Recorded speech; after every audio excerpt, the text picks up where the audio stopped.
Okay. Alright, Steen. Please. Open Danganronpa for me. At least.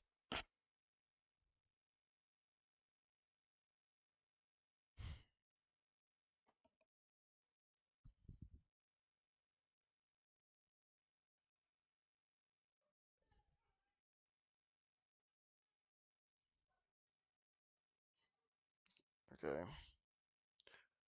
Alright. It's loading.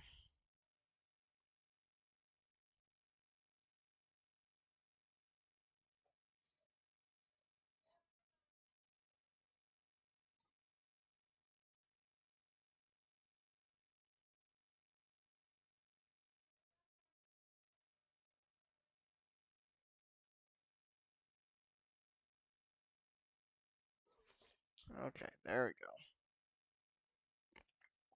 Yeah, just launch.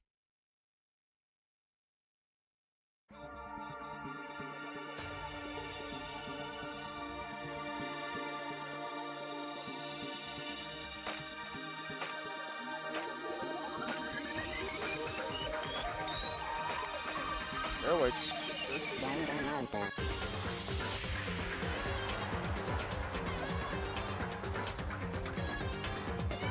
Let me see.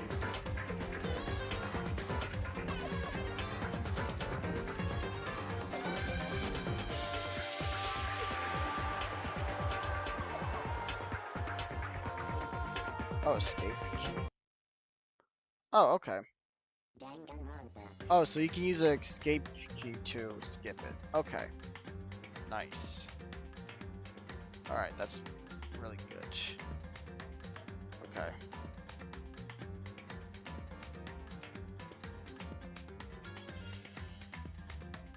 Oh yeah. Right. Oh, it automatically um connects. Okay.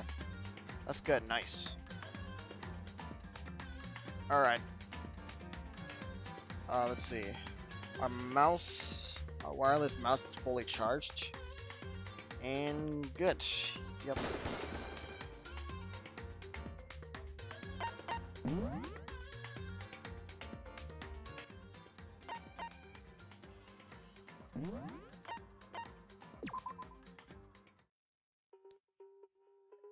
Yes, we're left off with here.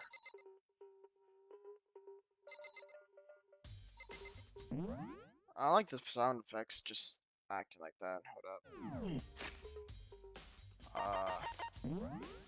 Sound effects are too loud.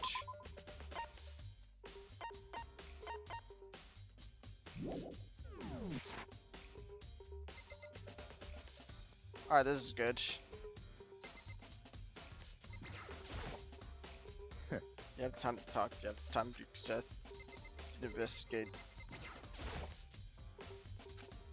Took her time to examine Chihiro's board. Poked and progged, going over every inch of the life's body. You're a very strange woman. You know, being able to touch a dead body with absolutely no trouble. Seems to be concentrating pretty hard. It's like she can't even hear us. I use this locker room all the time. Now it's begun the site of Chihiro's death. But why was she killed in a locker room? Actually, if you think about it, she could have been killed somewhere else than carried here.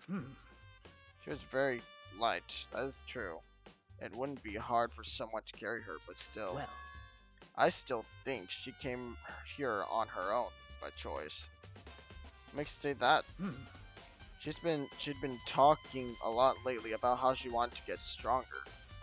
So you're saying she came here to exercise? Well, according to the Monokunama file, apparently she was killed around 2 in the morning. Would she really haven't been exercising that late? perhaps. Hina or myself are usually in the locker room during the day, so she was probably avoiding it then. Avoiding it? Although we invited her to join us more than once, she never showed up. So I can only assume she was trying to avoid us, and instead she came to exercise in the middle of the night. However, Perhaps, but it's difficult for me to imagine she would have come alone. She did want to start exercising, but she specifically mentioned she couldn't do it by herself. She needed support from others. So you're saying she could have come here in the middle of the night to train in secret? But that she also would have come with someone else. There's a possibility, I think. Sakura's account. Okay, what about you, Mondo? Dude had a real complex about being weak. You heard Chihiro talk about it, right? All I need to get stronger. Yeah, I do remember. She said that more than once.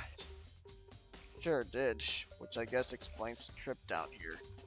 But did she really need to get stronger that badly? You already mentioned it, but she was a girl after all. Most girls aren't all that strong. I don't know, man. I haven't really thought about that stuff. Cause of Chihiro's complex. Can't help wondering what it might be. Mondo's account.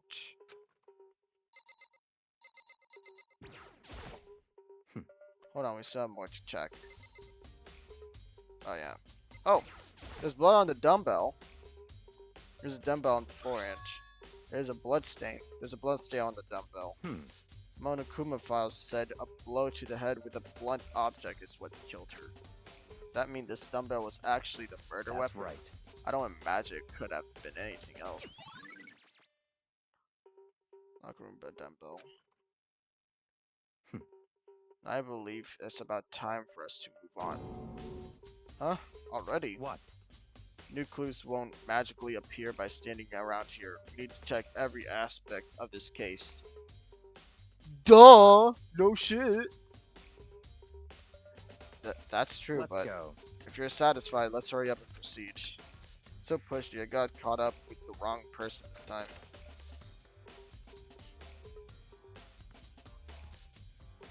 Oh boy. So this is our next location. Oh boy, this is gonna be a long heck of a road with him. Huh? This place is related to the investigation. Figure it out yourself. It's no fun if you don't do right. Whatever.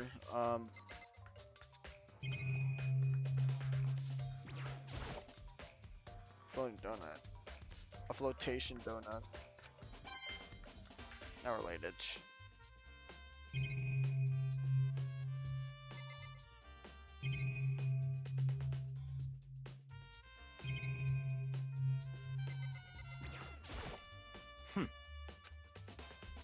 Oh yeah, that's right. It's not even the scene of crime, idiot. Excuse me. Like, damn.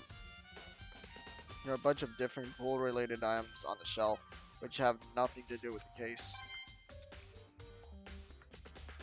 Okay, what could be the case? If I remember right, this card reader is meant to work with our handbooks, right? What? Do you have an issue with it?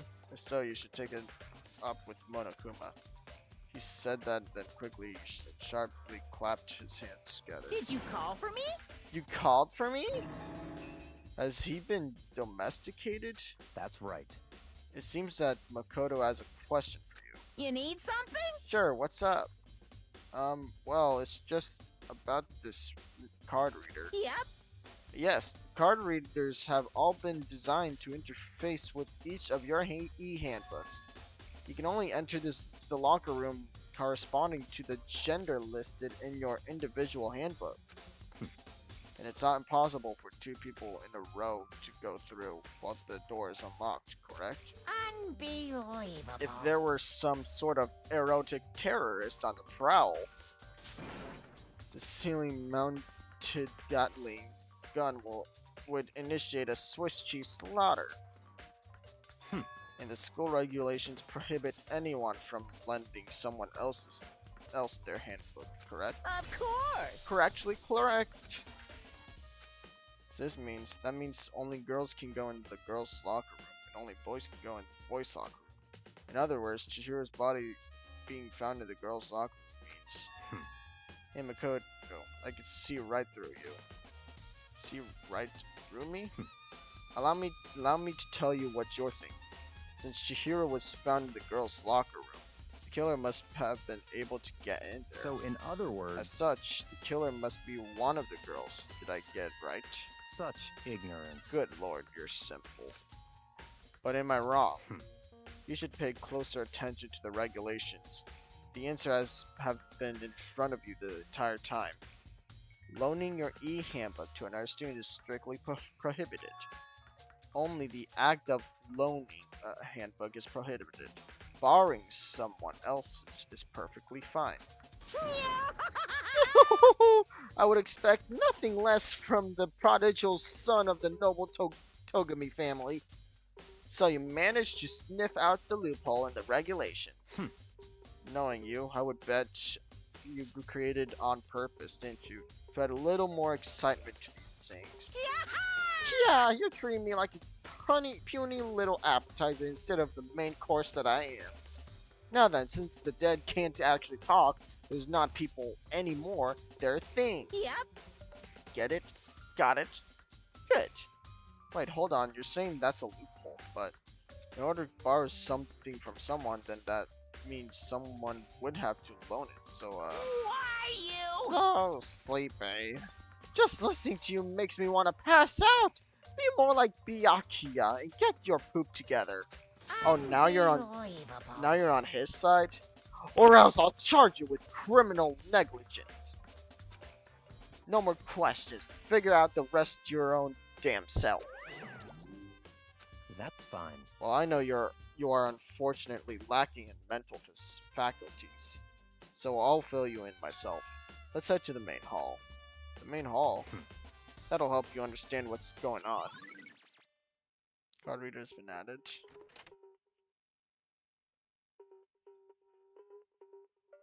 Came to the main hall. So what are we looking here? Does that mean I have to figure it out myself? Yeah, of course.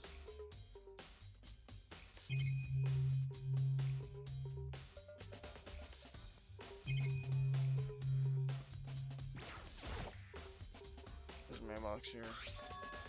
It's an e-handbook. No, wait, there's 3 of them. But what are they doing here? So you finally found them. Huh? Did you know these were here, Byakuya? I happened to find them by chance myself the other day.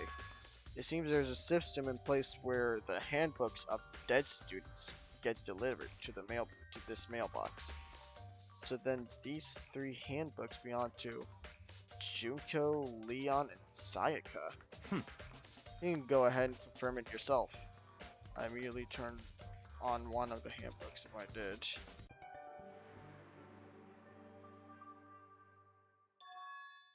You're right, this is Sayaka's handbook. Now do you understand? This is the key to the loophole that I revealed earlier. I still don't like you. Yeah, I feel like I'm starting to get it. Pay closer attention to the regulations. The answer has been in front of you this whole entire time.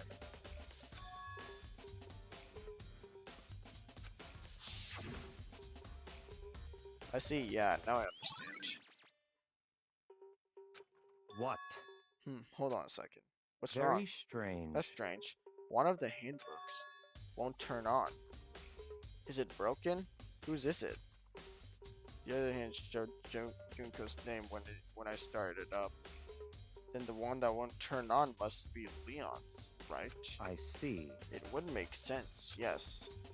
After all, he did get pummeled with dozens and dozens of baseballs. Pummeled with baseballs. The memory of it came flooding back. That cruel punishment, which led to Leon's death. The execution that the mastermind concocted. A cruel, heartless death. You're right. It wouldn't be surprising for the handbook to break during that kind of assault. Damn it! Hey, hey! Hey, hey, hey, hey, hey, hey, hey! No! Hey! What? That e-handbook is essential to student life here. Crucial, integral, instrumental, a super big deal. There's no way it would break that easily. If I did. Impossible! If I say it wouldn't break, it wouldn't freaking break. It can withstand up to 10 tons of pressure, and it's waterproof up to 100 meters, okay? I don't care how many baseballs you hit it with it, it won't do crap. Oh, but even my amazing handbook does have one single weak point. It does? I can't hear you. But it's a secret. I wouldn't want you to go breaking any more handbook. Then Liam must have broken it somehow without really realizing what his weakness was, right? Hard to say. You know what I think? I think his handbook isn't actually broken. What? But you might ask, how could that be? Leaving the question hanging in the air, Monokuma disappeared. What just happened? Monokuma says it's not broken, but it's an undeniable fact that it's not turning on. That's fine. Well, I don't see any connection to the case, so it doesn't matter for now. You think so? Either way, something about it still bothers me. Broken handbook. Okay then, this should be enough to get things rolling. Let's begin our investigation in earnest and track down the true culprit. Yeah, we need to find out who killed Chihiro. To be exact, not quite. Huh? Not quite.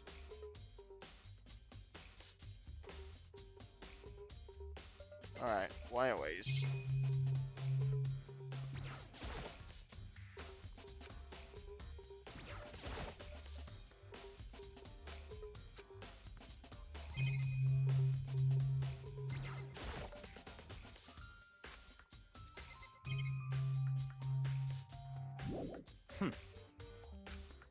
There's still more.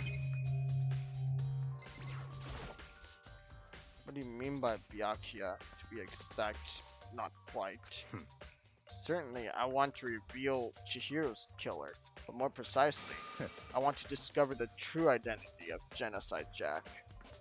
Then you really think, you truly believe Genocide Jack is one of that killed Chihiro? Don't make me repeat myself. Absolutely. I have no doubt that Genocide Jack is a culprit in the case.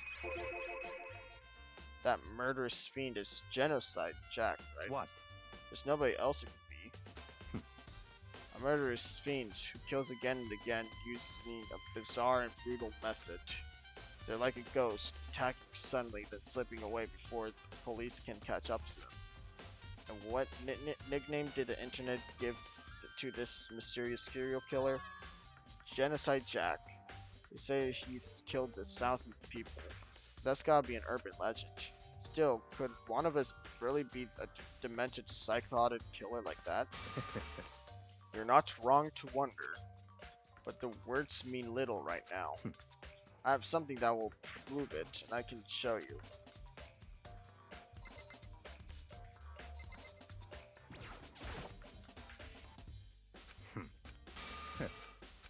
Don't make me Oh wait, what?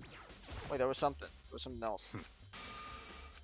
Don't make me And I have a basis to believe that. I assure you, Genocide Jack is one of us. Is there really proof? There's somewhere I'd like to take you. This will provide all the evidence you need. It's all clear now. Evidence that Genocide Jack is the one that killed Chihiro. Evidence is something like I can really... Ah, hey you two. Big trouble. Need your help. I don't have time to play We're with you. busy. Leave us alone. Cause, I mean... Wait, it's emergency. Emergency. Come on, please. You gotta help. What's the emergency? This Please! is a serious emergency. Please, you gotta help me. Just calm down, okay? Cause, Hina? I mean... But it's an emergency. Emergency? What happened? Well... Something's wrong with Toko. She's acting super strange. Well, I mean, she was acting pretty strange earlier, right? What should we do, Byakuya? Very strange. This is Toko. I must admit, I'm intrigued. I suppose we could take a second to see what's going on with her. Are you sure? Don't make me repeat myself. Don't make me... Oh, okay. You just said for me. Wow. Okay. I see how it is. I didn't expect that. I thought for sure you'd just say no. That'd be the end of that. Yeah! Okay. Come on. Hurry. Wait for us, Hina. Let's go. It's like we should head to the dorms. To Toko's room, most likely. You're right.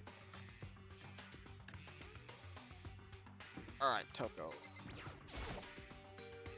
Is Toko inside? Some kind of emergency?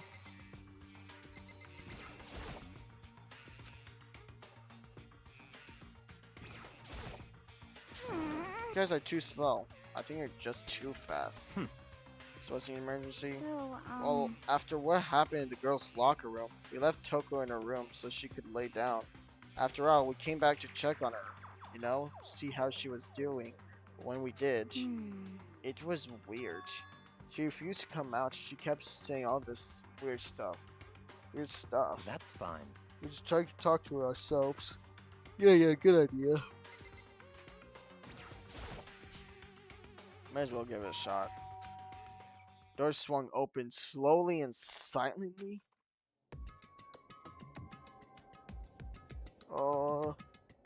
You good? Holy crap! And our and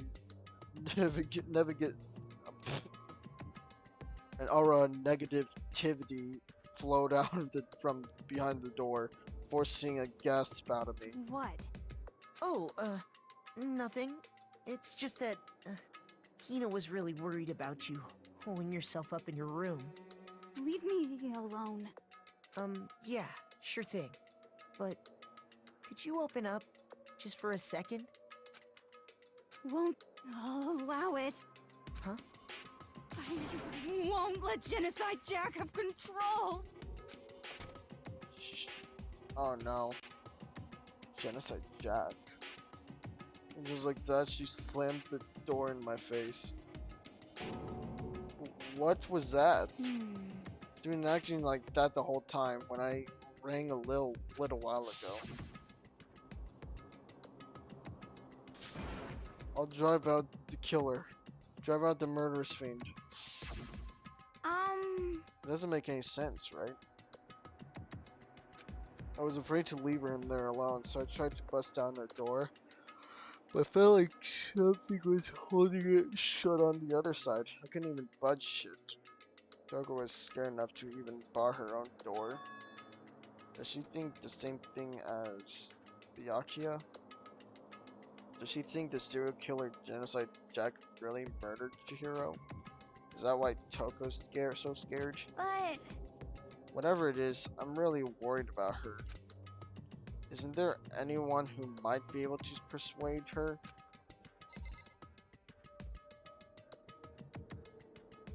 Oh man.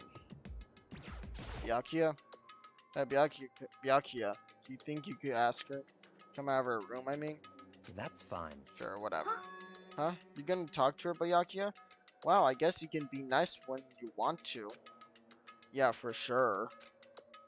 Byakuya stood in front of her door, not making a sound, pressed the doorbell. After a few moments. What do you want? Leave me alone, you're also so annoying. Ah! Bacula! It's Byakuya. I'm sorry. I couldn't keep our promise. Don't worry. Never again. I won't let Genocide Jack have control ever again. What are you talking about?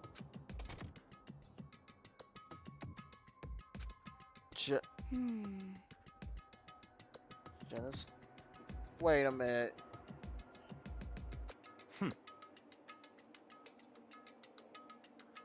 I don't know what's happening to her. There's nothing else we can do. Let's get back to the investigation. Hold on. Hey, Byakuya, what was Toko talking about just now? Something about a promise? What? Oh, I have no idea. Another one of her delusions, I'm sure. But Stop talking. if I say I don't know, that means I don't know. Just let Tina take care of it. Oh yeah, okay. I'll stay here and keep an eye on her. Let's go. Well then, let's go. Without waiting for a reply, Byakuya sped away. Byakuya! I hurried to catch up. I tried to talk to him several times as we walked, but we didn't even look back, let alone say anything. Just kept on walking towards his destination. Finally, his feet brought him to a stop in front of a certain room.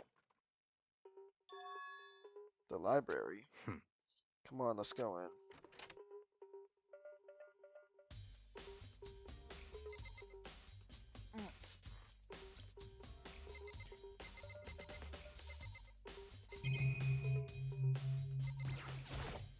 What's the point? Alright, I guess real clues.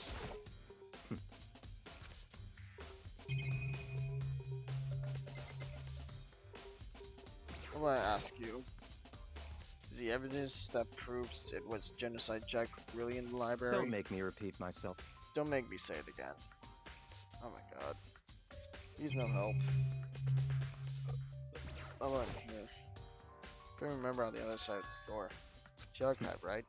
Hurry up and go inside. Let's Oh, go. here? It'll all make sense once you're inside.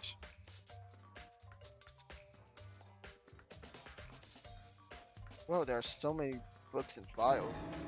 So much dust, too. So, in other I'd words, say there's enough value in this place to endure the dust. Wait, is something up there? Oh. Even ceramics killing out here. The shelf is stuffed tight with files. Without really thinking about it, I picked one at random. Ah, you have the sharp eye indeed to select that file. Huh? that's right. That's a report on a presidential assassin. The original is kept at the National Library. It won't be declassified for another 30 years. Are you sure you want to look at it now?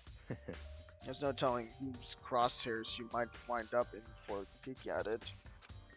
Diamond gets on and turn the file to shelf. Is there anything else? There's a wooden box. It's empty. Although judging by the smudges in the dust, looks like there's something inside. Wonder what was it? There was an extension cord plugged in there. It proved very useful while I was in the library. Extension cord, huh? Huh? It's a desk lamp. Oh yeah, it's the same one I saw Byakuya using in the library before. What? You have a problem with that lamp? I was in here before, then I moved it over here. It's too dark over there, so I thought I'd put it to good use.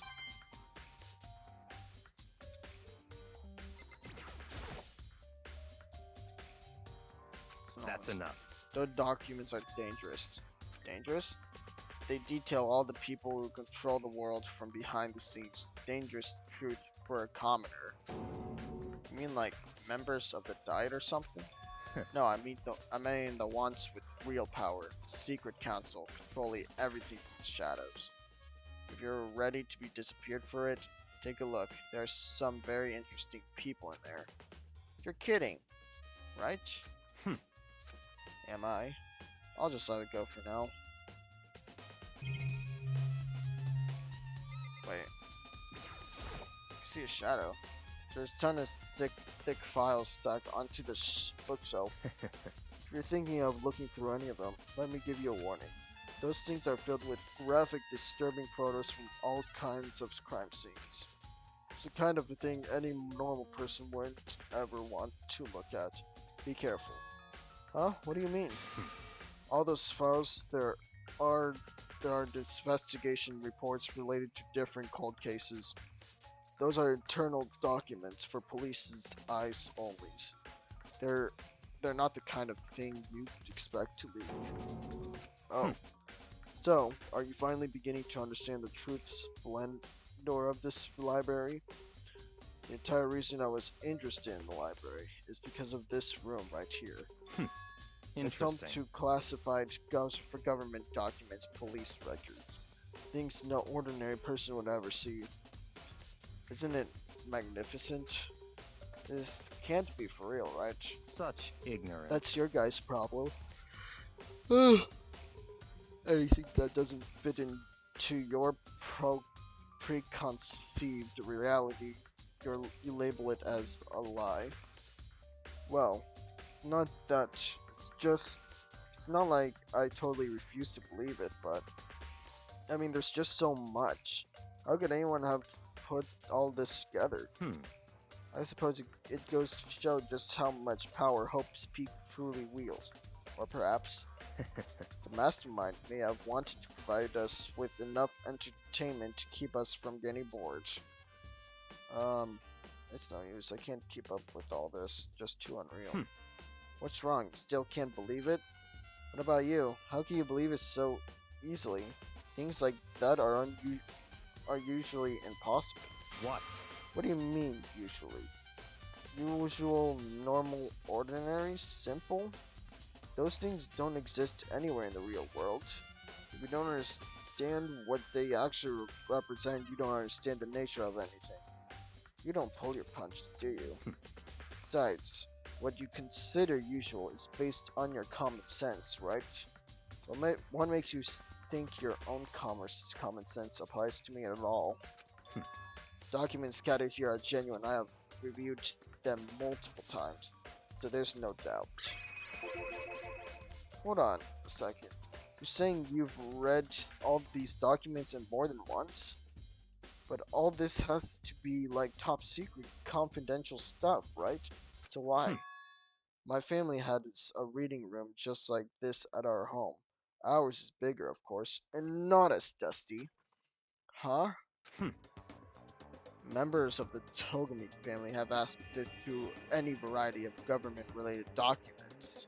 Oh, damn. That includes foreign power as well as domestic.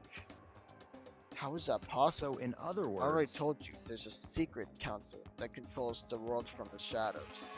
My family is a member of that council.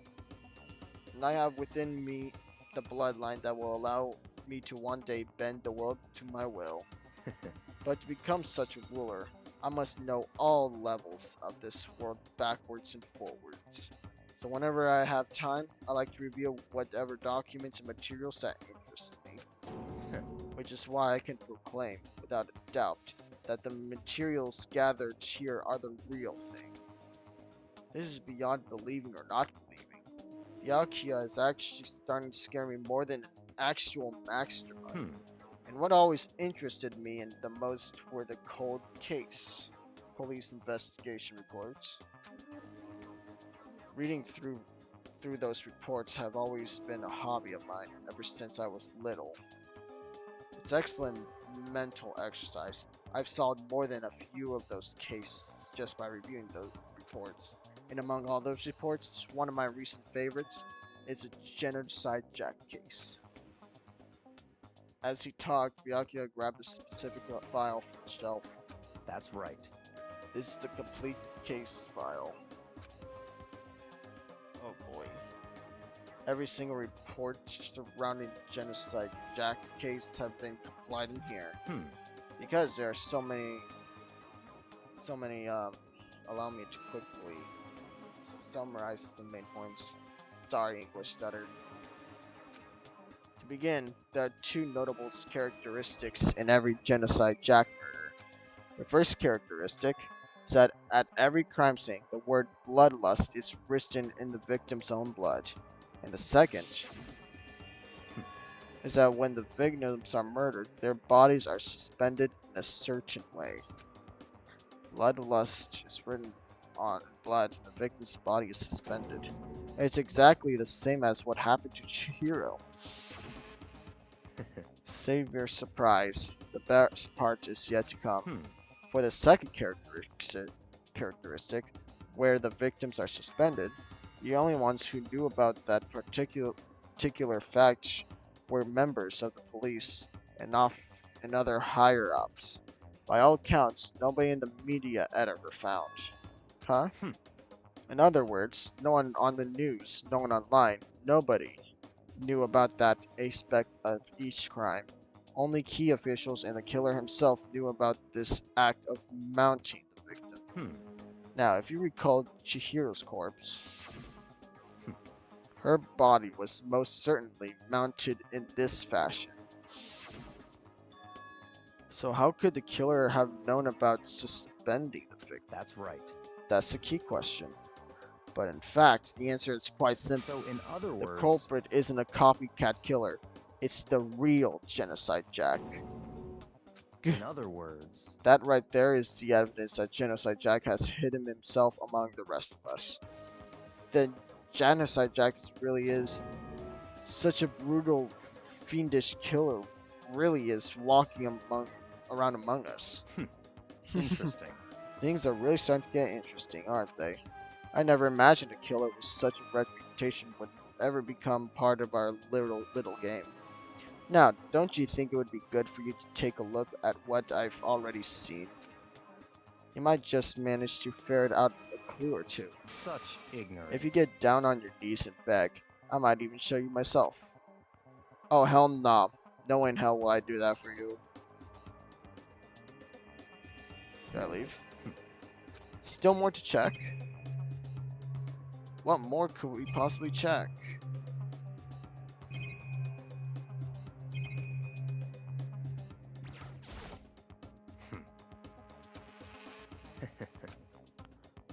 Thinking right or not. Probably not evidence. That's fine. Well, you didn't beg, but I guess it's okay this time. Feel free to look at it here, but you can't take it with you. In the case of Genocide Jack. Byakuya handed me the file, and I flipped through it with tense, nervous fingers. Suddenly my hand stopped.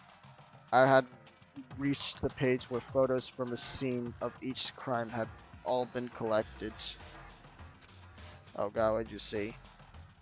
Oh dear. Hold up.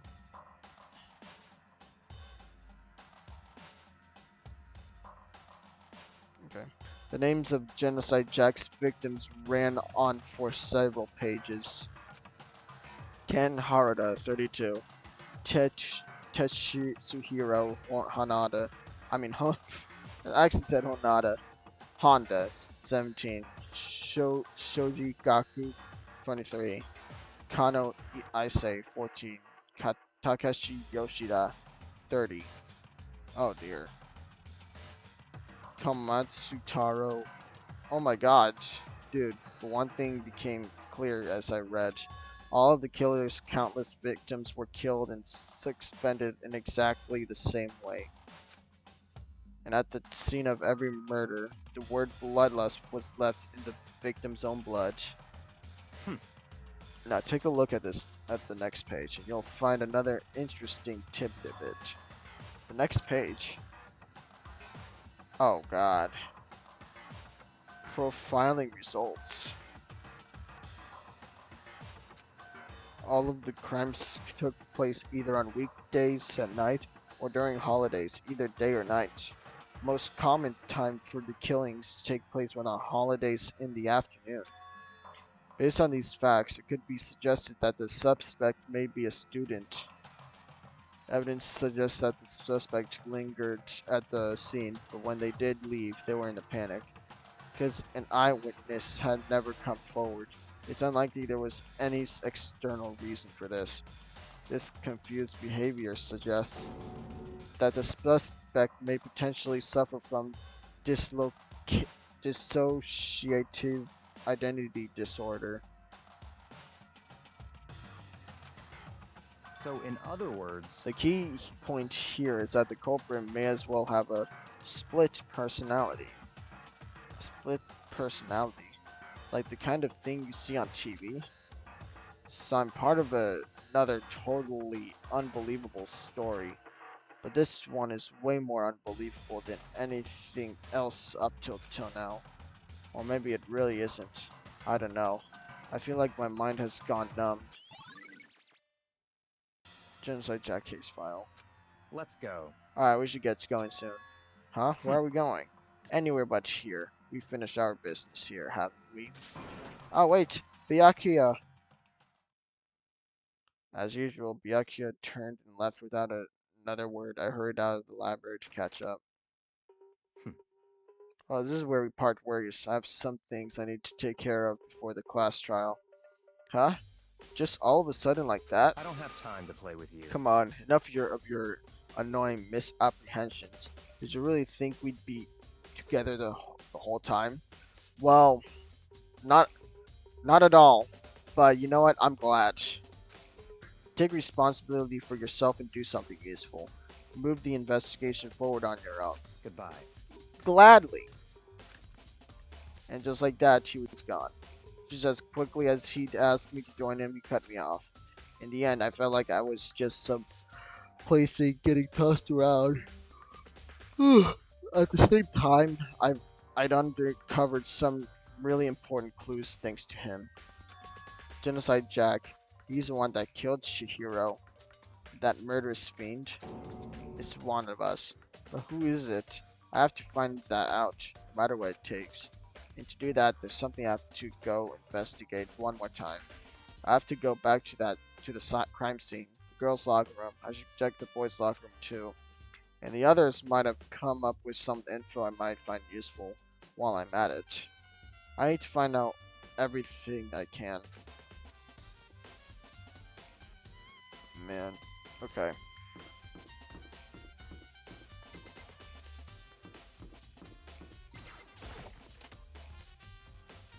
Oh boy. Ooh, Ifumi! My boy. Da-da-da-da-da. Ding ding ding. Hifumi has discovered evidence revealing the identity of the culprit. I feel as if Another stat increase for me. Evidence? What did you find? I cannot reveal that just yet, That's it. but I I'm sure of guarantee it. that what I found will steal the killer's breath from his lungs. Are you sure about that? Oh yeah. Miss Ludenberg said she witnessed something worthwhile too.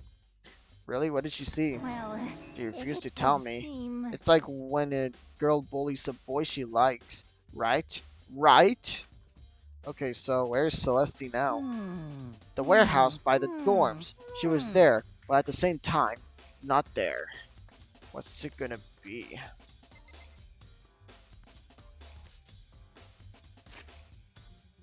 Warehouse by the dorms. Okay. Well, I say we check on the boys' locker room.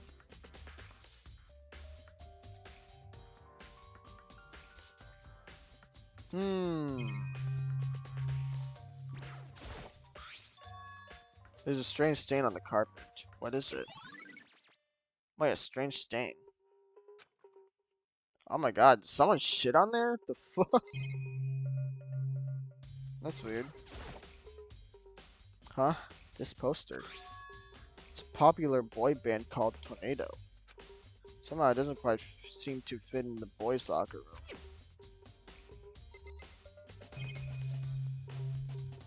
That's just a camera. Some monitors.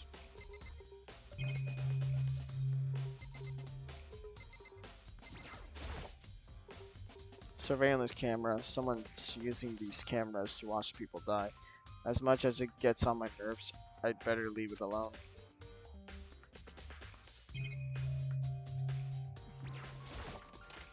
Yeah. Nothing much to explore here. Oh wait. Totally forgot this one.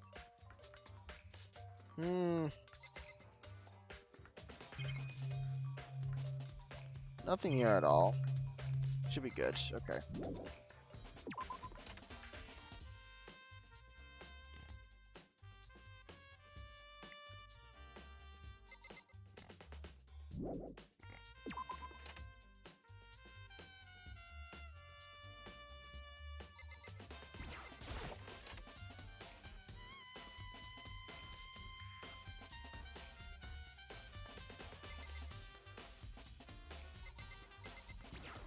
Hey Kyoko. Hey Kyoko, have you made any progress on the Indeed. investigation? Generally However- speaking. Well, I have to get going. Have something unrelated to take care of. Something besides the investigation? What is it? Well, Nothing you need to worry about. Just concentrate on the murder. But so then, before I go, let me give you one piece of advice. You should examine Chihiro's body one more time, thoroughly. Also, her handbook is missing. You might want to determine its whereabouts. goodbye. That's it. I'll be praying for your success. With that, Kyoko turned and left the girls' room. I guess I'll take another look at the body then. Chihiro's handbook is missing. That's definitely worth buying. What do you? I don't know what it said, but whatever. Chihiro's handbook.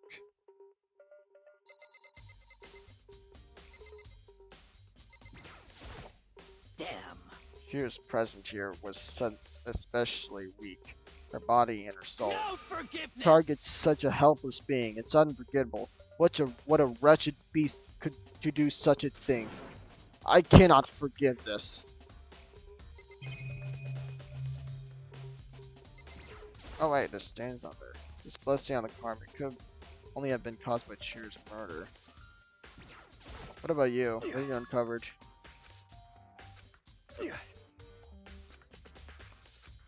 Oh wait, we already talked to him like that.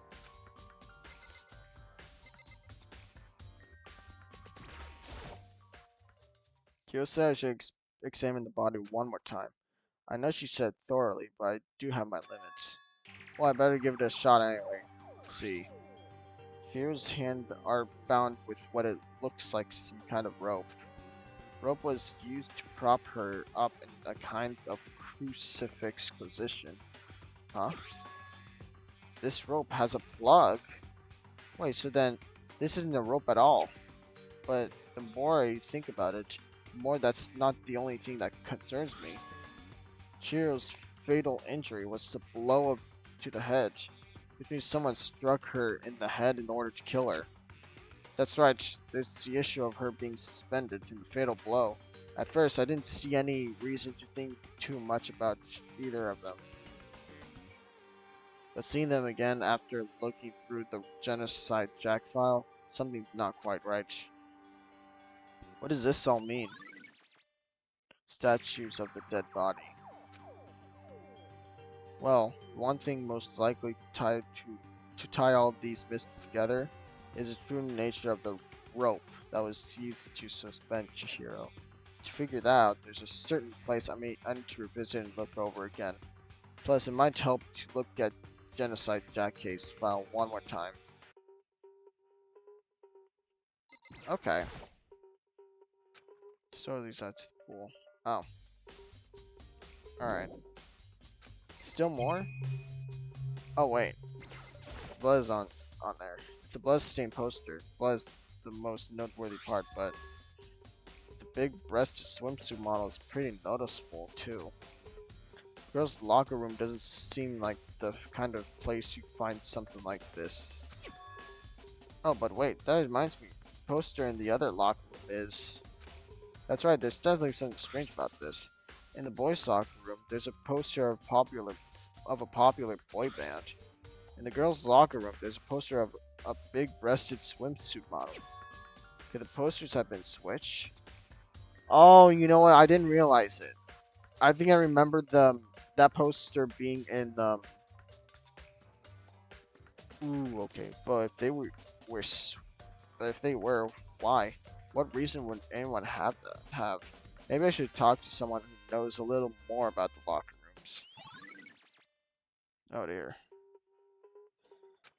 I feel like they were swapped, yes.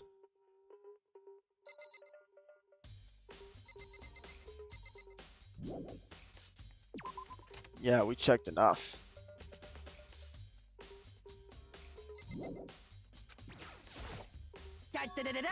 I feel. Oh wait, no, we already talked to them. Okay. Still more left. What could it be? Is that a real gun? Are you sure?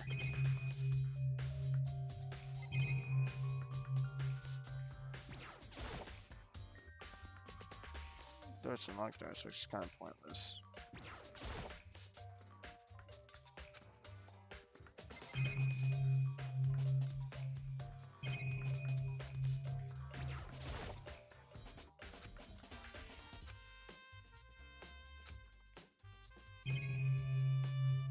Let's check over here.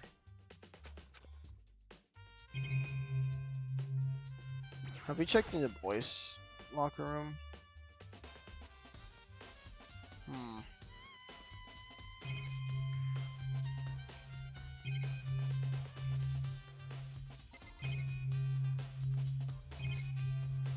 No, not here. Let's check in the pool. Maybe there's something that we missed.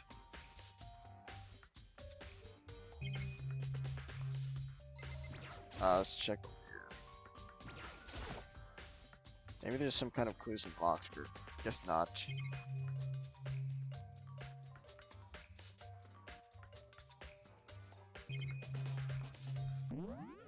Oh, oops.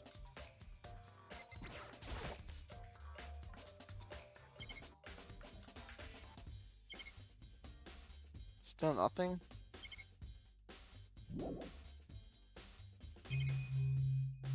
Wait, the bleachers. Did we check the bleachers?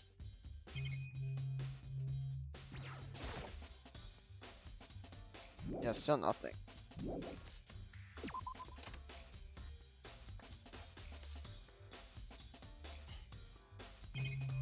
Hmm.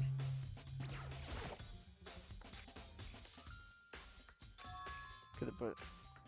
Yeah, they were switched. Okay. Oh no. We're going back in there again. No.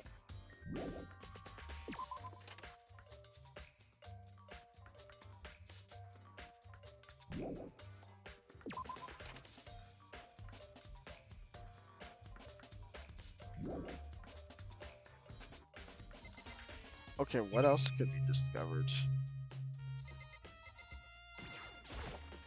Okay, did we miss something in the girls' room?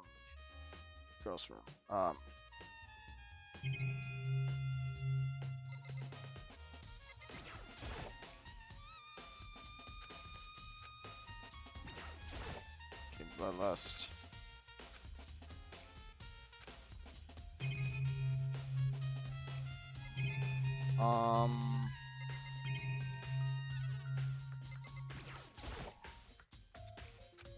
Yeah, it does.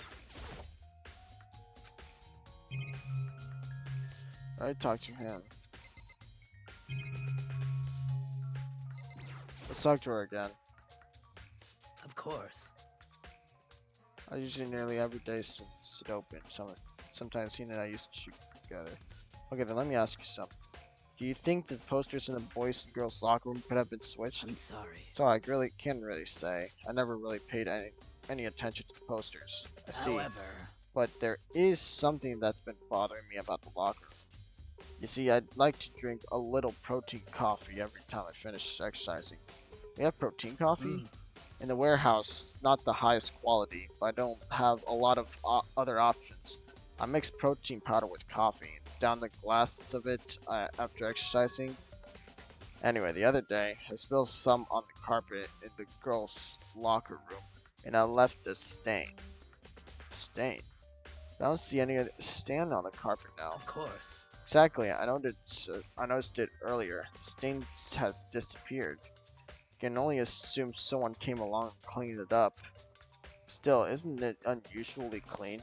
As if there was never a stain here to begin with.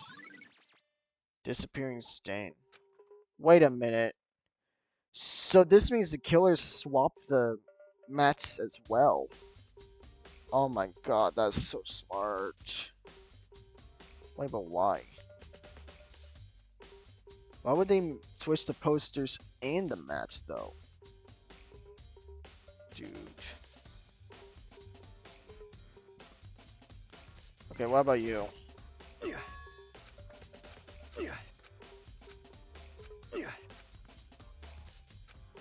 Here's complex. Where did it come from? Yeah, we checked enough. I think that was the last clue we solved. Yay. Nice. Well, anyways. I say we probably like go to the school zone. Let's go find Celeste. She should be like around. Oh, Kiyotaka. How unfortunate. Maybe we should have confessed our embarrassing secrets after all. Damn it! I'm sorry, Chihiro. It's all because I wasn't strong enough. Dude, don't blame it on yourself. Oh, speaking of those electrical cords, I think they could have taken it from here, right?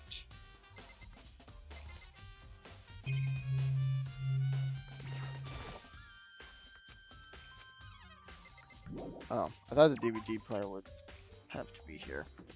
I mean, not the DVD player, like the cords. Okay, let's go right over here. Despair Hotel.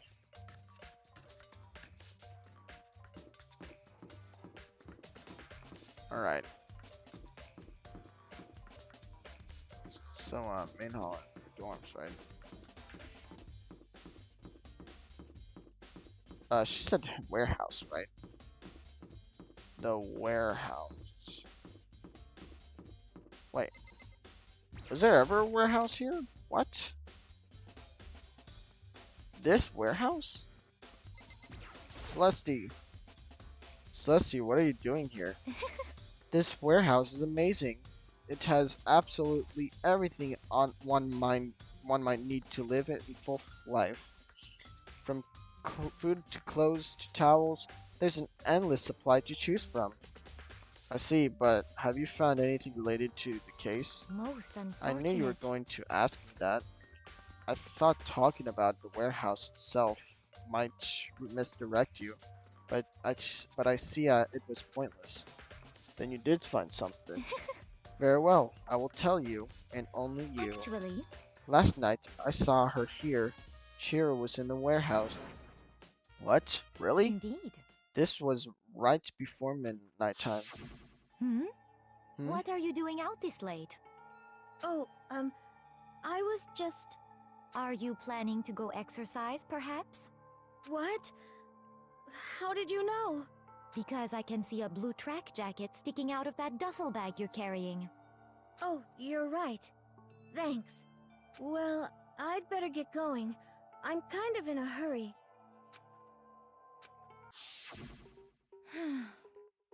She stuffed the jacket into her bag in a hurry. It was almost like she was trying to hide it. Just like that, she was gone. Yes, indeed. I assumed she was merely stocking up to go exercise in the morning, but it would appear she ignored the nighttime rule and headed directly to the girls' locker room. If she hadn't broken our rule, none of this ever would happen. You get what you deserve, I suppose. So apparently, she went to the girls' locker room late at night in order to exercise without anyone knowing. But the strange thing is, there was no trace of the track jacket or duffel bag Celeste said she saw Chihiro carrying, which would mean the killer would have gotten rid of it somehow. Alright, is there anything... Alright, let's try to check the entire room. This is one more. Yeah. We got what it is.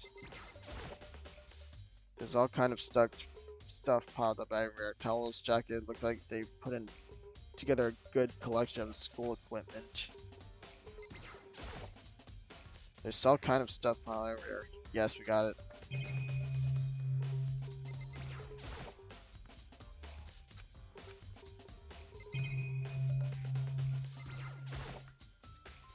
Is this a fresh Sayaka mention? I don't think anything noteworthy here. There's all different kinds of food stacked up. I don't see anything noteworthy.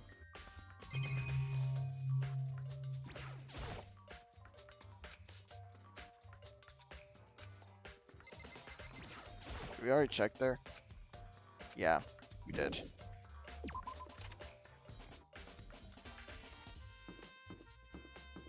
Okay, laundry.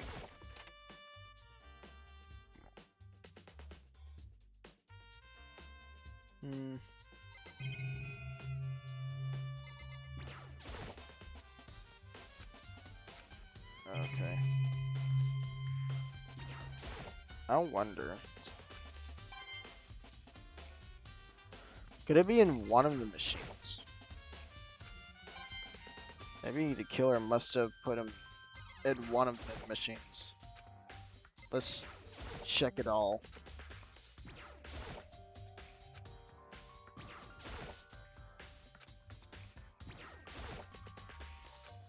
I guess not.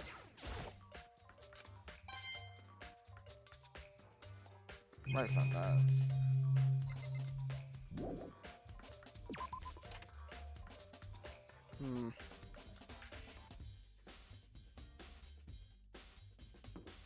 Let's see.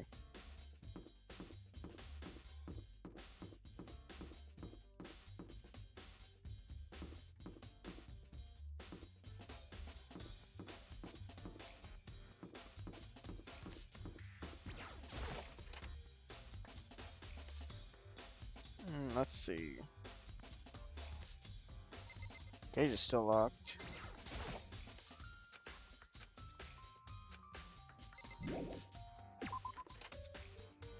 Okay.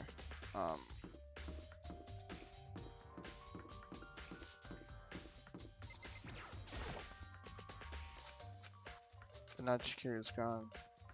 Why? Just why? Dude, I miss her a lot.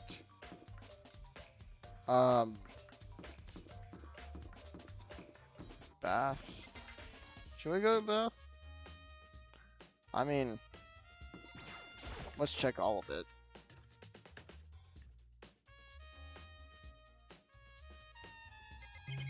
Wait. Was that it? Locked or left open? One is unlocked, but I don't see anything inside. Oh, okay.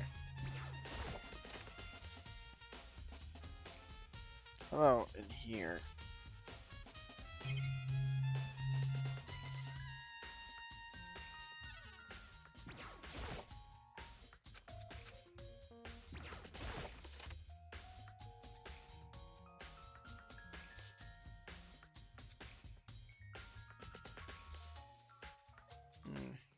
Nothing suspicious out of the ordinary.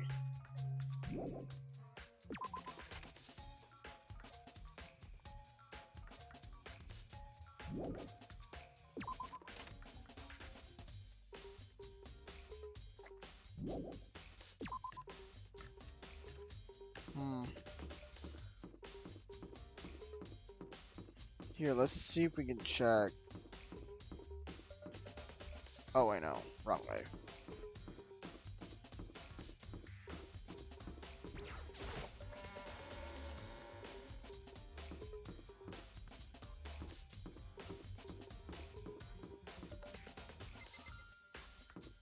I think we already went over there.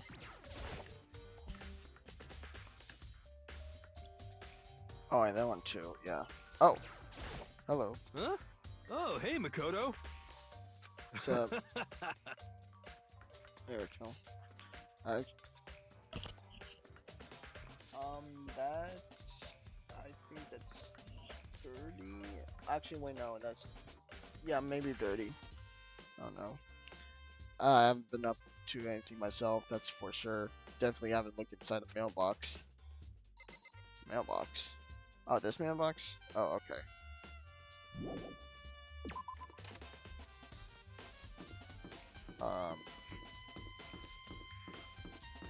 Let me check up here.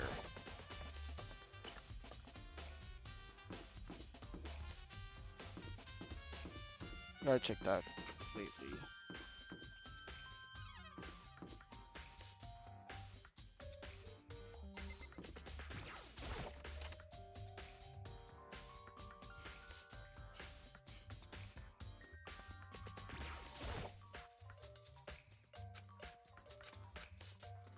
I guess not.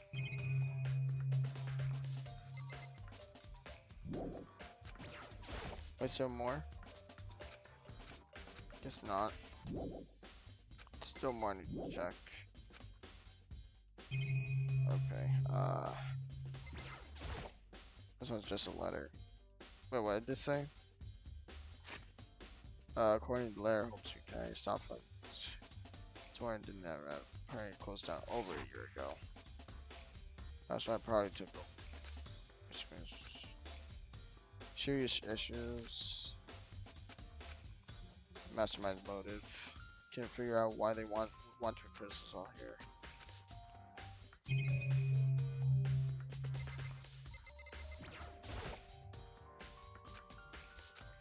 Guess not.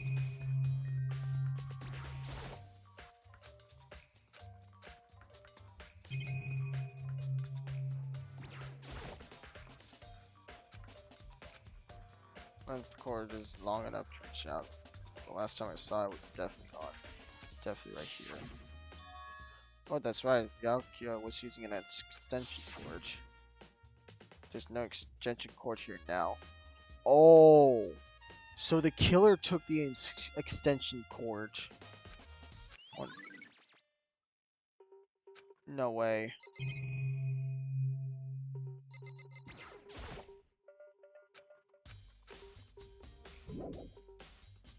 Still more.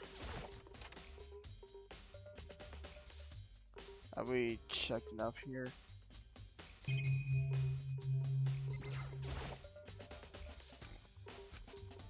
Extension code was in there before.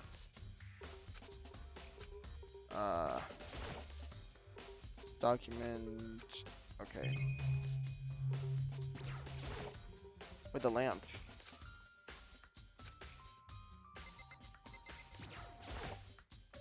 Desk lamp by Akia. Grab the one thing, that one thing from there and put it over there. Sure, it's dark over there. Yeah, you know.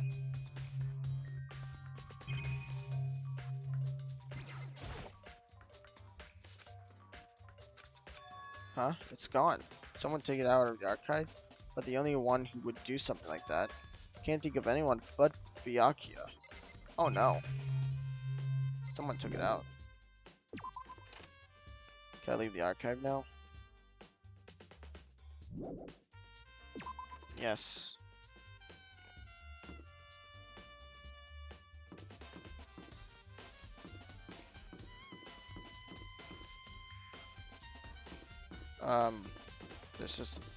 There's that other classroom. Let's check over there.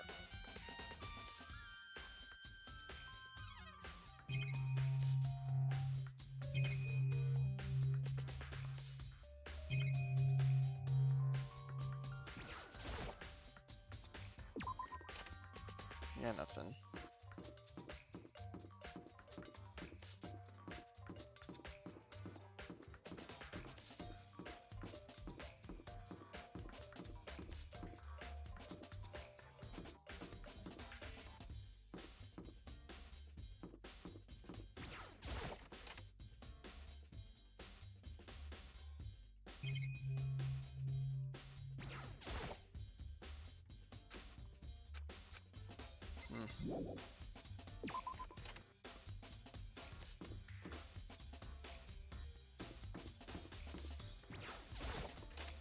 We didn't check this classroom.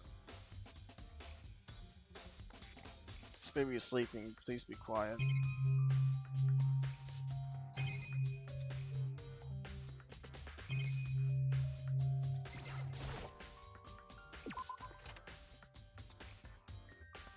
Alright, thank you.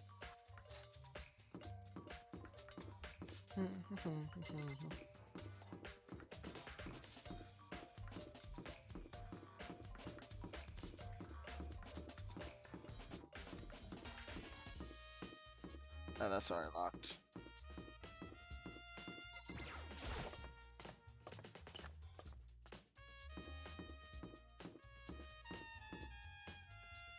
That's locked.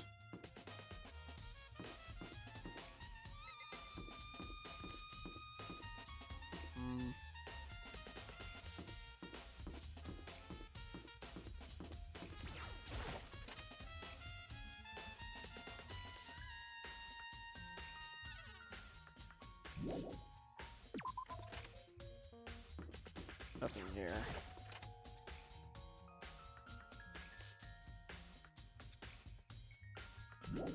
Nothing here.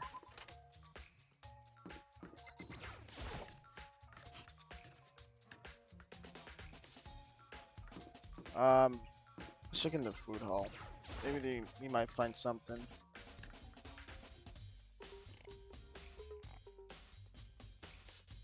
Oh, it's Hina. Oh, Hina, how's Toko doing? Same as before, she won't come out. She just keeps on mumbling something about genocide back. So I left her in there. You left her? My head was all swimmy and I was getting pretty hungry. Yeah. Oh, but don't worry, I'm gonna head back as soon as I'm done eating. Toko's not exactly pleasant, but I'm still worried about her. Speaking of which, what are you eating? A donut, of course. Of course. There's two things I'm sure God created: outer space and donuts. Really? I bet Chihiro would have liked to eat more donuts. Maybe that was her one big regret. I should have tried to spend more time with her. Come to think of it, who did she spend time with? Well,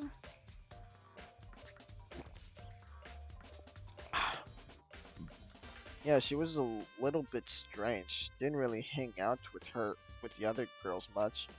It was like she was trying to keep her distance from us. Actually, Sakura says something similar. She said that even though you and her invited Chihiro to exercise with you, she always refused. Yeah, totally. Yep, it's true. It wasn't just us, either. It was like she stayed away from all the girls. Was she just shy? I don't know, she talked to boys all the time. Isn't it kind of weird to be shy around your own sex, but totally fine with the opposite sex? Oh wait, maybe. Maybe she was used to guys spoiling her. The law says you can't judge a book by its cover, right? You think so? I never really saw her as that kind of girl.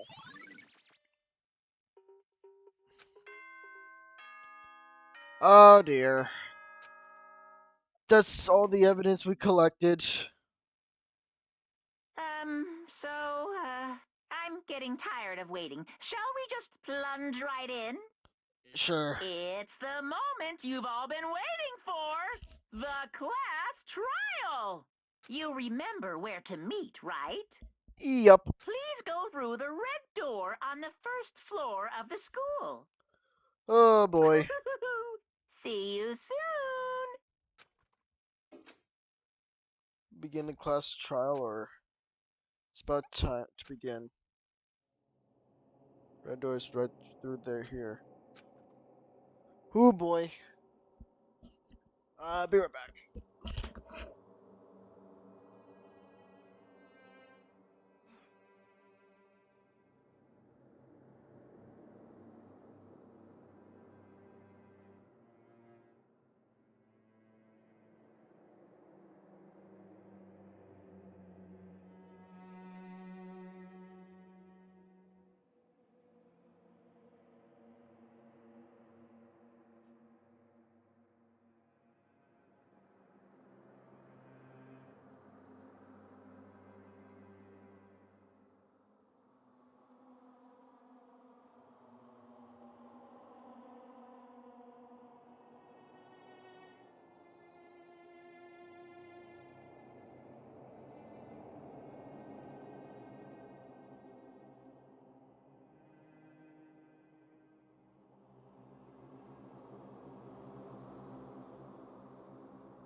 Okay, I'm back. Alright. Oh man.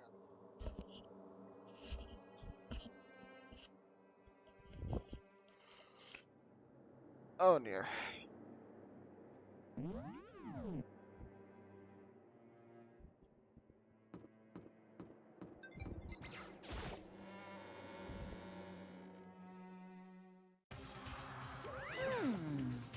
Ahem. So, is everyone ready to what?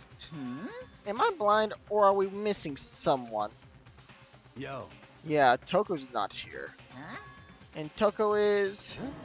You really don't remember? Come on. Kidding! I'm just kidding. How could I forget that little nut job?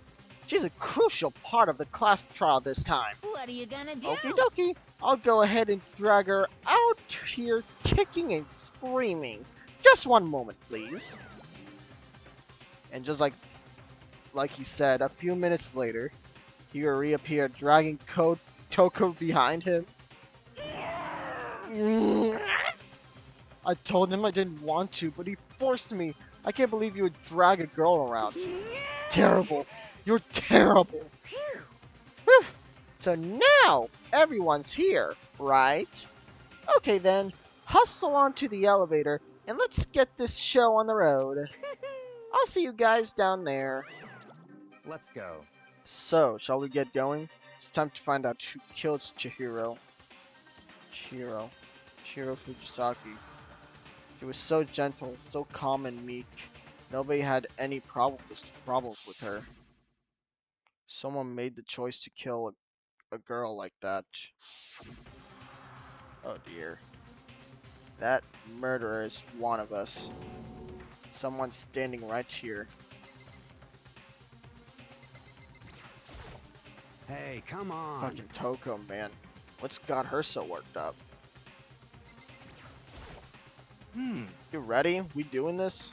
Of course we are. Well then. Oh, we'll uncover the villain who would perform such heinous acts on a weaker individual. I don't know why the killer did what they did, but Count on it. I'm sure it'll work itself out, just as always prevails, right, bro? There's something odd about Toko's behavior. I do not think mere shock is enough to explain it.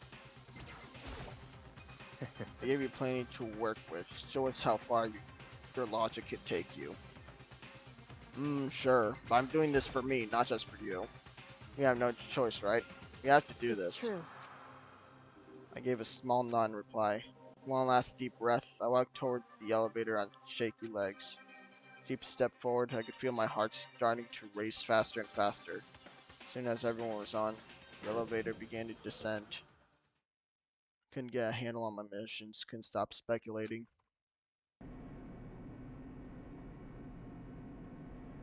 The steel box sank with heavy, clunking sounds deeper and deeper into the ground. And as we went deeper, the uneasiness in my heart grew bigger and bigger. The elevator was unaffected, however, it continued to descend without hesitation, until finally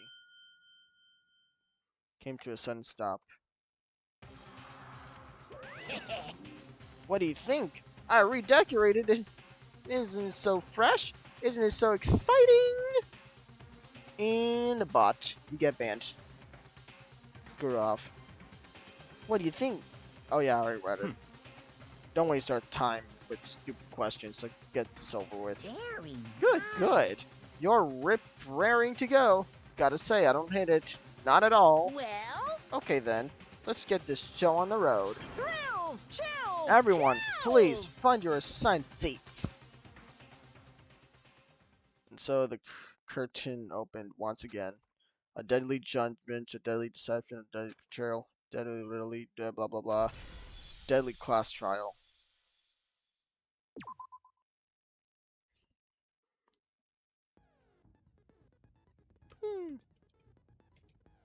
Set skills.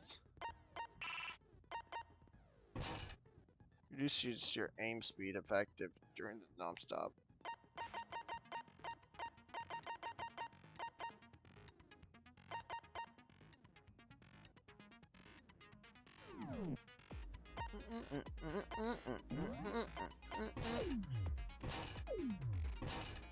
Oh, you can equip? Okay.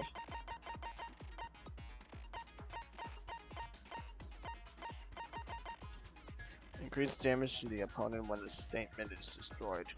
Effective during the bullet time. Nice, that's good. Handwork allows you to reload 2 bullets at once. Effective during the time. That's good.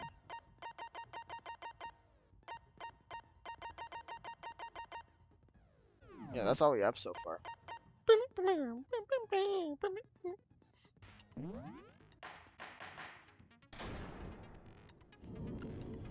Let's begin with a basic explanation of the class trial.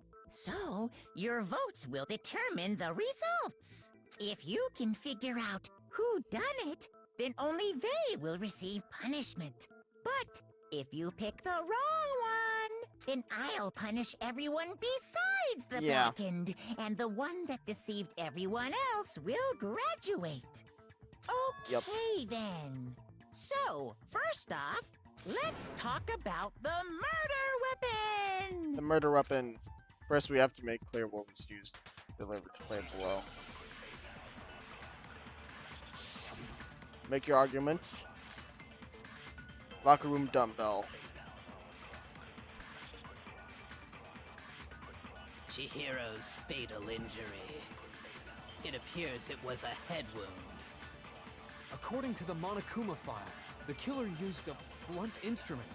But what kind of blunt instrument could it have been? Shoot! Oh man. Shoot! Chihiro's fatal injury. It appears it was a head wound. According to the Monokuma file, the killer used a blunt Okay. instrument. Maybe we need But to. what kind of blunt instrument could it have been? I bet it was an iron pipe. Nope. No, It was that's not an wrong. iron pipe. Right. Can we agree that the object that dealt the fatal blow was the dumbbell found at the scene of the crime? It was covered in blood, and there was nothing else at the scene that could have caused that kind of injury. And the wound on the victim's head is consistent with the shape of the dumbbell.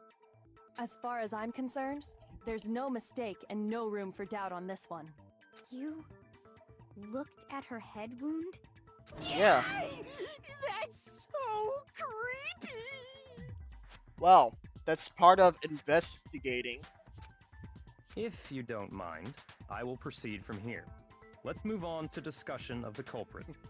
Although, I believe the criminal behind this heinous act is already quite clear. What?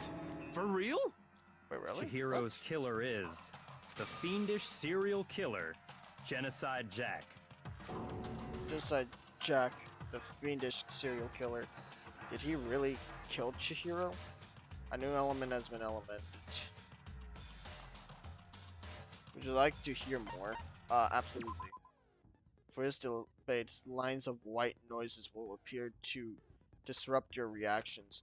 The truth bullets will disappear if they hit these lines, so think of them as obstacles in your debate. There is a way to keep this white noise from getting in your way. Press the mouse button to attach the silencer, which you can use to shoot down the white noise. However, if you shoot an actual remark with your silencer instead of the white noise, time wave will decrease. So take careful aim when you have your silencer out. Oh, but if your action difficulty is set to gentle, white noise won't appear at all. In which case, you can forget about the silencer and just focus on the situation in front of you. Well then, you're looking for that fun. Oh boy.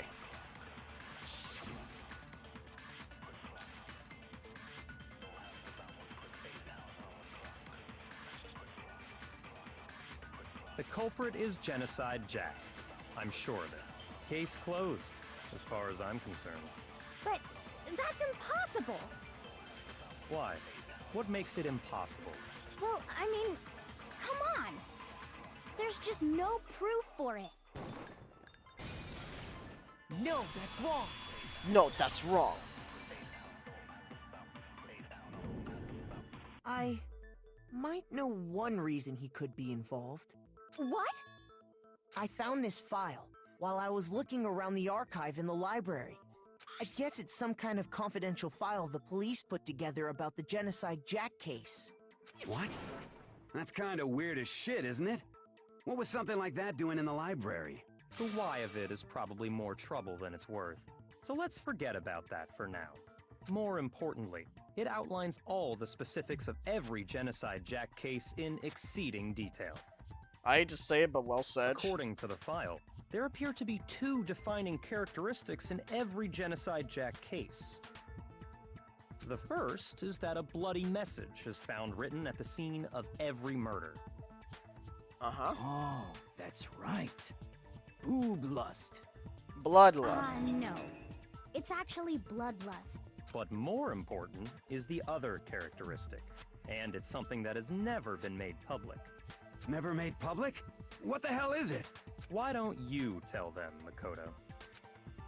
The other characteristic of every Genocide Jack case, which the world at large doesn't know, if I'm not mistaken, has to do with the positioning of the body.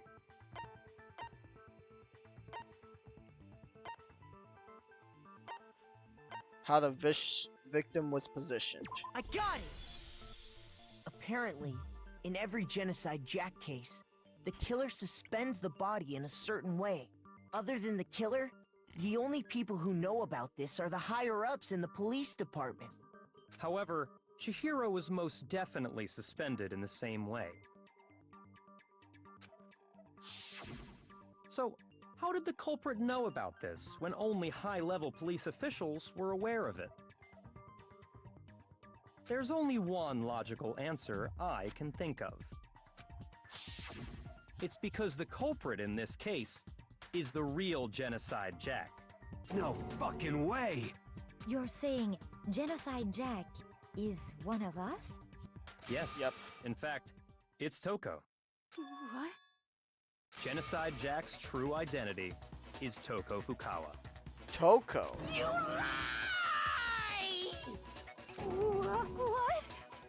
Hey, okay, wait, hold on a sec.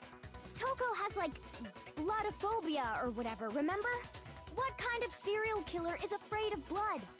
Yeah. Is Toko Genocide Jack? The answer is yes and no. Another And riddle? no? What do you mean Man, by yes why is and this no? gonna be so complicated? It's a riddle for sure, but I feel like I understand it.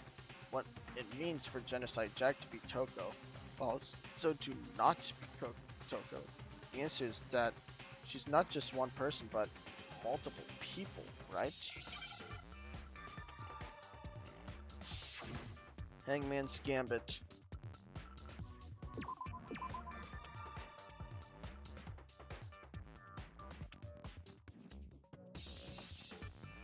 ST.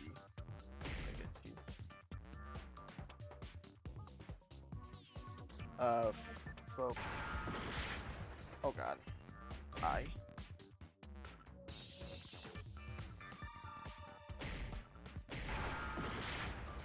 Damn.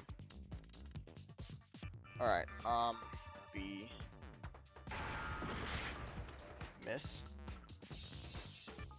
S.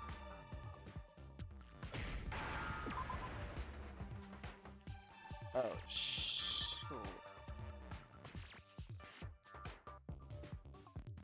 Okay, let's think. Can be C, right? Wait, it could be C. Shire. Oh, wait, there was an H. H. Oh, man. Oh. Schizo. Oh, schizo. Oh my god, I'm safe. Now I understand. Is it because Genocide Jack has a split personality? Huh? I think I read that somewhere in the file too. They thought that the suspect might have, what did they call it? Dissociative identity disorder. Oh, okay. But still, to go and say that about Miss Fukawa is... Perfectly acceptable. Toko's strange behavior after seeing the body is proof enough that she has a split personality. Split personality. One thing that Toko could have split her personality has to do with her behavior. She arrived late. Her behavior changed. Her behavior changed. She arrived late. Wait. Her arriving late. Did she ever arrive late? She fainted. Oh, dude. Man, I don't even know. Dude, it's been a long time.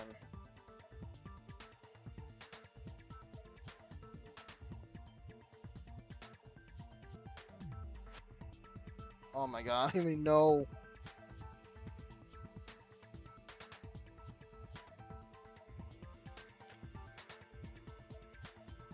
Oh man, I don't even know, man. I literally have one heart left. Fuck. It's a $1 billion question.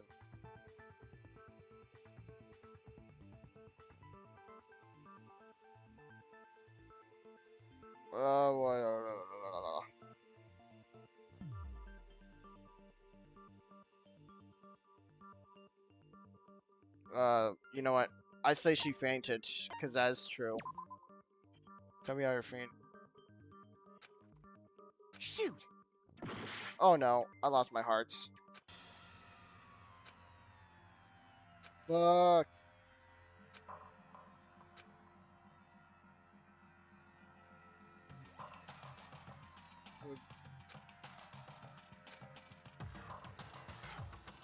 No. Is this really the end for all of us? Let's give it another shot. I refuse to give up yet. You can't give up now. Is it because Genocide Jack has a split personality? Huh? I think I read that Oh, somewhere you can in the actually file just like too. try again like that. They thought that the suspect might have, what did they call it? Dissociative identity disorder. Oh, okay. But still, Perfectly, Toko. Okay, she fainted. Her behavior changed? I got it! Yeah. You're talking about how she started acting totally different than usual, right? That's right. Think back. She fainted when she saw Chihiro's corpse, and then, when she woke up... I'm fine, I'm fine. Yeah. Was that dead body? Hey, are you dead? Yeah, we already got that. She was acting funny, that's for sure. That melancholy tone of hers completely disappeared. Don't go assigning adjectives to my tone without permission. Not to mention, once she regained consciousness and saw Chihiro's body again, she was utterly calm. In other words, within her is one personality that can't handle blood, and one that obviously can. So when Toko trapped herself in her room, it's because she was scared of Genocide Jack?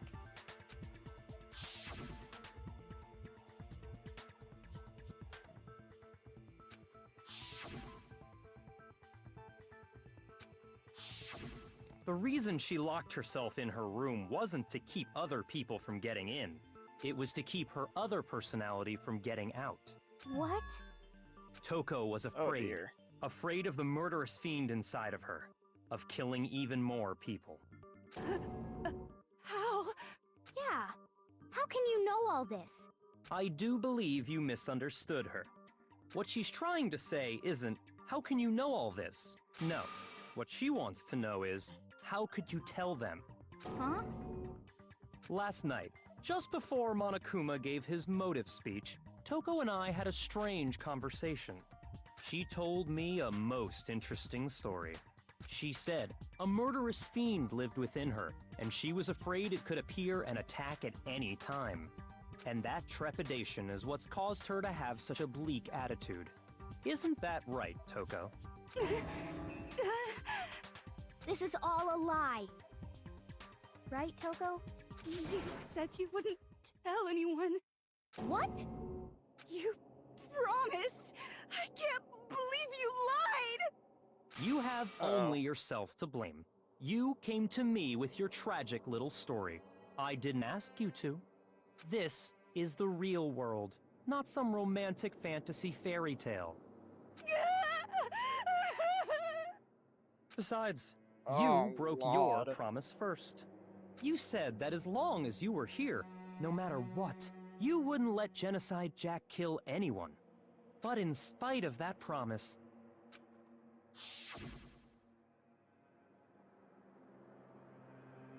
I'm sorry, I couldn't keep our promise. Don't worry, never again.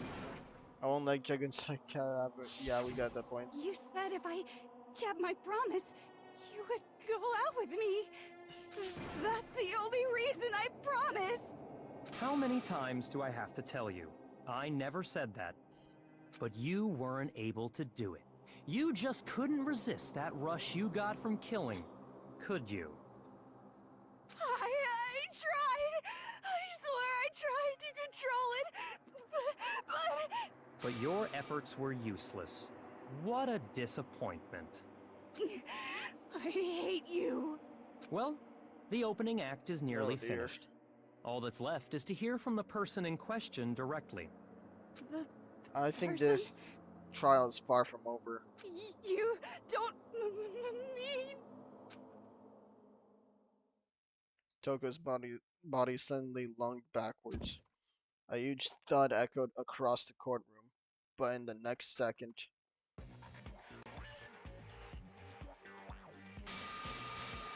oh, what the fuck? Hello there! Is it me you were hoping to see? Yes! What the heck? What in God's So you name? figured it out, huh? Well, whatever. What are you gonna do? I'm the ultimate murderous fiend, Genocide Jack! Or better yet, let's go with Genocide Jill! Genocide What Jill. the fuck is this? Toko, what happened to you? Not Toko, that's a loser name, and what happened is a textbook split personality. So what if one of them happens to be a serial killer? You should turn a blind eye to one's faults. Oh, one God's So name. intense. Like they Yeah. say, sound in murderous mind, sound in murderous body. This one is so different from the one we've come to know. Yes, well, Very the world different. is composed of a front and a back, you know. Just like how every inning has a top and a bottom, or how in the depths of every truth lives a little lie. Behind every dark and gloomy soul lives another that shines as bright as the sun! This is the murderous fiend Genocide Jack. This is beyond insane. Miss Jack, Jill, can I ask you a question? What's up? Some of us think you might be the mastermind behind our entire situation. What are your thoughts on that? Well, I'll tell you, I am the mastermind of all masterminds! Just kidding! Then it's not true? Of course it's not true! How dare you try to link me to that creepazoid? And another thing, the police and government and society in the outside world are totally powerless! I mean, they just let this idiotic bloodthirsty maniac go buck wild all over town! Oh my Sure, God. I'm a bloodthirsty maniac, but life is pain, right? To live is to hurt other people. It's a necessary evil Oh, if what you the want hell? to survive. The act What of kind of living turned itself twisted causes motive pain for everyone. serial killer? I don't know what to say. Just kidding again! This should be enough to convince you. This murderous fiend is responsible for Chihiro's death. Are you sure? Because I feel like the trial is There's just far clearly a from motive, over. so there should be no doubt. A motive? Remember Motive. what Monokuma told us? If someone didn't murder and graduate within 24 hours, an embarrassing memory or secret would be revealed. Well, let's assume that Toko's secret was about Genocide Jack. If a secret like that came to light, Toko's life would have undoubtedly been forever ruined. So she had a very clear motive to never have that side of herself exposed. You know, I feel like that's a very good Very, point. very, very Oh, interesting. dude. But sorry, as much as I hate to admit it, I'm not the culprit. Huh? But I cannot imagine anyone other than you could murder someone in such a bizarre fashion. Maybe so, but nevertheless, it's the truth. Do you really expect any of us to believe you? Yeah, I could never believe a word you say, you monster. Maybe she's totally right about that, but something's still bothering me. What she said, I need to get some more details about all of this. Ooh boy. Status of the dead body. Sorry, but I didn't kill anyone. You say that, but do you really expect any of us to believe it? Perhaps if you had an alibi, that would change things. Oh, an alibi, huh? Now we're talking. When you compare your past murders to this incident, the modus operandi matches completely. What more proof do we need? Give it up. You killed her.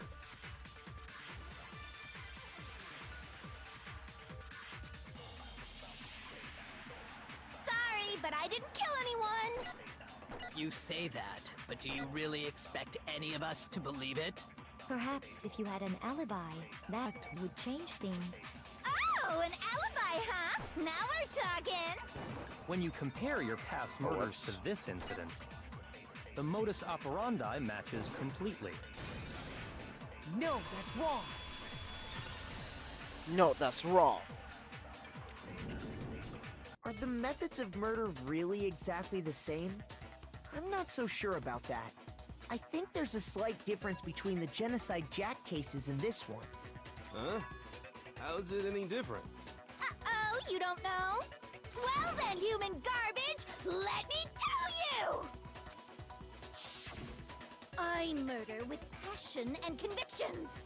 I consider myself a professional, and I have a very particular way of doing things.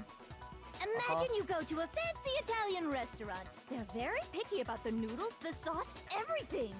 But what happened to Chihiro? It'd be like if that same Italian restaurant started using ragu or Chef Boyardee. This is no creation of mine. Let me rephrase that in a way that maybe makes more sense. There are two clear differences between the Genocide Jack cases and this one. There's one clear difference between the murders. The photos from the other Genocide Jack cases. Look at the neck and stomach. Here you'll see a clear difference. Victim's failed injury, style of the bloody message.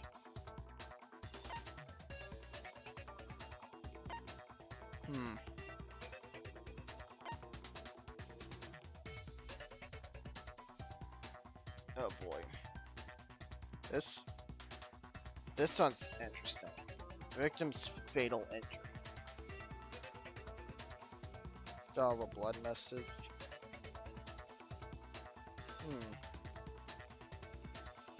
I got it! The victim's fatal injury. For one, the cause of death is different. In the Genocide Jack murders, all the victims were killed the same way. According to the case file, they were all apparently killed with a pair of scissors. But Chihiro died from a blow to the head, right? Yes. That is remarkably different from the other murders. Wouldn't it be strange for someone who kills the same way without fail to suddenly change their method? And there's more. One more conflicting detail. That's right! In my recipe of murder, if the bloody message is the tortellini, then the arrangement of the body would be the pesto sauce! Wait. Could you please stop comparing killing people to cooking?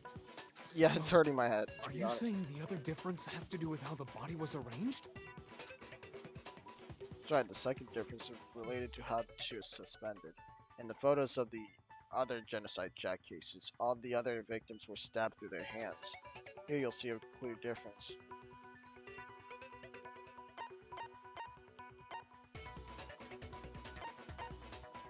How the body was posed.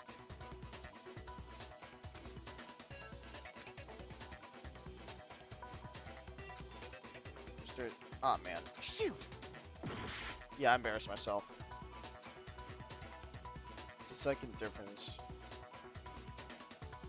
How she was suspended. Was stabbed through their hands. What was used to suspend her? Oh my goodness. Do you remember what the killer used to suspend her? They used some kind of rope to hang her up by her wrists. What is your point? Well, in all the previous Genocide Jack cases, something else was used to suspend them. Specifically, pairs of razor-sharp scissors. And guess what? I used my own specially designed scissors for the murders and the arrangement! Like I said, I'm a professional, so naturally I'm very picky about the tools I use. And you know what else? Big Mac said there's two differences, but he's wrong. Big Mac? Are you referring to me? Big Mac. Listen up, Big Mac. There's actually one more difference. Huh?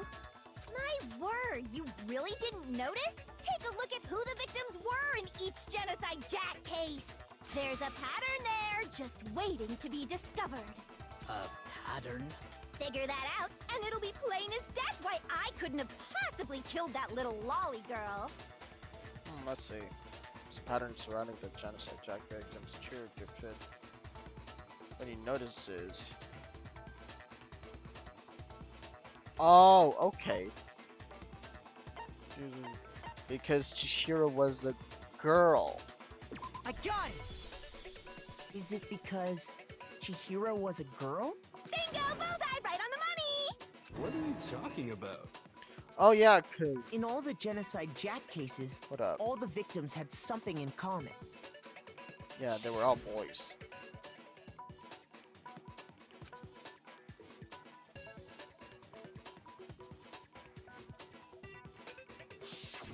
They were all guys? Yeah, all That's guys. right! The people I kill with such passion and conviction are all adorable little men! I can't believe I said it! I'm so embarrassed! So why only men but The hell not is women? wrong with you? I can't help it! I'm just a full-throttle boy-on-boy fangirl, and the mopey side of me just hates it. But now I'm on the fast track to becoming a full-fledged fan madam! So, since Chihiro was a girl and not an adorable little man, you wouldn't kill her? Would an Italian chef suddenly start making ramen just because they're both noodles? Don't be stupid. I have too much passion and conviction to cross that line. That's the absolute reality of the one and only. We get it. You've clearly explained your hobby and your philosophy. But that's not all there is to it. It's a different matter entirely, when you're forced to kill in order to survive. Quiet, lowly cur! Lowly cur? Lowly cur. I Dude, would thank never you. kill for a reason as petty as mere survival. And if by some fluke I did kill to survive, why would I bother with the message and arrangement? It'd make me the obvious suspect! That does make some amount of sense. Plus, whatever reason I have for killing, I would never leave out my prized scissors. Who would go out of their way to use a big, stupid, heavy dumbbell? Maybe you used the dumbbell because you couldn't find any scissors in the school? Any scissors? I don't just use any scissors. I only use my own set of high-class envy of the entire world scissors! Okay, whatever. Okay. There still aren't any in the school. Are you sure about that? Da-da-da-da! Oh dear. She's fully Oh my equipped. god. Now she's doing the JoJo pose. Oh my god. Dude, if she was in JoJo, how would you even rate this pose? That's right! So I can kill anywhere, anytime! Why would I resort to dumbbells or rope when I have my trusty scissors by my side? Go ahead, tell me I'm wrong! You can't, can you, gutter dogs, all of you! Hey, hear me out. She may be a serial killer, but she's definitely right. And definitely honest. Not to mention, I have no clue how to tie a good knot. So rope's totally out of the question anyway. I have no idea what's going on anymore. Could such a heinous villain really be innocent? But the body really was suspended, right? And nobody but the police knew about that. Yeah. That's why we figured it had to be the real deal and not some copycat killer or whatever. Actually, hold on. There is one person. One person who could have copied the genocide Jack cases. Wait, who? Bro, I don't even know.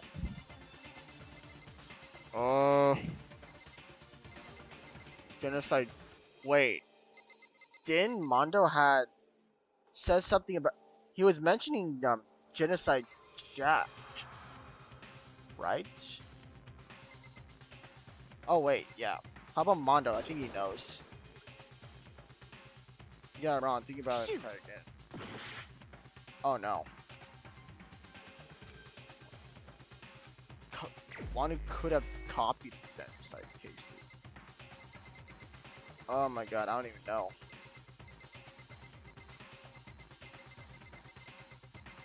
Copied. How about Byakuya Kogami? Here's my answer. Byakuya, it's possible you could have found out, isn't it? You'd have no problem gaining access to classified government documents or internal police records. Plus, you'd already looked through the Genocide Jack file before this all happened. Are you saying Mr. Togami did it? Oh, Then wait. the reason he pushed the theory of Genocide Jack being the killer so hard was because he wanted to pin the crime on her. So, he No rearranged the way. scene to disguise it and make it look like I put my stamp on it. The adorable glasses man was behind it all. Oh, I'm on fire! Well, Byakuya, what's your response? I see. So now the suspicion falls on me. Then What I do you have to must say, ask, Byakuya? when would you say I began acting suspicious? Surely you must have an answer. Looking back and thinking about it now, the way you were acting right before we discovered the body was a little strange. Locker rooms. Suspicious, very suspicious. It seems nobody searched locker rooms. Let's start with the girls' locker room. You wanted to go to the girls' locker room right away, right? But since Oh you're a guy, my! I should have naturally thought of the boys' locker room first. Is that what you want to say? The victim No was way. Chihiro, a girl. Hence why I said we should check the girls' locker room. Nothing strange about that, I'd say. On the Oh, yeah. contrary, there's something very strange. Okay then, what's so strange about it? Go Mm. ahead, share with the rest of the class. There was a clear contradiction in what Byakuya just said. To make it clear to everyone. New element added to the average. Non-stop debates. I love the background music. Truth flashback. If you aim at a weak spot and hold down the left mouse, then you'll memorize that weak spot. This memorized phase can only be shot once as a single truth bullet. If you shoot or change the truth bullet, it will disappear from your truth cylinder.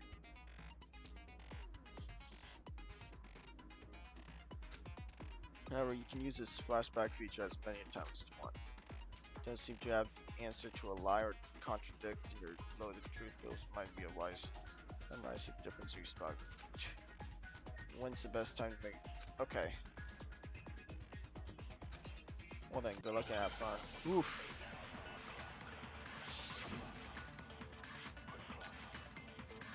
Monokuma file. So, you said Byakuya was acting kind of weird before we found the body. But he was acting weird... how? If you're present... Wait, what was the... Wait, hold up. What was the controls for flashback again? At a weak spot, hold down the left mouse.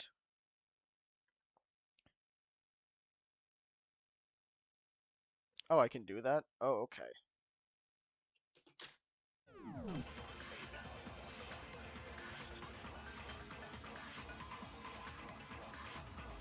That's a natural reaction for any guy.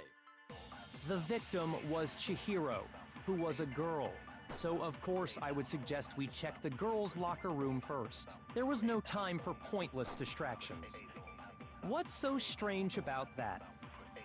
I wish you'd taken me with you. Even Byakuya's comment about Chihiro.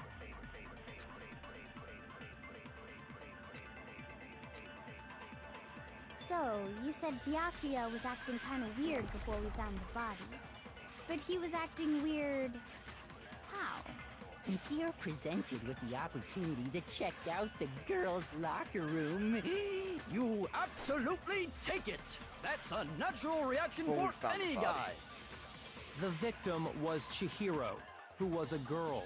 So of course I would suggest we check the girls' locker room first. There was no time for pointless distractions. What's so strange about that? I wish you'd taken me with you.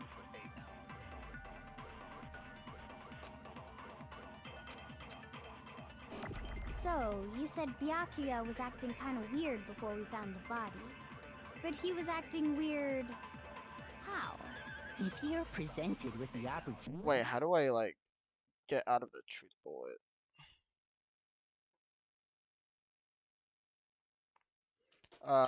Here, let me see if I can use that to my advantage.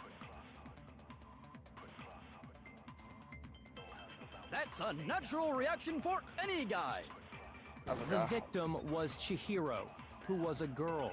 So of course I would suggest we check the girls' locker room first. Again? There was no time for pointless. What's so strange? I wish you'd taken me with you.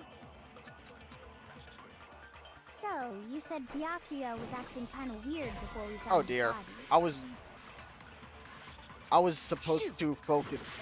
I was supposed to scan it. Okay. So, you said Byakuya was acting kind of weird before we found the body. But he was acting weird... how? If you're presented with the opportunity... That's a natural... The victim was Chihiro. No, that's wrong. Ah, so it can be used as... I'll tell you what's so strange about that. It's a because up until we actually discovered the body, we couldn't have known who the victim was. So your claim that you went to the girls' locker room first because Chihiro was the victim doesn't hold up. I see. That's a good answer, I must admit. Interesting. Very interesting indeed. But your reasoning is still too weak. Huh? What's wrong? Is that it?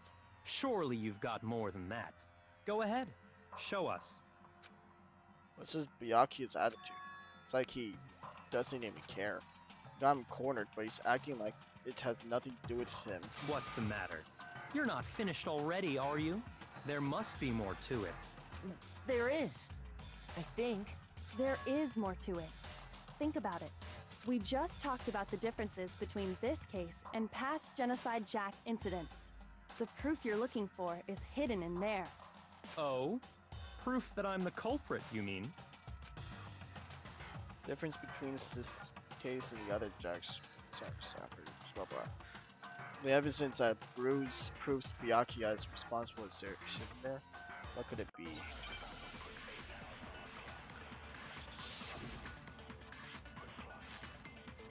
Library desk.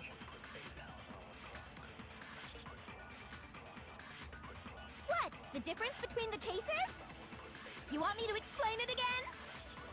When I want to kill, I use my very own special scissors. And I use those same scissors to arrange the body. But Chihiro was suspended with... It was some kind of rope. Was it not? That's right! It absolutely was! Then there must be something very fishy indeed about that rope. Hey, Byakuya, where'd you get it from, huh? I'd never seen that rope before in my life. Obviously, somebody else must have had it hidden away somewhere.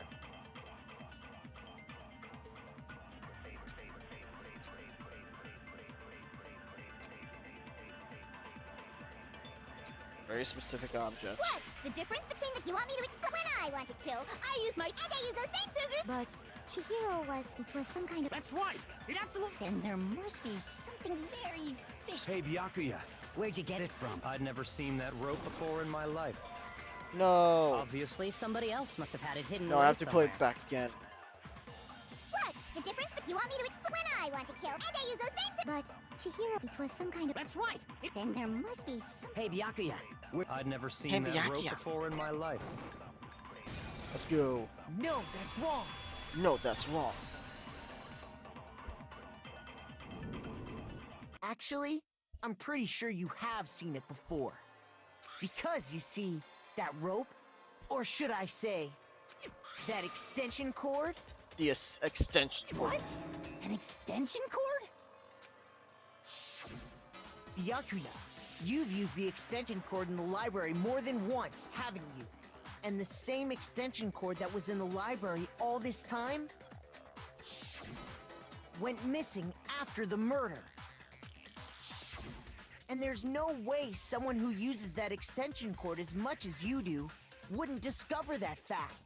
Then Byakuya must be the one who took the extension cord. I can't imagine any other possibility. That's really what you think? Then your conclusion is something like this? I killed Chihiro in the girls' locker room, then hung her up and wrote that bloody message. I intentionally made it look like Genocide Jack was behind it. Is that about right? He's doing it again. He's totally calm, totally unconcerned, as if he's not even involved. Wait, not even involved? What's wrong? I asked you if you think that's what happened. Hell yes, that's what happened. So that's it, right? Byakuya's the killer. I don't disagree with not disagreeing. He kept calling this a game, right? So he'd be totally willing to do something like this to win. Oh, this is just getting jukesy. Sorry, but could we hold on just a second? I think we need to talk about this a little more. Huh? Do we really need to? We've already decided who did it. I know, but still, there's something that's still bothering me. Is that right? And what, pray tell, is still bothering you? I killed her in the girls' locker room, then disguised my crime. Specifically, I dressed it up to make it look like it was the work of a homicidal psychopath. What about all that bothers you? Wait, what was just now? Something's not right. Chihiro's body was definitely found in the girls' locker room. What does that mean? Can I really just accept what Byakuya said as truth? No, I don't think so. There's definitely something off about what he said.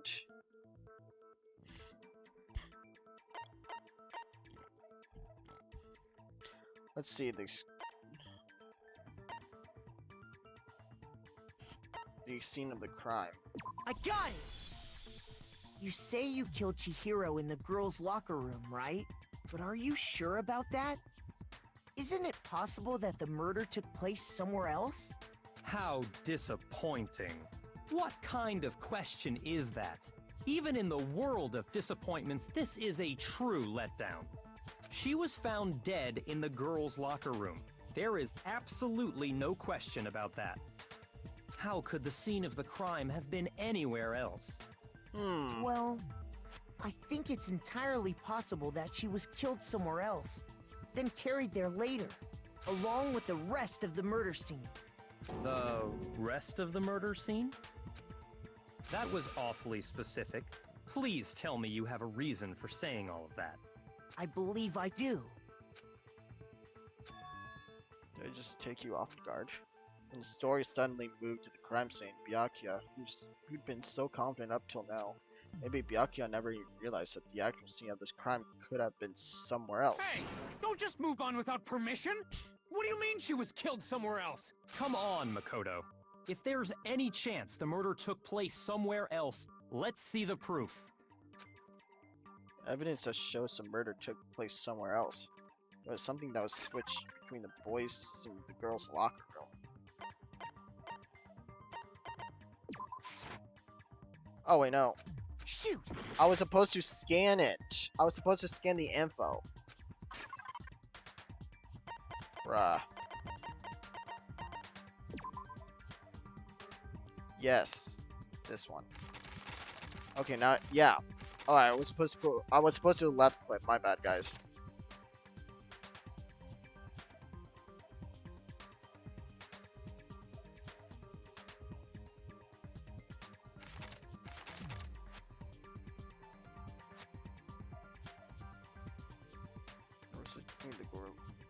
Boys and girls lock.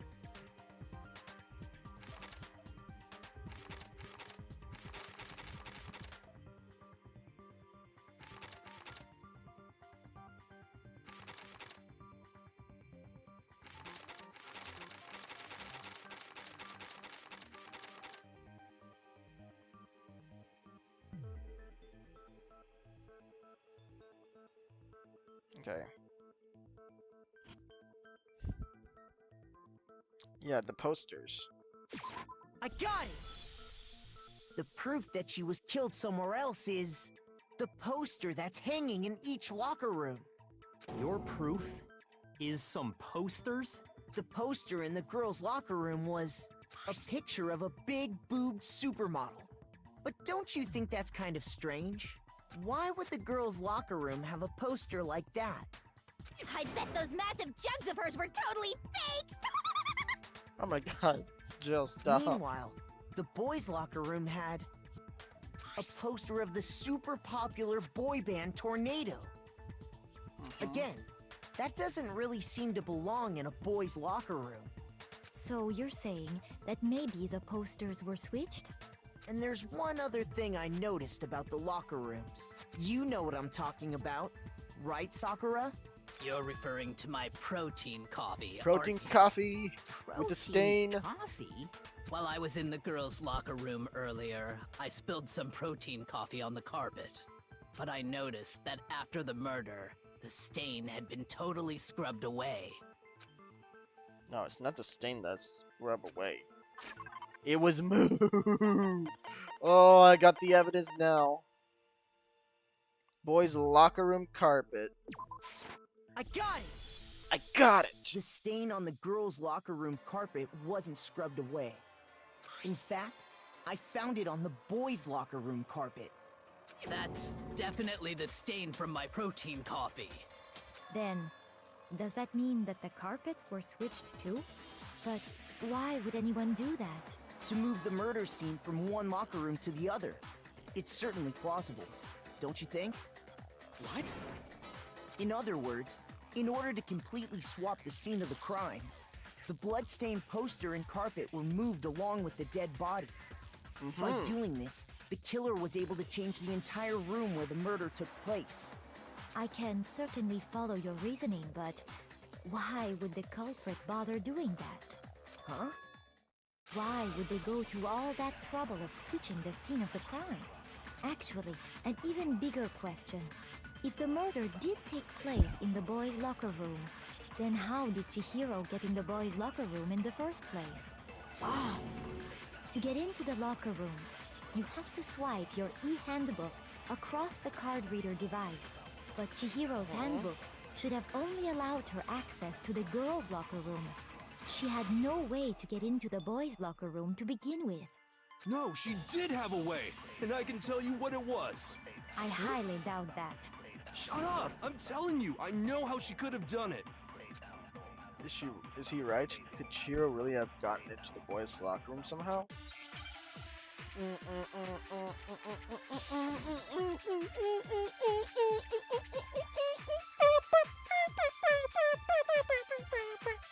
Broken e-handbook. Is it really possible?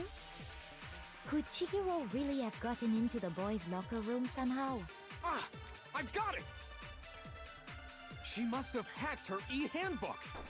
No, that's wrong. She was the ultimate programmer, after all. I'm sure that would have... No, I don't... She used the thing... Huh? I'm talking about Leon's handbook, of course. If she had that, she could get into the boys' locker room, no problem.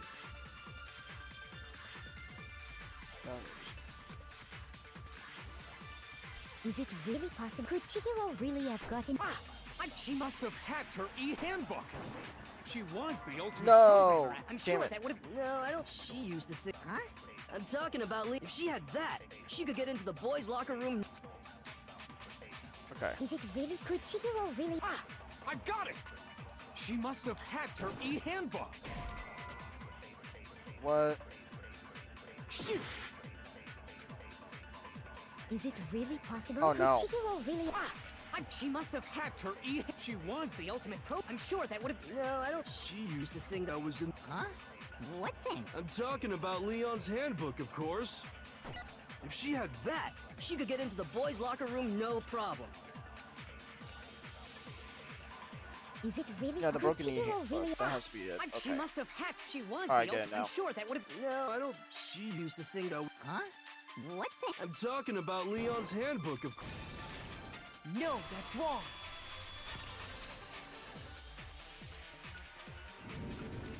No, I don't think Chihiro used Leon's handbook. Why not?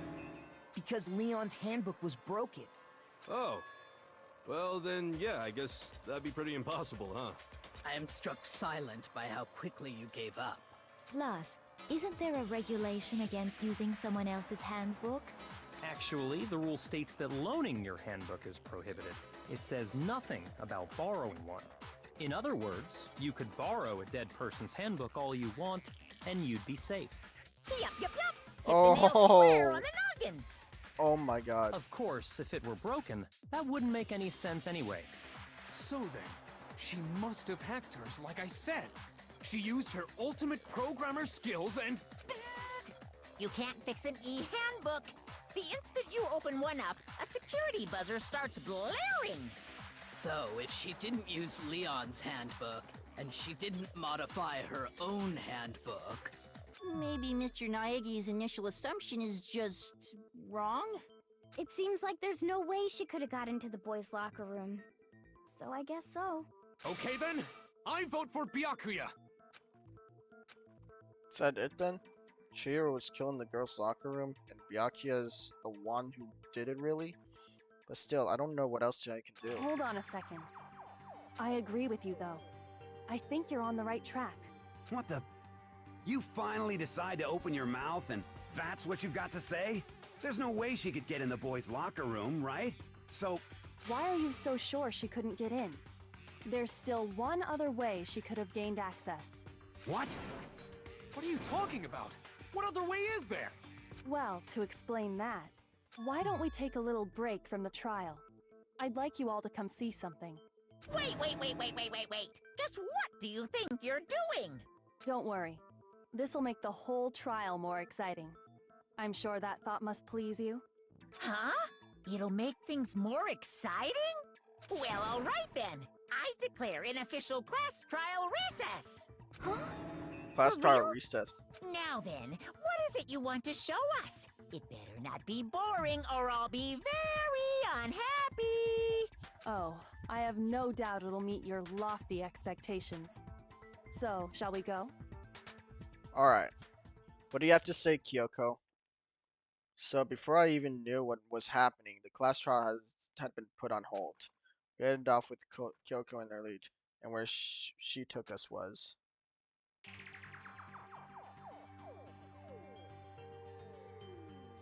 The girls' locker room? We've already searched this place top to bottom! What are you trying to pull, Missy? I'd like you to examine the victim's body one more time. You want to check it again? Be sure to examine the entire body very carefully. Take your time. Oh my god. You mean the entire body? Examine her carefully? Like using our hands? No way! It's probably best if I don't run my hands all over a girl's dead body. It's not that I'm creeped out or anything, it's just... based on religious grounds, you know? Very well. I'll do it. Oh, Sakura. But you're a girl. You shouldn't have to touch a dead body. Just let one of the boys do it. No, let Sakura handle this. She has a very strong heart, as far as I know her. No, it's okay. I think Chihiro would rather have a girl examine her. So just leave this to me. Sakura. What is this? Some kind of secret girl-on-girl action? Is that what you two are about? Oh my goodness. That's not it at all. Stop screwing around. Okay, here I go. I'm sorry, Chihiro. Please excuse the intrusion. Putting her hands together in a brief prayer, Sakura then began to quietly examine her body. Be sure to check her entire body, and I believe we will solve this particular mystery. Her entire body? I know you say that, but... What? This is... What is this... What is it? Not possible. It's not possible. Sakura's eyes were staring widely at Chihiro's lifeless form. Her massive frame trembled. This girl is... Is what? Is a boy!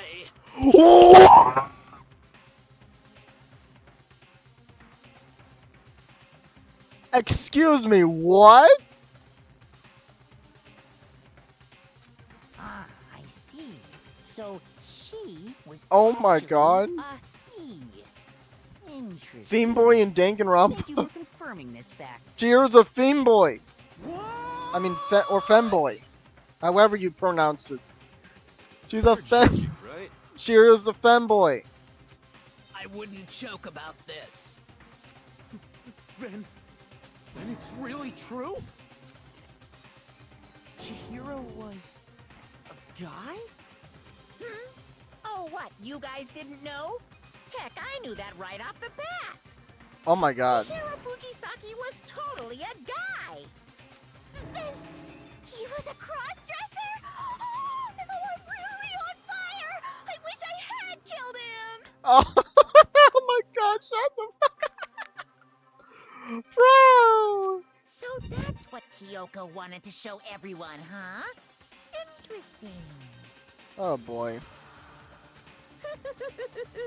Yes, that certainly does make things much more exciting. Now let's ride this wave of excitement back to the courtroom and get back to the trial. Yay. Ahem. I do apologize for keeping you waiting. Now then, let's resume the class trial. We've all just learned of the shocking revelation that Chihiro was actually a boy. Let's pick up from there. Yes, Okay. well, I don't know his reason for hiding it, but the fact is, Chihiro was not a girl, but a boy. Do you think that Chihiro was actually a guy? The thought had never even crossed my And mind. because the victim was male, he would have had no problem gaining access to the boys' locker room. Assuming his handbook did, in fact, list his gender as male, then yes, that would be true. Of course his handbook said he was a boy. He dressed like a girl, but he was a boy through and through. So then, there should be no issue with Makoto's initial assertion. The victim was killed in the boys' locker room, and was then later moved to the girls' locker room. And the killer could have easily used Sayaka or Junko's handbook to get into the girls' locker room. So Chihiro really was killed in the boys' locker room? I still don't understand the motive for moving the body, but yes, that does seem plausible. Well, I must admit, I did find it rather odd. I knew he felt a little off. There was a certain incongruity to his female body. This is a most titillating situation! So now everything has been connected. All the mysteries have finally become clear.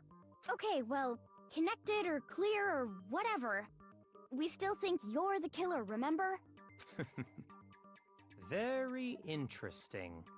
This has become very very interesting indeed. Very interesting. He's off in his own little world. What about you, Makoto? After everything we've learned, do you still think Byakuya's the killer? Well, without a doubt, Byakuya is the one that made Chihiro's death look like Genocide Jack did it. But I think he might not actually be the killer after all. What? But aren't you the one who accused him in the first place? He just seems to be too easygoing about all this. Like he's enjoying us solving the mystery. The way he's acting, it makes it seem like it doesn't have anything to do with him. And you think that might be because it doesn't have anything to do with him? Plus, the evidence he left behind was a little too... how can I put it? Overt. He consciously chose to use the extension cord, knowing it could connect him to the murder. At least, that's how I see it. And Byakuya, when you found out the murder took place in the boys' locker room, it seemed to rattle you.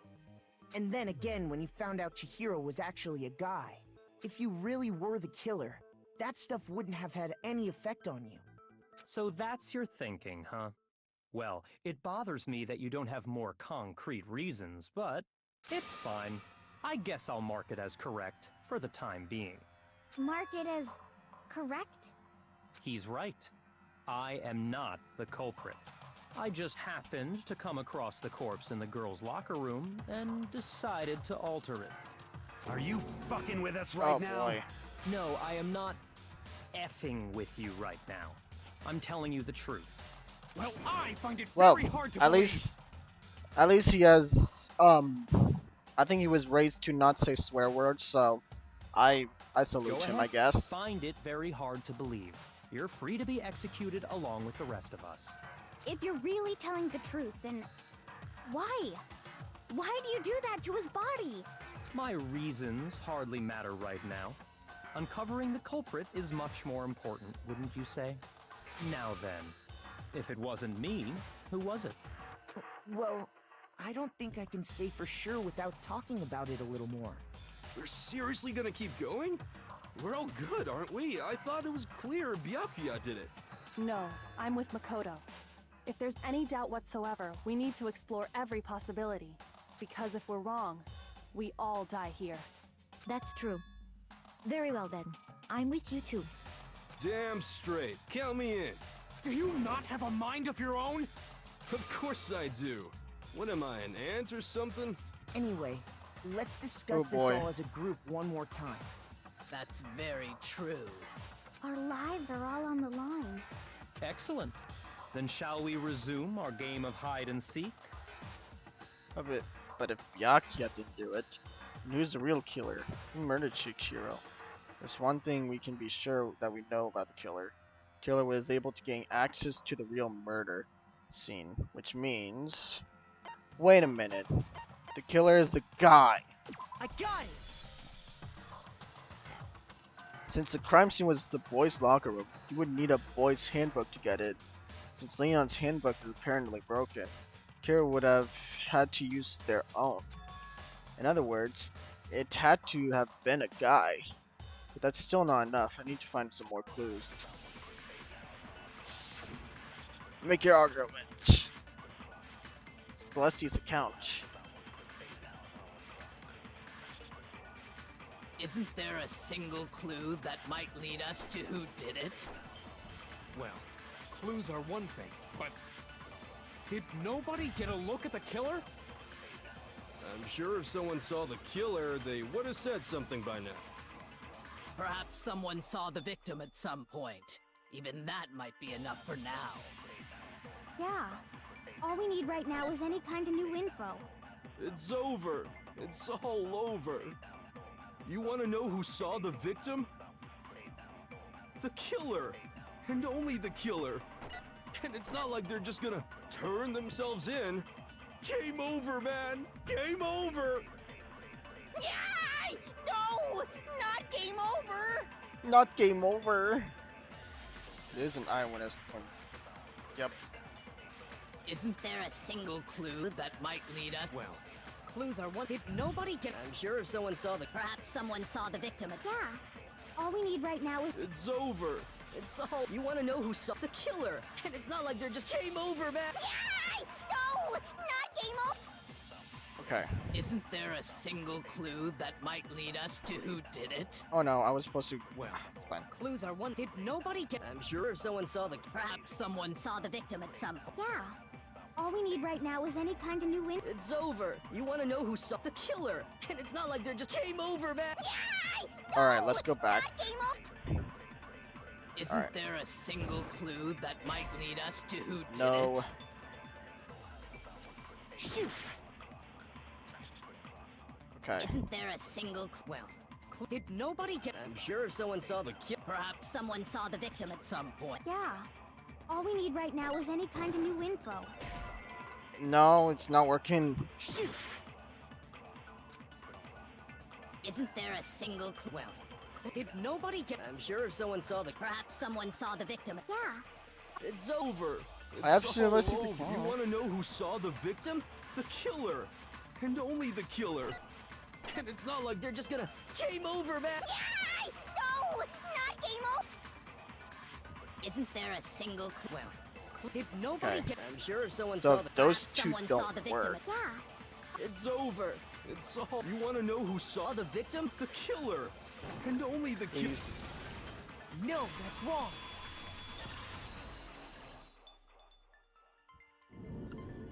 I believe someone else did see the victim before he was murdered. What do you think, Celeste? Now that you mention it, yes, I did see him. Huh? Really? Oh, but I suppose only Makoto knows about this. The rest of you had no idea, did you? That is why you're all making such ugly noises. Whatever! Just hurry up and tell us! It was last night, right before nighttime. I saw Chihiro in the dormitory warehouse. I saw him stuffing a track jacket into a duffel bag. And then, I assume, he headed off to exercise. A track jacket and a duffel bag? But we didn't find anything like that at the murder scene. It seems likely that the culprit destroyed them to get rid of any evidence. And that is when he said something that struck me as rather odd. Well, they better get going. Can you hurry? Chihiro told me he was in a hurry. But why would he be in a hurry? Only if someone were waiting for him, I should think. So, Mr. Fujisaki was on his way to meet with someone, and then they were going to work out together? But Hina and I had invited him to exercise with us plenty of times, and he always declined. Probably because he was afraid you'd find out the secret he was hiding, right? Which means that conversely, he must have trusted whoever he was meeting with very much. Enough so that he was willing to risk his secret being revealed. What a marvelous friendship! The point is, whoever he met up with is the culprit, right? So we just gotta figure out who it was. But knowing what we know, I can't even guess. No. You already have what you need to make the connection. Huh? You know who the killer is. Seriously? Who is it? Who's the killer? Think back to the track jacket and duffel bag the killer disposed of. Focus on the details of these items, and it should become obvious who was waiting for him. Are you sure about that? You really think we can figure out who did it based on 2 pieces of evidence that we don't have? What? You want to track down some fingerprints or something? Even if we had the equipment for that, we wouldn't know how to use it. As was noted, the evidence is already gone. There's nothing to get fingerprints from. Maybe, Oh but boy. we can make certain inferences if we just take the time to talk it out. Easy for you to say, but fine. Celeste, did you notice anything special about the bag or jacket? The bag was just a normal duffel bag from the warehouse. All the bags in there are the same, so I can't imagine what would make that one special. Well, if I remember right, there was a decent variety of tracksuits to choose from. Do you think there might be some connection between the culprit and Chihiro's jacket? Perhaps. Let's explore that and talk a bit more about the jacket he took. Chihiro's track jacket really holds some clue about the killer. Someone is really hard to believe.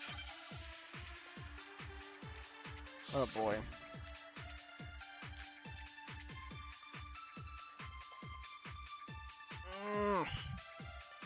I feel shivery and First of cold. all, we know where Chihiro was headed. He was on his way to go exercise. So next we have to ask, why did he choose the specific tracksuit that he did? What do you mean, the specific tracksuit? I got it! He picked that tracksuit because it matched the one the culprit was wearing. So, what you're saying is, the killer was wearing the same blue tracksuit as him? Wait a minute. My tracksuit is... Oh shit! No, wait. Shoot! No, wait. First of all, We he never was on his way, so next mentioned then, why a did he color of the choose jacket. specific What do Dude, you mean, the specific? I got it! It matched the one the culprit was... So, the killer was wearing the same blue tracksuit? there we go. No, that's wrong.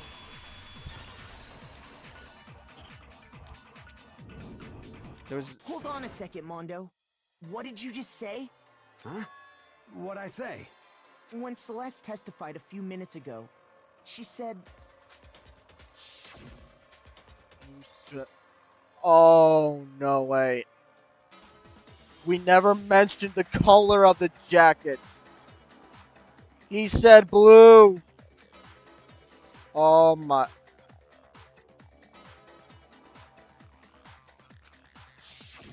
She never said anything about the jacket's color. So why did you say Chihiro's blue tracksuit? What are you... You just... Hey, Celeste. What color was Chihiro's tracksuit? As a matter of fact, it was blue. And before we began the trial, Did you tell anyone that? The only one I told about any of this was you. Then, Mondo, how did you know what color Chihiro's tracksuit was? Mondo. Because I just... I'm sure he saw the clothes at some point in the investigation. No. No, that there can't was be. no. There was no. We did not had. The There was bag no. and clothes were surely was disposed of, by yes. the time we began our investigation. Then the Very only reason he could have known what color the tracksuit was is if he saw Cherry with it before he died. That's the only possibility. Cherry? Are you talking about Chihiro? So, how about it? Did you see the tracksuit or didn't you? Just by chance. I just happened to see it last night. He walked past me, and he was carrying the tracksuit in his hands.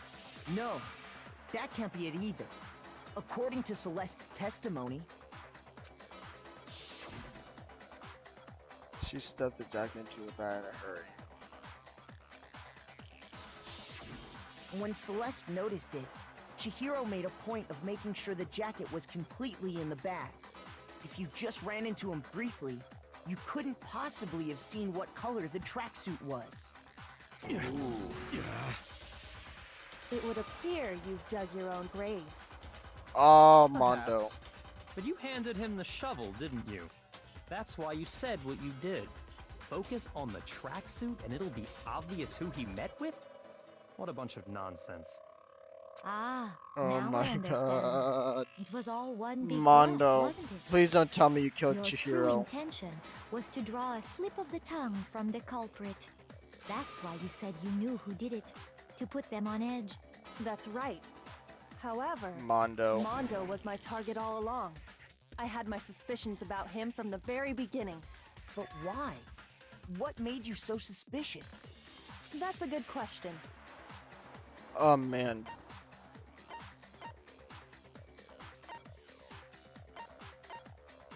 The way he was acting, the way he talked. The way he was acting. There was a certain turning point that tipped me off. Maybe you didn't notice it, Mondo, but you tend to refer to men and you only call guys dude. For girls, it's chick.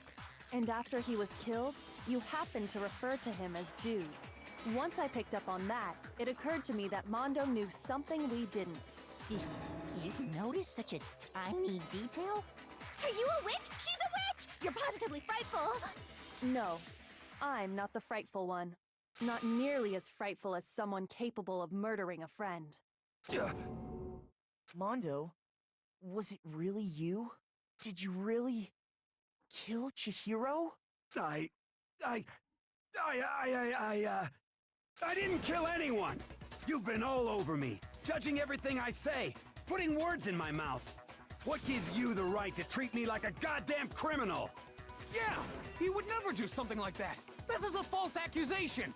It's true. My reasoning on that is pretty shaky. That was fast. Well, this does present us with a problem. It seems we are all out of leads. My time has nearly come. That's what my little ghost friend is telling me. Oh yeah, Oh, that dear. reminds me. Hifumi, weren't you telling me you'd found some evidence? Really? What kind of evidence? Actually, you know, now that I'm thinking about it here calmly, it might not be all that relevant. Jeez, does your confidence just get up and walk away? It's fine, Oh, man. man. Just tell us. Yes. If Any you evidence really will do. insist, then, Any evidence will do. Here it is. Hmm? What do you have there? It happens to be an e-handbook. I found it laying on the ground, so I scooped it up. Found it on the ground, right? Then it must belong to... Wait, let's see. I think Chihiro's handbook was... Okay. It could be... Was it Mondo's? Or Chihiro's? No, if it was Chihiro's, it would have been in the back, but... Chihiro. Mondo's? It belonged to his Mondo's, huh? Oh man. Oh dear. It's Chihiro's. I got it! We know Chihiro's handbook was missing from the scene of the crime, right? Oh yeah, it was For a missing from fact. scene of crime, yes. For a fact indeed. I was totally sure I'd found it. Then it must hold some clue about the culprit, right? Well, that's what I was hoping. But it's busted. It won't even turn on. I imagine the culprit broke it to get rid of any evidence after the murder. That's odd. I didn't think the handbooks were quite so fragile. No, it's not. You're right. They're not. They're totally waterproof and shock resistant. Yes, Wash. It would take an awful lot to break one. And yet, this one does appear to be broken, as is Leon's, sitting useless in the main hall. For all your confidence, that is a remarkably high failure rate. Do you think there might be some kind of mystery in there somewhere? How precisely did the handbooks get broken? How did the handbook get break? There's only one explanation. By hacking it, by hitting its weak point. Yes, it said we had a weak point, right? I got it! Yes. You already told us before that the handbook has one weak point, didn't you? Yeah! You remember that? Yes, I remember. Sure, maybe I let that slip, but I never told anyone what the weak point actually was. But if the handbook is supposed to never break, and two of them broke in quick succession, Then we can only assume that someone's figured out its weakness. You know what the weakness is, right, Monokuma? So, what is it? Huh? You're asking me? I think it's a necessary piece of information if you want this to be a fair trial. But if I tell you, and someone else decides to copy it, that would be very not good. Just tell us already! Why would we want to break our own handbooks? Oh well, I have a weakness for pushy demands. But you're sure you won't follow their example? Then allow me to make a special announcement. The weak point of my cutting-edge e-handbook is... when it's exposed to high temperatures for too long, it will suffer a meltdown and totally break! I flippin' knew it! High temperatures. Yeah, because I found the handbook laying on the floor of the sauna. Floor of the sauna? The temperature in the sauna can reach over 200 degrees. Wait. Strange how you don't get burnt, huh? So it's because as your sweat evaporates, it creates a cooling layer of air around your skin. If And the only hot air of the person that sauna could- were somehow pushed directly onto your skin, you'd definitely get fried. That layer of air would get blown away. That's why you may feel a burning when you move around. So when you're in a sauna, make sure to keep nice and still. Wow, interesting.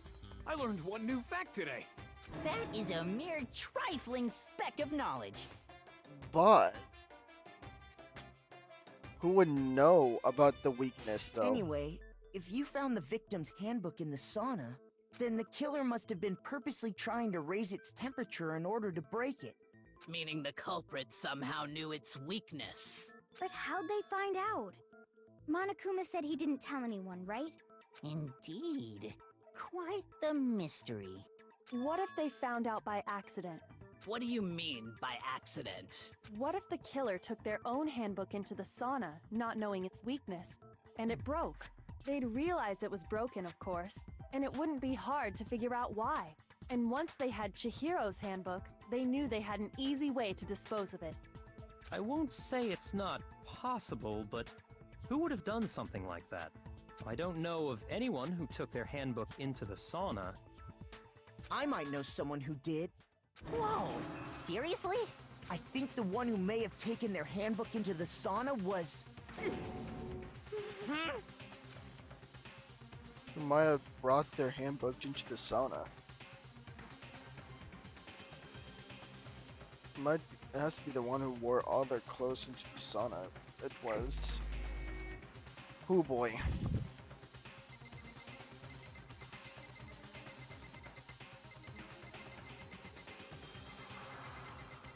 Like, it's gotta be... Yeah, Mondo. Oh, my hatred for Makoto is bubbling, but at least my beautiful Sakura is here. I learned one new fact today. GNG gained her in a killing game lock-in. Okay. So... Here's my answer. Yes, he knows. Mondo, your handbook got broken in the sauna, didn't it? His handbook got broken into the sauna. What? Why? Why do you keep accusing him? Mondo and Taka had an endurance contest in the sauna not too long ago. Yes. Yeah, because he had all his... That makes a lot of sense. He had his clothes all on. And he must have forgotten that his like, broke. Wait, but how was he able to get into the boys' locker, though? And for the contest, Mondo just so happened to keep his school uniform on. But little did he realize, he'd also left his handbook in one of his uniform pockets. And when it was all over, Mondo discovered that taking your handbook into the sauna could easily destroy it. No, wait, hold on. You've got it all wrong. He would never kill. I don't accept this. Show me the proof. The actual solid proof. Okay, wait. So if his burned, then that means he could have... Oh my goodness. Hold up. I mean, I don't want to believe it here, but I found something that proves it beyond a shadow of doubt. Make your argument. Broken knee handbook, Chihiro's handy handbook, card reader. Oh boy. Let's test Makoto's assertion. If what he says is correct, then Mondo, you broke your own handbook. In other words, if Mondo's handbook is actually broken, then that proves that what Makoto said is right. Well, my goddamn handbook works just fine. See? Look!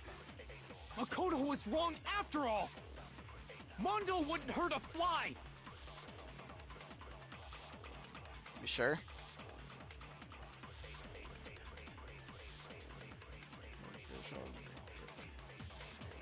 Let's test Makoto's assertion. If what he says is correct, then Mondo, you broke your own handbook.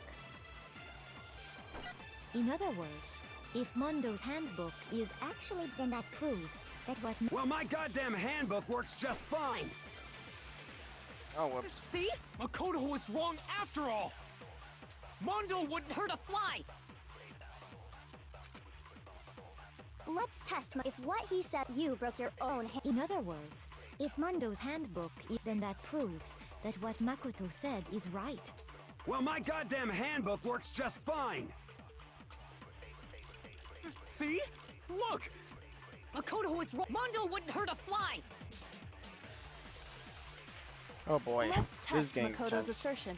Get broken If what he card says reader. is correct, then Mondo, you broke your own handbook.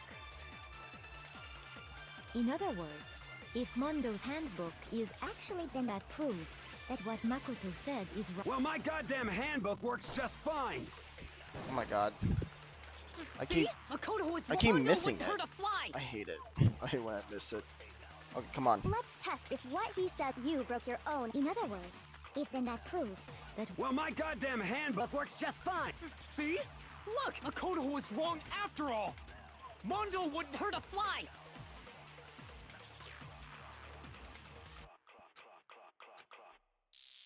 Let's test Makoto's if what he says is you broke your own hand. In other words, if then that proves that what Makoto... Well, my goddamn handbook works just... Alright, broken knee No, handbook. that's wrong.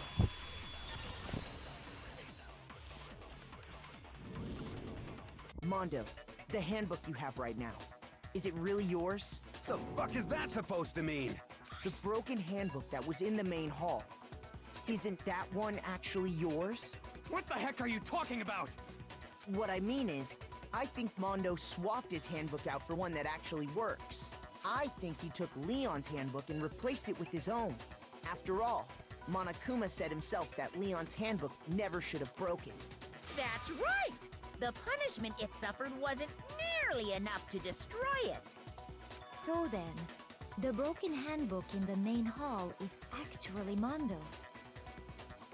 Which would mean that the handbook Mondo has right now is actually Leon's, yes? Ooh. But doesn't that violate the school regulation that says loaning out your handbook is prohibited? Well, He is here's borrowed. how I look at it.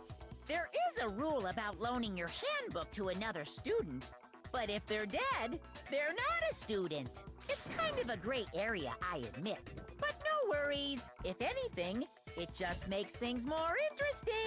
As Oh my such, god. I decree that exchanging handbooks with a corpse is not a violation of the rules. Well, Mondo, if I'm wrong about this, you're welcome to say so. I'm happy to admit I made a mistake, but... Son of a bitch! What's wrong, bro? Come on! Tell him he's wrong! You are wrong! You have to be wrong! Everything you just said is wrong! You made it all up! Okay, then why don't we look back on this case one more time, from the beginning? That way, everything will become clear, and we'll all see if I was right or wrong. Closing climax. Alright.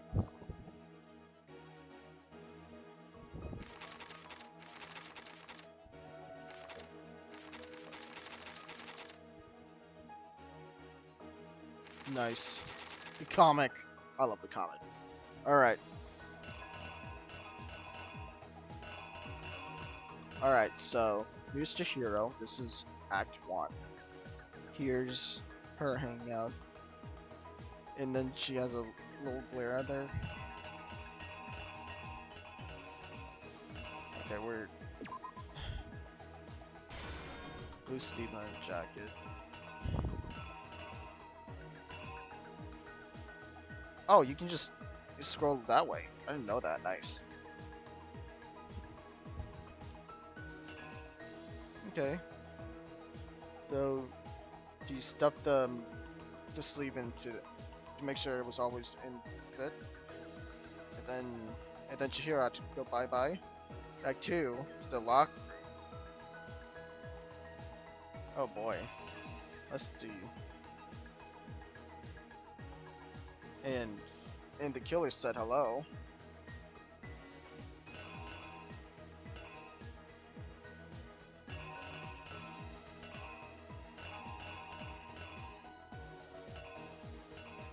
Alright.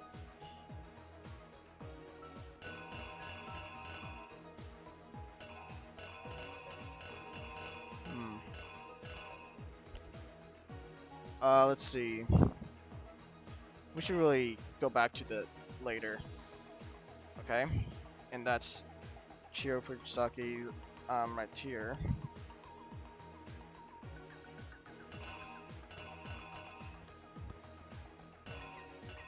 Oh wait.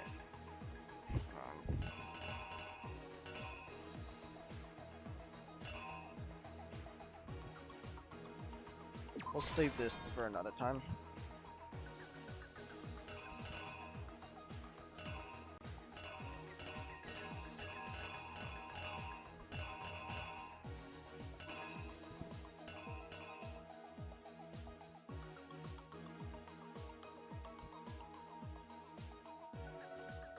Oh, and that's where the guy had the dumbbell.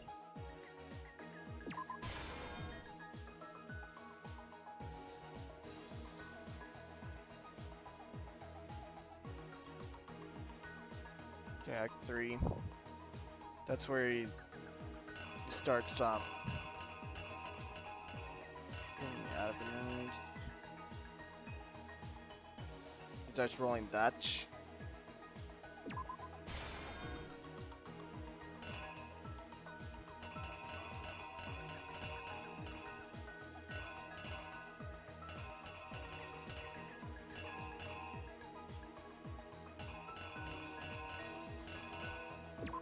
And that's where the girls come in. Alright.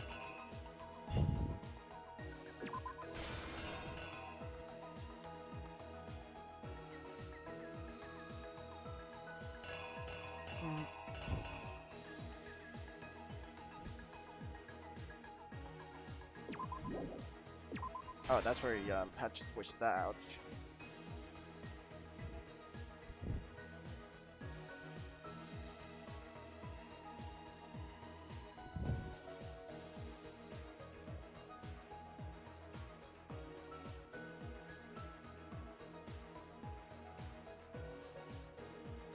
And all of it was switched out. Act 4. Wait. That was Act 4? Wait, what? Wait, why were you involved? Oh no.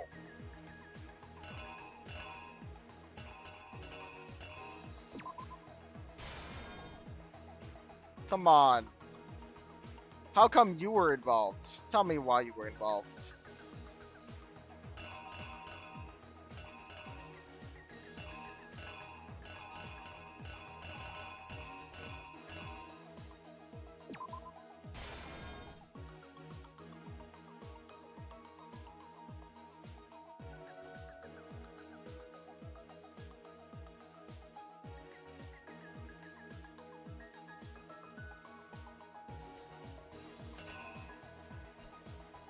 Wait, then... How come... Oh my god, okay.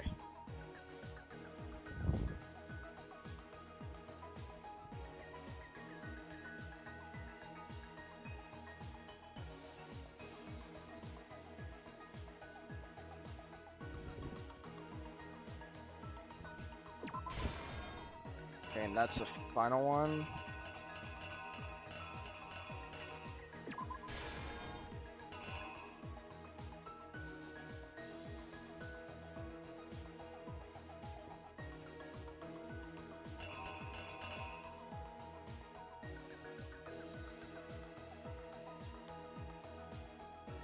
It was always stood up.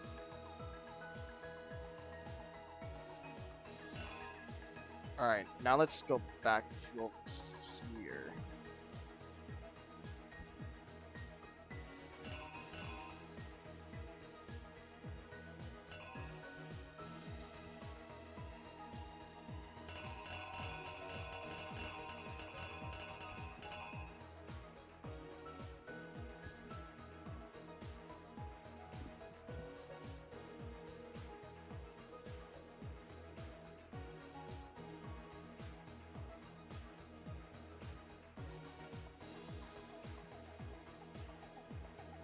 Okay.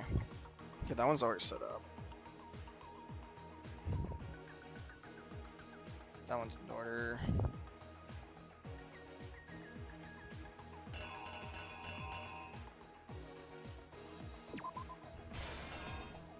Okay, that's Fujisaki's hand.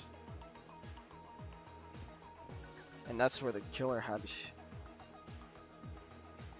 a girl's handbook, a dead one. Alright.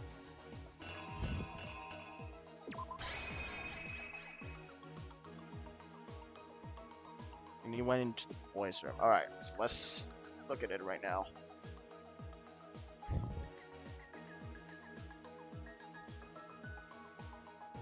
In there. Okay, that's alright, that's in.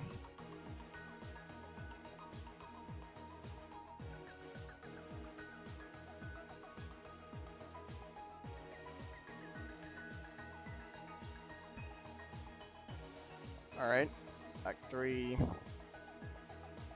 Took that.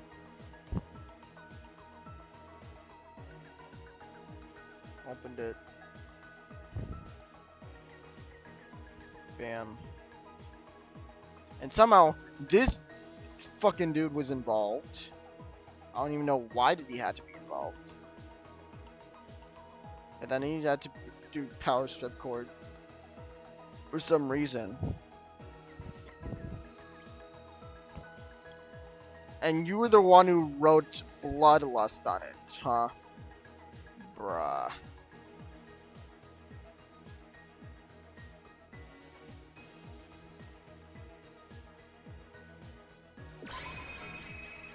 Alright. The killer is you! Here we go. First, let's take a look back to before the incident.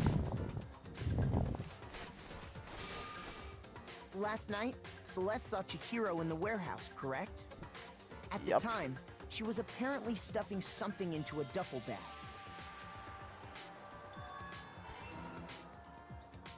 That something was a blue tracksuit. You can confirm this, right, Celeste?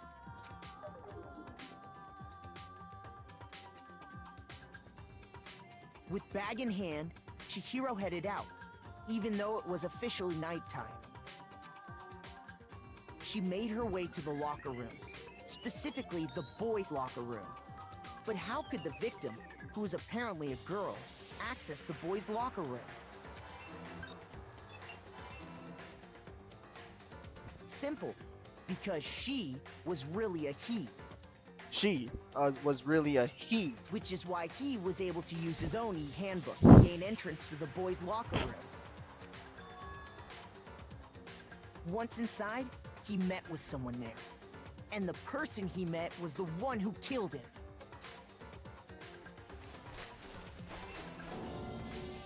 It seems likely that the killer grabbed the nearby dumbbell, approached the unsuspecting Chihiro,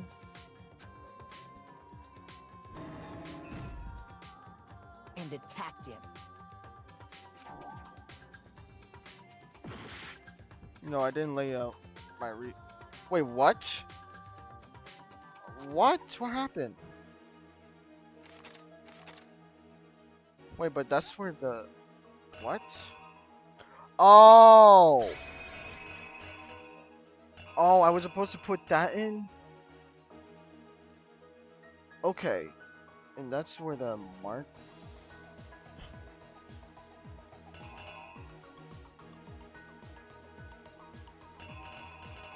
No. Okay, so that's where it's splatted. Okay, I was wrong. Here's exactly what happened. Okay. And attacked him. All right. And that's where the bloodstains on the poster and carpeting in the boys' locker room came from.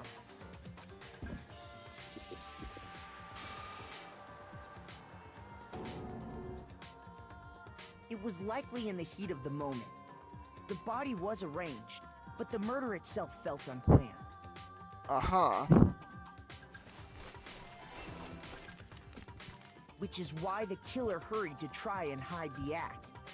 First, pulling up the bloodstained carpet. Then, removing the bloody poster.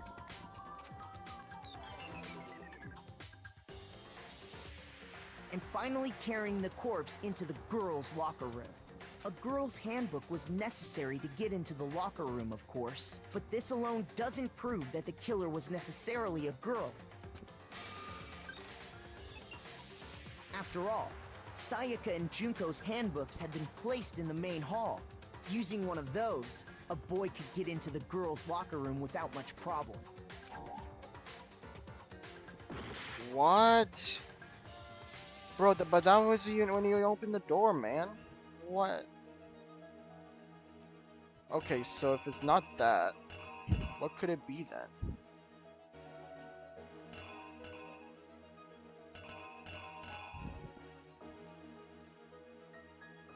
What?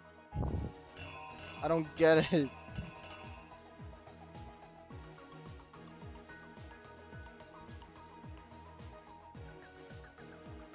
Like, it's already on there. I don't even get it, man.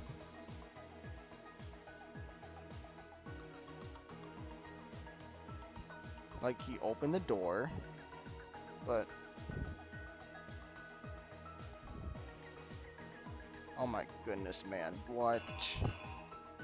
Is there something that I'm missing? Like, he already has the handbook in his hand. And the door, I'm not even sure how... Oh my goodness, man. This is confusing.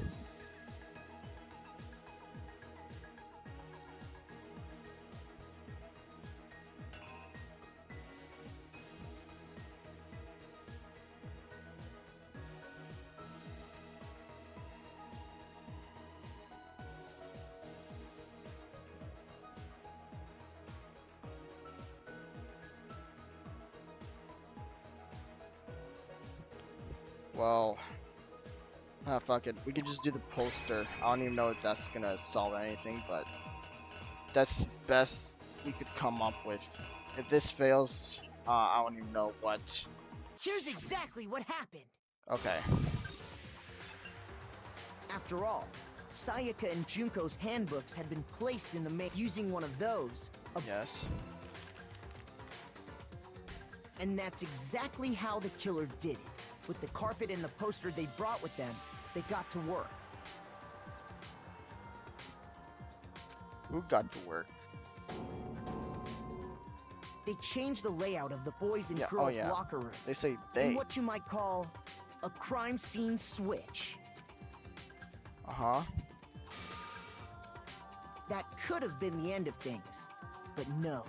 Byakuya discovered the body and decided to intervene in the situation, making things even more complicated.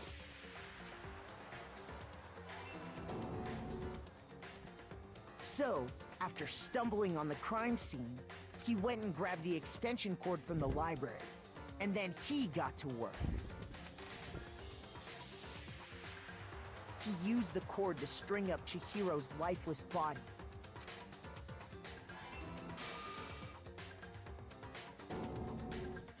Then, using the victim's own blood, he left a grisly message there at the scene of the crime.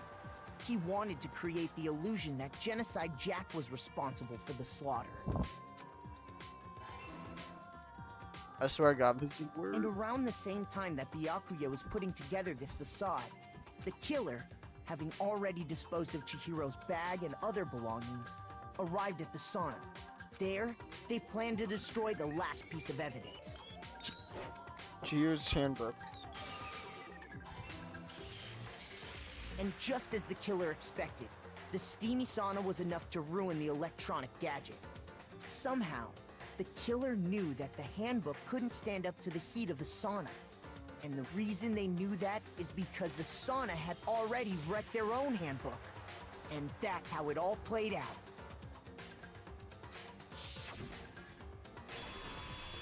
Uh-oh. Isn't that right, Mondo Owada? Mondo Owada. Complete. Wait. No. This can't be right. Oh my God. Where's your evidence? Yeah. Where's your evidence? You need evidence. You need proof. Without any proof, you can't pin any of this on him. Evidence on Mondo is a killer that already revealed itself early in the trial. If I could somehow show where Mondo's handbook is right now. Once I do that, everything will become clear. No element has been added. Bullet time battles. Let's talk a little bit about favorite time negative. Whoa. No. No. Whoa. Danganronpa, what?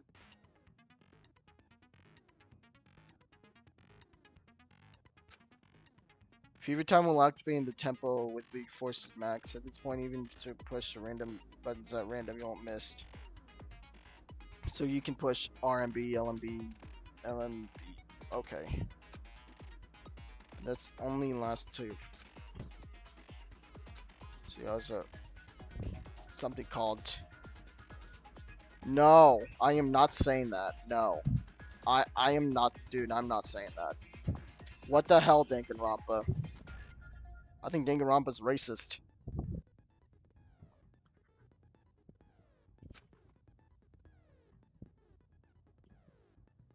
If the opponent attacks, I'll just call it end time. If the opponent activates end time during the bullet time battle, your tempo marker will disappear, making it quite a bit tougher to hit the buttons in your. If you were to activate fill time at this point, no, never mind. I'm sure nothing will happen. I don't know what's on where, but I'm surprised. If your action difficulty is set to gentle, the opponent won't use end time. They're looking at fun. Ooh boy. Along with truth. Show me some evidence. You're wrong. I won't listen. I refute you. False. Show me some evidence. I won't listen. False. I refuse to vote. Show me some evidence. You're wrong. I won't listen. I refute you. Aw, damn.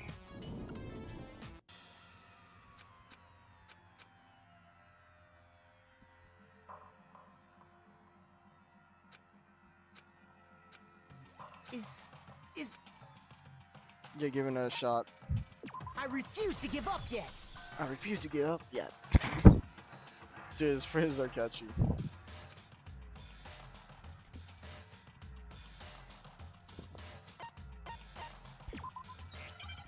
Okay. Alright, let's do this. Show me some evidence. You're wrong. I won't listen. I refute you. False. Show me some evidence. I won't listen. False. I refuse to vote. Show me some evidence. You're wrong. I won't listen. I refute you. False. Show me some evidence. I won't listen. False. You're corrupt. I refuse to vote. I refute you. False. You're corrupt. Show me some evidence. I won't listen. I refuse to vote. Final strike. Show me some evidence. This should prove it. Woo! Okay, let's go. Alright, that was pretty difficult, but I Thinking handled so it. far is right. Mondo must have replaced his broken handbook with Leon's. In which case, we can just check each of our handbooks right now. Once we do that, we'll... We don't gotta do that. Oh, what's that, Mondo? You don't want to do that? Yeah. Yeah. I did it. I killed him. Yeah, he knew he was cornered, man. He knew he was cornered. A+. Not bad. I did pretty good. Bro, what are you saying? I got no choice, man. After hearing all that, I gotta just... give up. Go ahead, Monokuma.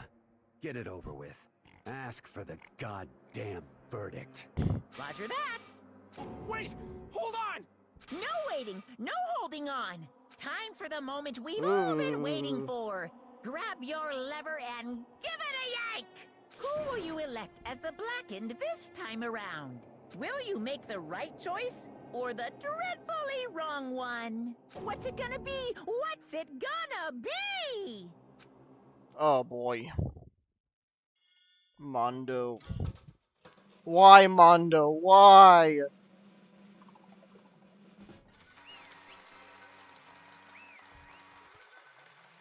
Why, Mondo?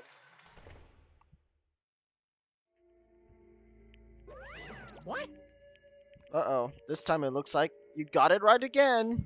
Yet it seems so. It is so. The Blackened killed Chihiro. Fujisaki was Mono Owada.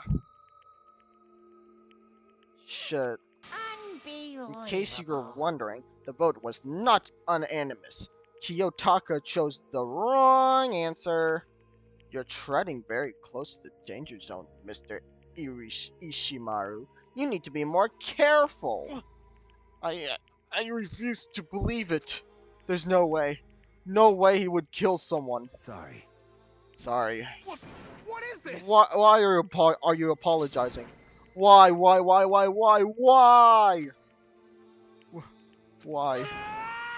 Why did you do it? Oh man, I feel bad for him. Now then. Well, it looks like Mondo's taking a vow of silence, so allow me to explain on his behalf. Actually... The story of the murder this time is the sad story of two men. Oh, but for anyone who doesn't really want to hear it, you can hit the control key to fast forward the text. Oh my god, how did you break the fourth wall on me? Anyway, there was once a young boy, and his name was Chihiro Fujisaki. He had an extreme inferiority complex regarding his own lack of strength. You're so weak, even though you're a boy. He'd heard things like that as long as he could remember, and he couldn't overcome his weakness. On the contrary, he tried to hide and buried himself further and further into that weakness, to take on the fragile form of a petite young girl. He had chosen that as his way out.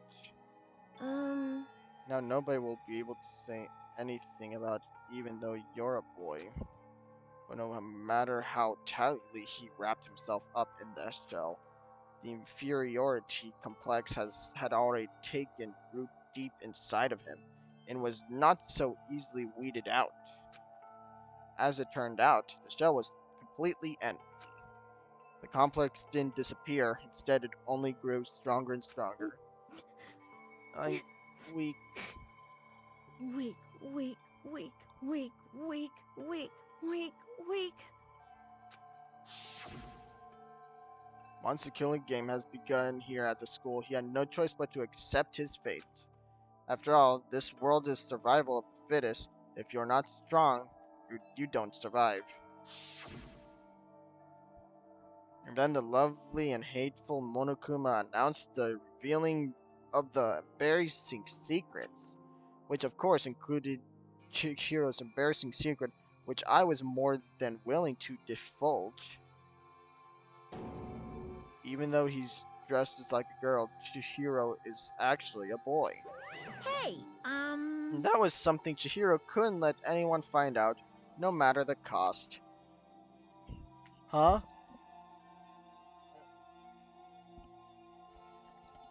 Sorry, that was my dad. If that was revealed, it would be the end. The hardened shell would crack, the armor would fall away. Without a doubt, those around him would torture more than ever before. Everyone figured being thrust into such a dilemma must have sent him spiraling into despair. What? And yet... I'm sorry. I'm sorry, I don't really want to talk about it right now. But... But I also don't want to leave things the way they are, so maybe I can talk about it later. Oh, yeah. Annoyingly, he used the threat of discovery to motivate himself to become stronger. That's right. Now's my chance. I want to change. I'm going to get stronger and accept who I am. Strong enough so that when someone says, even though you're a boy, I'll be okay. I'll get better. With that thought at the front of his mind, he resolved to take immediate action. And so, that day he made a commitment to begin exercising. He was prepared to restrain his mind and body. But sadly, that would be the first and only chance he would get at it. Hey, When he decided to start exercising, he thought it would be good to ask for someone's help. But he wanted to tell that person his secret first, and then ask them to help him from there. And the person he went to... Yeah, that's right. It was me. Yup, it sure was. Biker gang fella had been painfully clear about how important his manly promises were, so Chihiro probably figured out that even if he confided in Mondo, his honor would make him keep the secret. Plus, Mr. Macho Mondo was the very symbol of a strong man that Chihiro had always aspired to. Oh, maybe talking to Mondo about it will help give me some courage. So I went to and asked Mondo to help him become strong. Oh, man. But why would Mondo kill him? Why would Mondo kill my... How would he do such... Why? He just wanted to get strong like him. And he thought that only with Mondo's support would he ever be able to come close to that. So then that's must be why Mondo did what he did, to keep the promise he'd made to Chihiro. Huh? Did what he did. You mean, that's why Mondo would carry Chihiro from the boys' locker room into the girls' locker room? Indeed. Yes, that's exactly what I meant. Wasn't that to cover up what he'd done? Certainly. That could have been part of it, but I don't think it was the main reason. Real purpose was to keep the promise between men he'd made to Chihiro. But How does moving the body keep his secret? Because if everyone knew he'd been killing in the boys' locker room, then everyone would have been arguing about how she got into the boys' locker room, right? Once that started up, at least a few of us would have immediately began to suspect his identity, so tried to protect Chihiro's secret by putting him in the girls' locker room and stealing his handbook. See, then Mondo did all that to keep the promise he made to Chihiro, who he also killed. Why would he do that? The more you talk, the more I don't understand. I mean, you guys trusted each other, right? So why did you? Because no matter what, I didn't want anyone to know. I knew it. So that's what triggered it, after all. The possibility of having your embarrassing memories and secrets exposed. What is this? That's impossible. Nothing could have been that bad.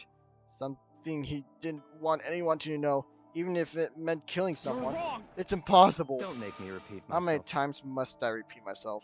Judge others by your own standards is the height of folly. Even if you can't comprehend it, he obviously can. That's all there is to it. Well, while we're on the subject, why don't I tell you?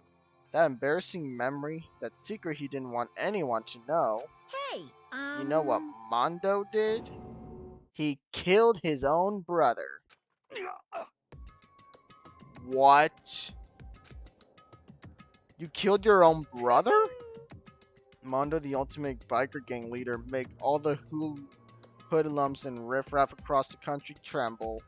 Well, the only reason he had the chance to join a gang in the first place was because of a certain someone. His brother. Mondo's older brother's name was Daya Owada. Mondo had nothing but respect for him. It was because of Daya that Mondo ever got on a motorcycle. Mondo's brother was his only family growing up. He was the only one Mondo could trust or respect.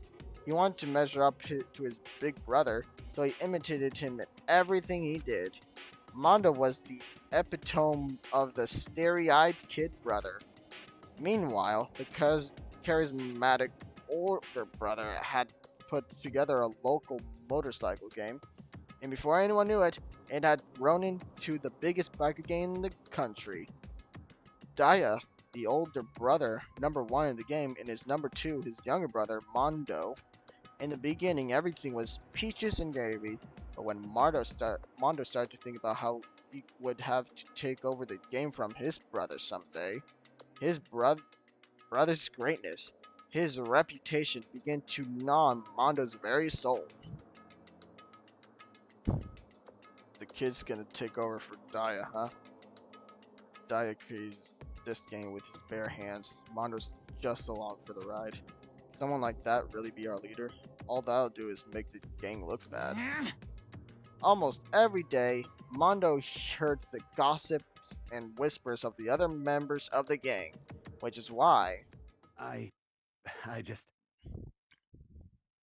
gotta get stronger than Daya. Once, just one time. No matter what, I gotta win. Don't fuck with me. I don't care what it takes. I gotta come out on top. And one night of his amazing brother's retirement ceremony, Mondo challenged him to a street race. But during the race, tragedy struck. The kid brother pushed ahead with a reckless abandon, eager for victory, and dashed into oncoming traffic. But suddenly, oh no.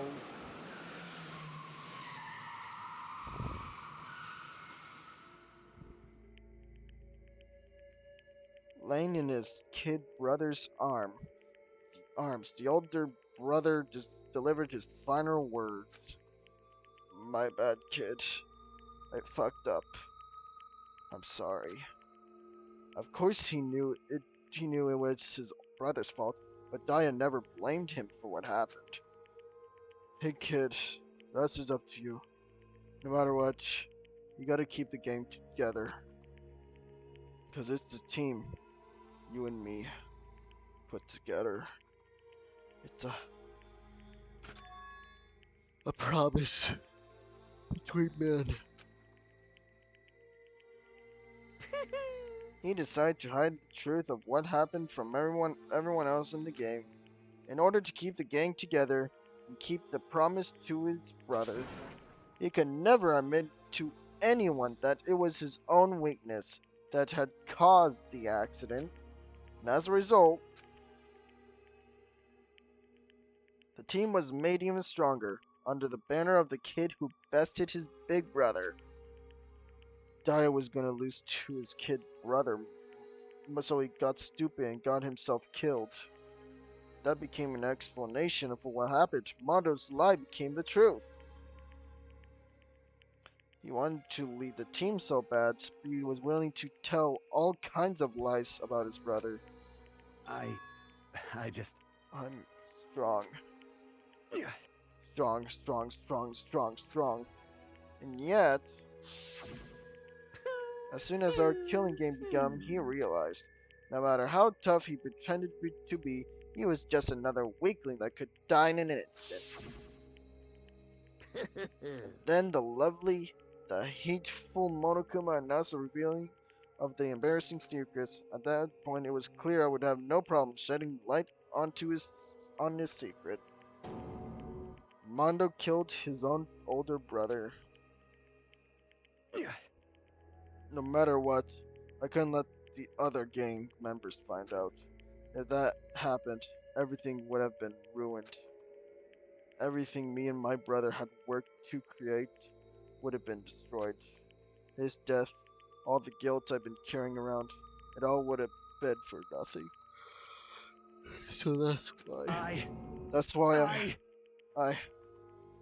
Mondo.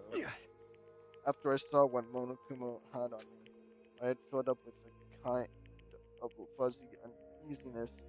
It just started swirling around. I never felt anything like it before. I didn't know what to do about it.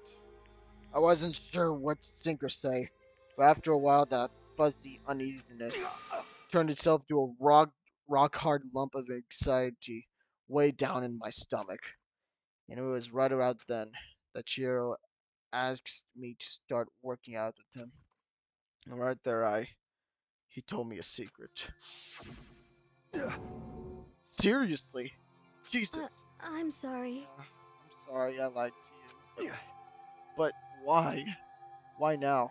Why are you telling me this all of a sudden? Huh? I mean, you kept that secret all this time, right? If anyone found out, you would. But... You're right, but... I want to change. I wrapped myself in lies. I'm weak. I want to destroy that version of me forever. His words were like a knife in my gut. I felt like he was exposing the lie I'd been living myself. I have to change. I don't want to be weak anymore. You're so strong. It can't hurt you, right? Whatever secret Monokuma might tell us. You piece of... So what? You're saying I should just say it? What? You're saying if I really am, I should just be able to tell everyone my secret? Huh? I was jealous. I was jealous of Chihiro's strength. He had the strength to face his own weakness, to try and overcome it. It was the kind of strength I never had. So I was jealous of him, and that jealousy broke me. What? Are you making fun of me? I'm strong. Are you fucking with me right now? No! I'm not making fun of you. You really are strong, Mondo. I felt like I could hear something start to creak. Something inside my head. What did he want me to do? What was I supposed to do? What was I supposed to just sit back let my secret get revealed and ruin everything? What's wrong? Damn you! Why did you have to tell me all that?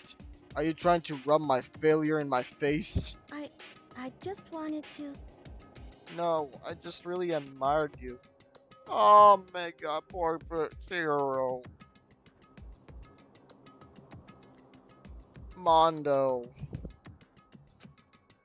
I admire your strength. Yeah, that's right. That's right, I am strong. Strong. I'm strong. Strong. Stronger than you. You son of a And bitch! stronger than Daya. I don't remember anything after that. When I woke up, he was laying at my feet, covered in blood. Oh no. No!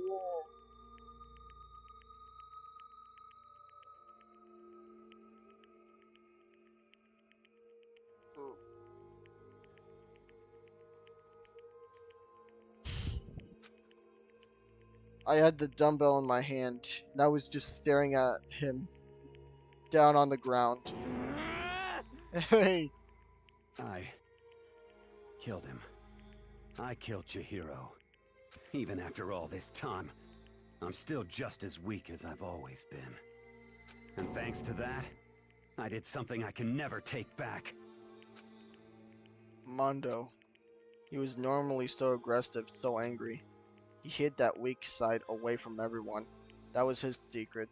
A weakness like that lived in his heart like his, and it turned him cold-blooded.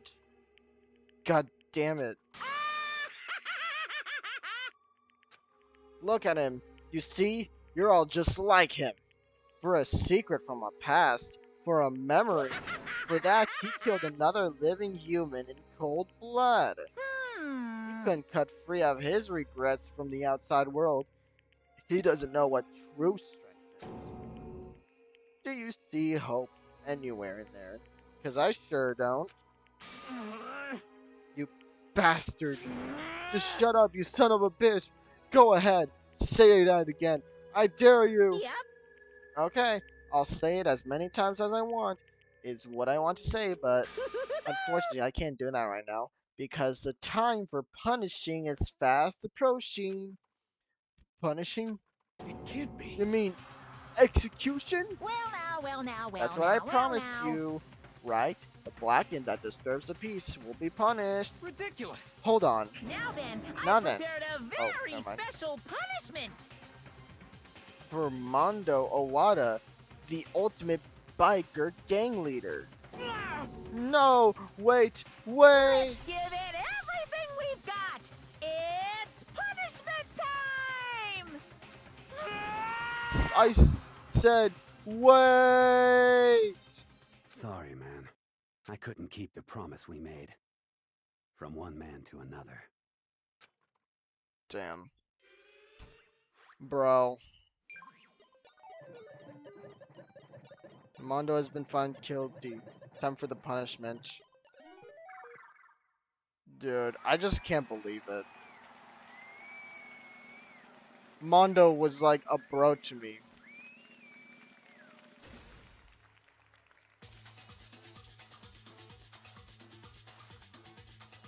Oh boy.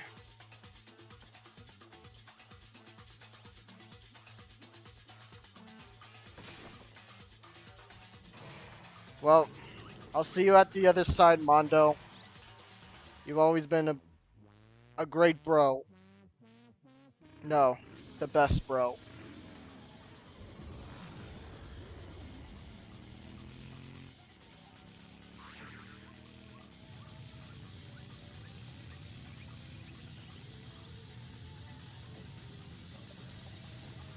Oh man, look at Monogama just dancing with that goofy loop. Whoa.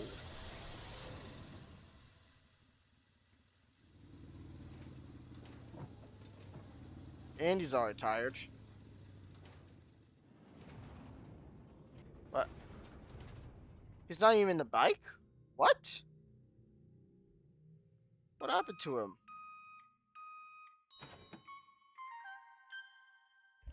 He turned into butter? Oh no, not the butter. He turned into butter. I hate to say this, but at least I don't have to buy butter from the store if I was Monokuma. Laugh at death, and your soul will forever be at peace. B, my brother. Another murder and another execution. I want to feel again. Everyone's lives are taken so lightly here. I feel like I might be going mad. Maybe I'll just let it happen. Oh my god.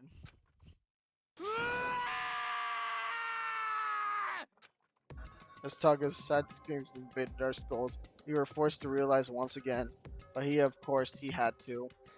What a disappointment. This is the end of the game. Byakuga? What is this? Byakuya, I mean. You're completely insane, you know that? A game. One of our friends is dead. Do you realize that? Naturally. Of course I do. Because this game is life or death. Hey. I don't have anything to say to you. I don't have any response except that. However, I just don't understand why. Why do you go out of your way to disguise Mono's crime? What? Why? Isn't it obvious? Because I make things more interesting. His voice was calm and motionless, like the voice of death. It chilled me to the back, to the bone. Oh my god, dude. You know what? Thank you, Byakuya. I hate you twice. Actually, no, 10 times more than what I've just heard from you. 10 times more than I usually hitting you on. Yep. I hate you more than ever. Last night when the murder took place, I was in the library as usual. Honestly. So you ignored the nighttime rule too? That rule never mattered to me. I don't recall agreeing to it. There is nothing to be Well, done. I don't particularly care. Please continue. The night grew late, and I decided to return to my room, which is when I stumbled upon him. I spotted Monokuma coming out of the girls' locker room. After he'd gone, I looked inside and saw the corpse. What? You mean you actually witnessed the murder? He was such a fool. He didn't have the slightest idea that I'd seen him. Well... So you're saying you knew who the culprit was from the very beginning? That's right. Indeed, but that had been the end of it. How boring would that have been? I mean, what a waste of time to have the answer revealed right at the beginning. Which is why I decided to lend a little helping hand. I thought it would liven things up. You did all that to liven things up? I see. So after hearing about genocide Jack from Toko, he decided to use that to create the fake murder sting. But damn, man, if we hadn't figured out who really had done it, you would have been dead too, right? Well, obviously, I would have revealed the truth before it reached that point. Of course, Byakuya turned and looked at me in the eye. I could feel his sharp eye piercing into me. Thanks to a certain remarkable someone, it never did, and I was able to perform an interesting experiment. Yeah. Everyone get a restraining order. Put Byakuya Togami in your restraining order, and put, like, I would say 500 miles away from him. Thank you. Actually, no. Infinite miles. Interesting. Once I do decide to become blackened, I now know who I'll have to watch out for. Correct. That was your reason? Are you satisfied? Indeed. Yes, we're done listening to your story. Moving on. Hey. There's something I'd like to ask Monokuma. What's this? Oh, I'm up next. You like to perform these elaborate executions each time, correct? My question is why? Do you like him? But you know that this punishment, this despair is not just for you. All this punishment, all this despair is my gift to mankind itself. What? You're over-exaggerating. I am not over-exaggerating. These punishments are meant to transform all hope to despair. Damn. What do you mean? Huh? Mean? Mean? Mean? What the heck? Mean. Damn it! Good grief, I don't understand why you have to pick apart every little stupid thing. Okay, so what he's trying to say is, he's turning, the dream, their ultimates of the students of what they're good at, and turning it into an execution as some kind of very crucial punishment. That's what he's referring to. In the end, I'm going to stand alone as the victor, and then everything will be revealed to me. Ooh, Ah, how the noble son of a noble exciting. family. Truly, you understand me. I think this is the start of a terrifying friendship. That's enough. Shut up. I would never stoop to the level of a childish criminal like you. Let me just say this. After I have achieved complete victory, you're up next. I'm going to find you and kill you. Understand? In the name of my family. In the name of the Togami family, which victory is a foregone conclusion. You're getting all riled up. Ooh, so cool. It's like you're the main character of a video game or something. No trash mob for you. I swear. Whatever it takes, I will kill you. Bro, I think he's the main protagonist. Temper. Sounds like someone needs a nap time.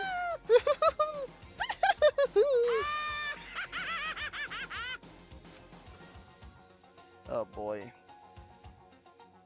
Monokuma's laughter peeled across the courtroom, and the curtain closed on the case of Chihiro and Mondo. But I knew that wasn't the end. The killing game would still continue, because the mastermind wouldn't let it end.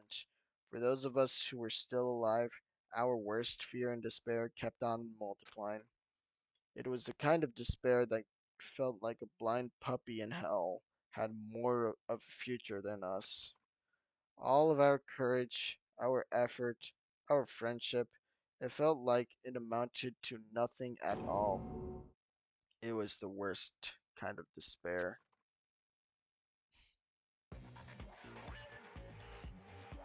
Well, anyway, like I was saying, this is a pretty good spot.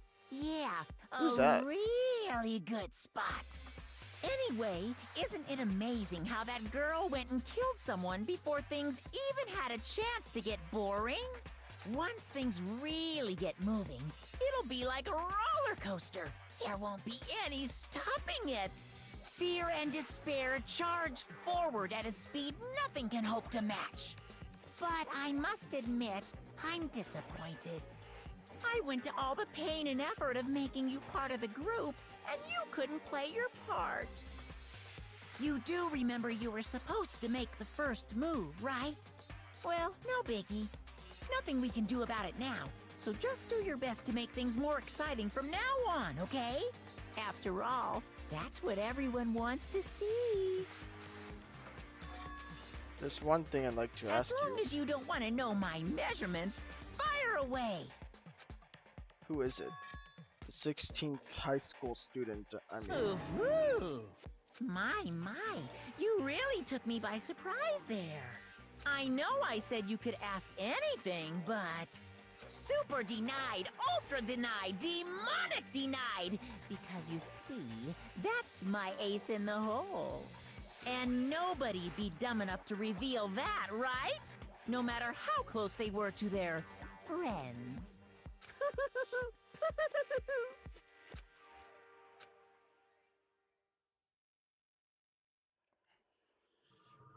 Boy's life of despair. The end. Only 10 people remains. To be continued.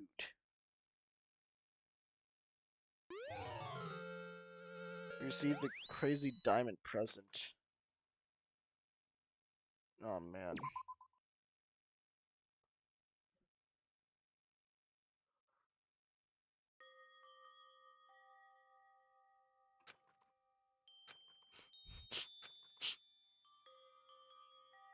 Oh goodness, I what know the? I shouldn't cry, Asahina, why are you here? but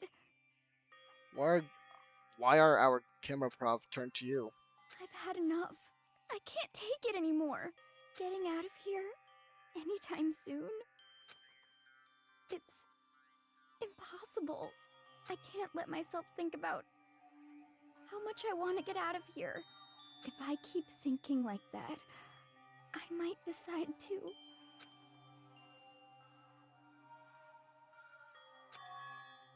Donuts. I need to eat some donuts. They'll cheer me up. Donuts, what you can think about?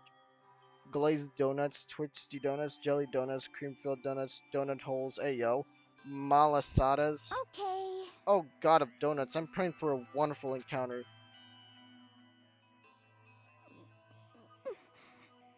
I'm sorry. Please forgive me for breaking the nighttime rule. Right now for me, donuts are absolutely necessary. Huh? What the well? What's Huh? this sound? Sound like it's coming from the bathhouse? But Super scared, but is it? Is someone in there?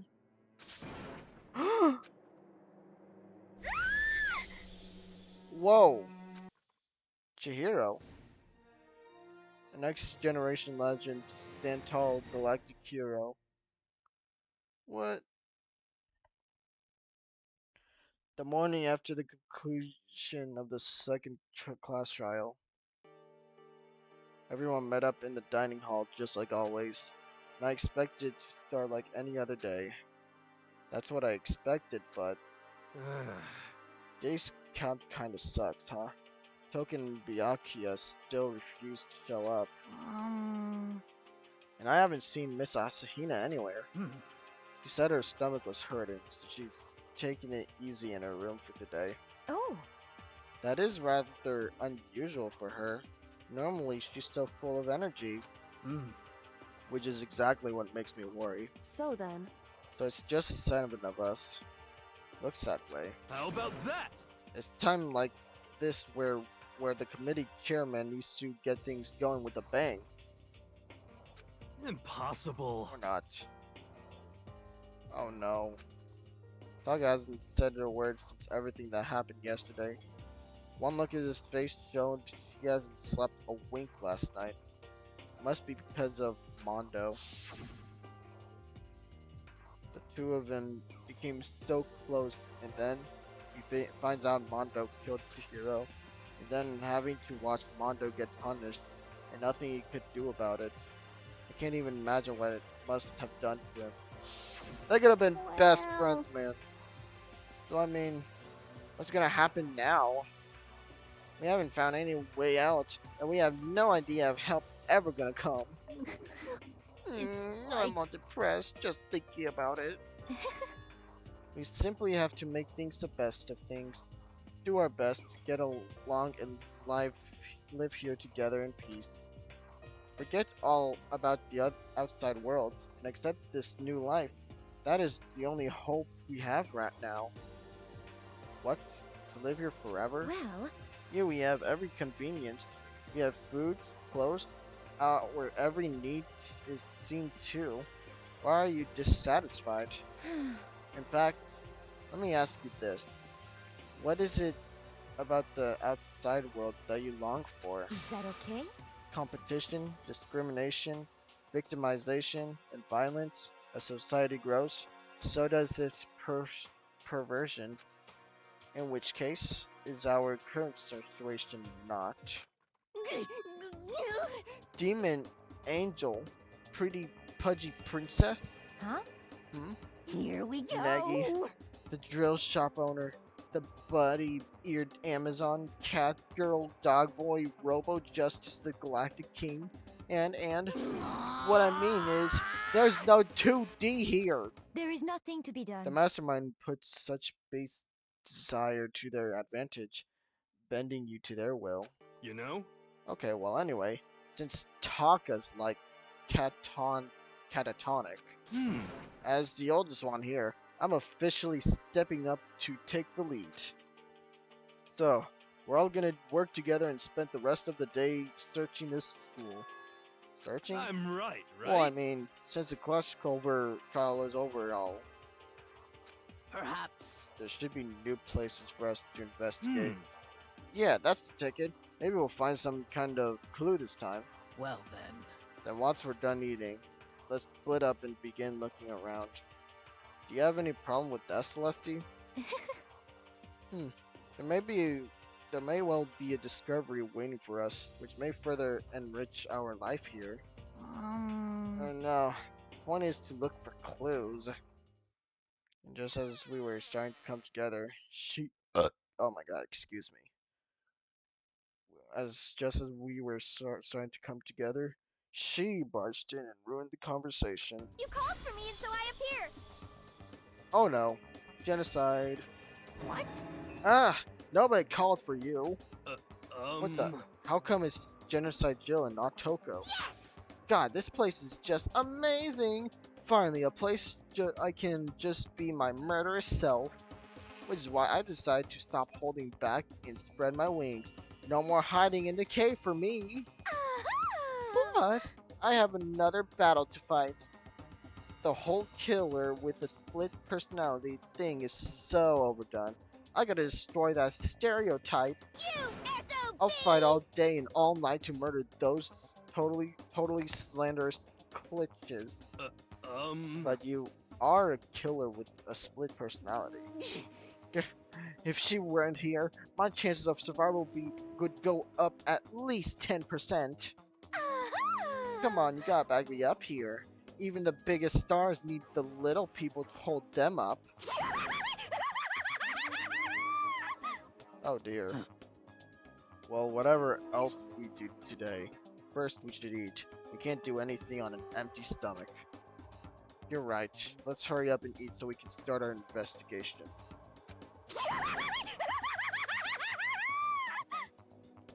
Oh dear.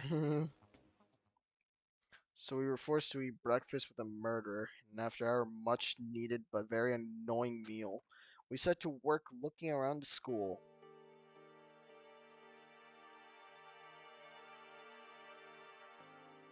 Okay. Finally. So can I leave? Yay, I can.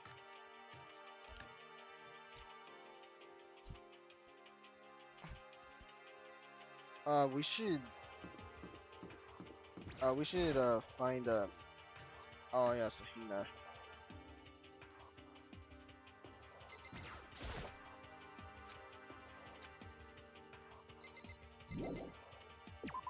Maybe she's not in here.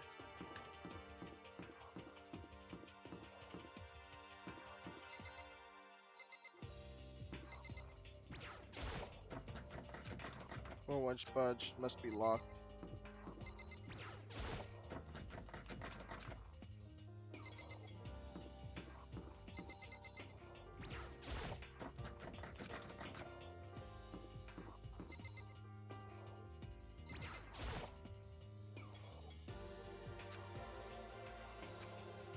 Somewhere else where I haven't visited before.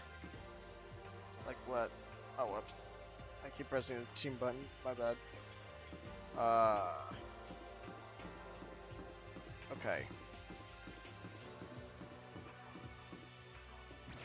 What about this?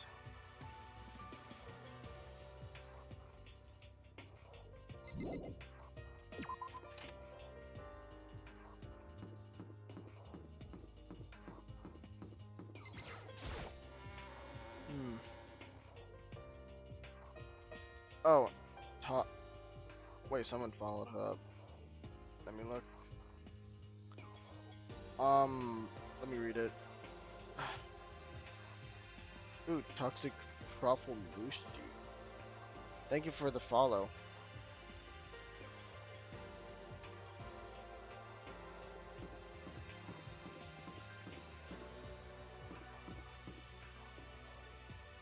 Alright.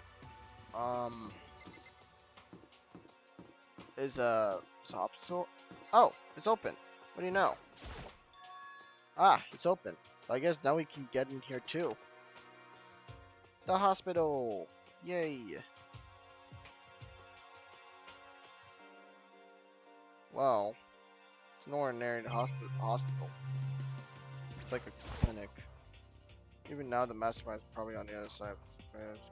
Just think about it. Yeah, we know.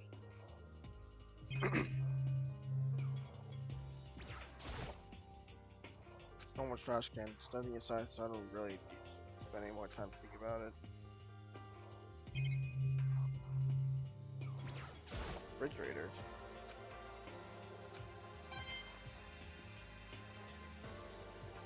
Alright. I feel like we check them out, I guess.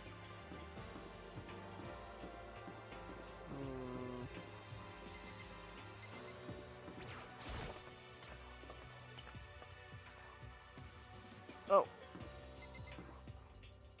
Hero.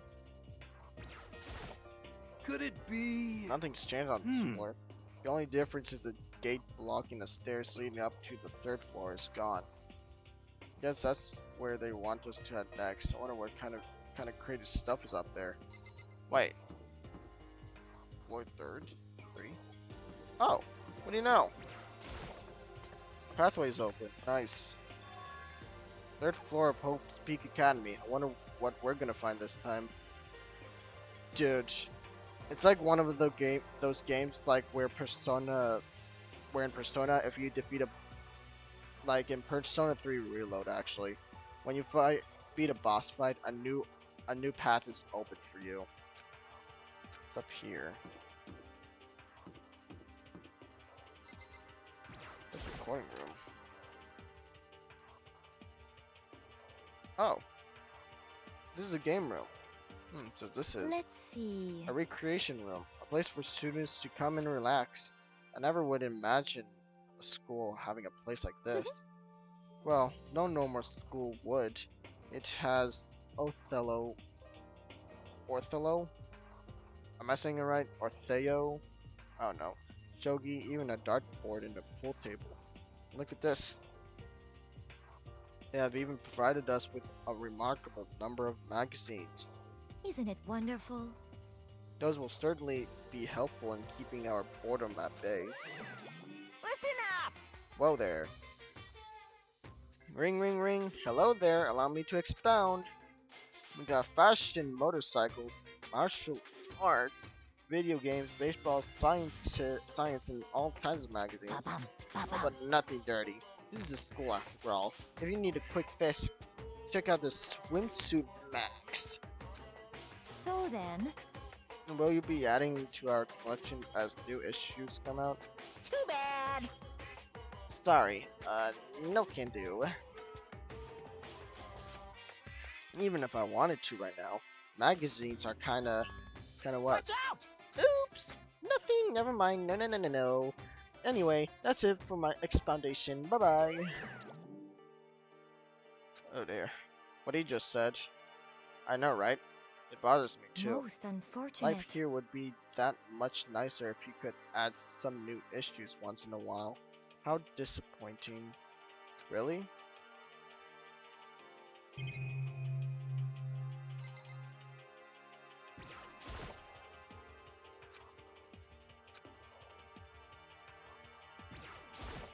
There is not... Alright.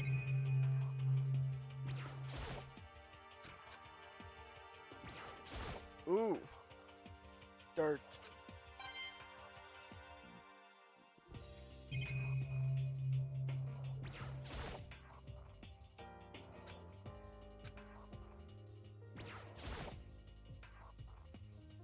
What the heck is that? It's just for decoration or something.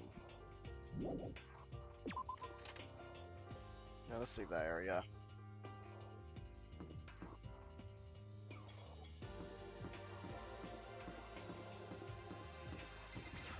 Kyoko. It would seem... So the 3rd floor opened up this time. After a brief investigation. It looks like there's the physics lab in the art room. I also found a huge machine of some kind in the physics lab. Wonder what it does.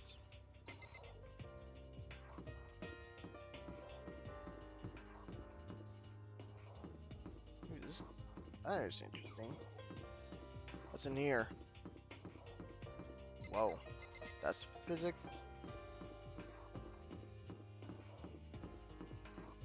Oh boy. Oh, what the hell?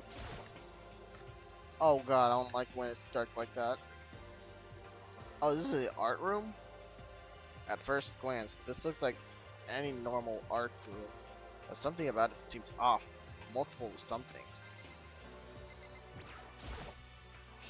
Well, look at it. At all this equipment.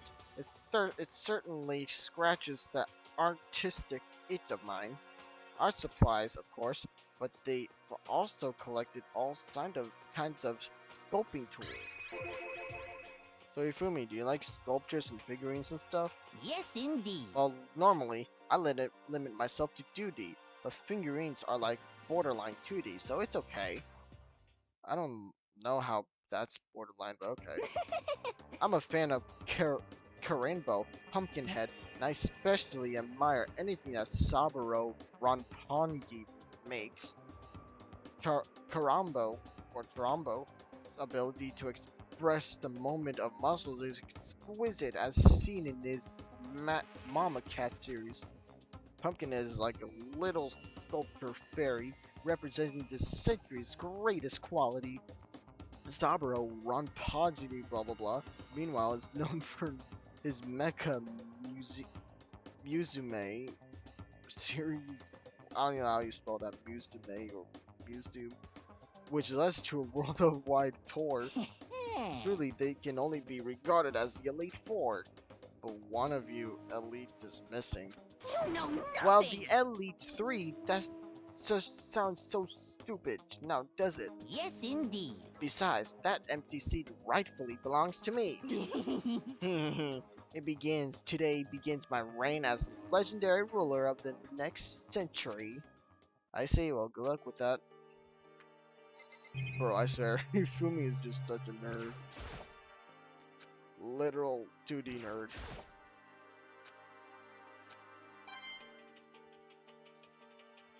And also, oh, you can, I didn't know you could do that. That's interesting. You can actually like hold the right click and then just move around like this. No way. That's actually really good. Neo.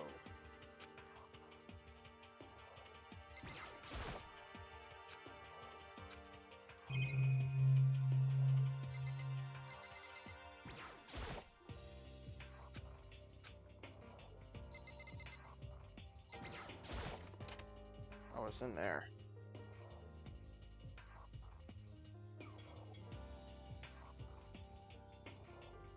This is a repository that's attached to the art room. It's used to store different art things. Wooden mallets.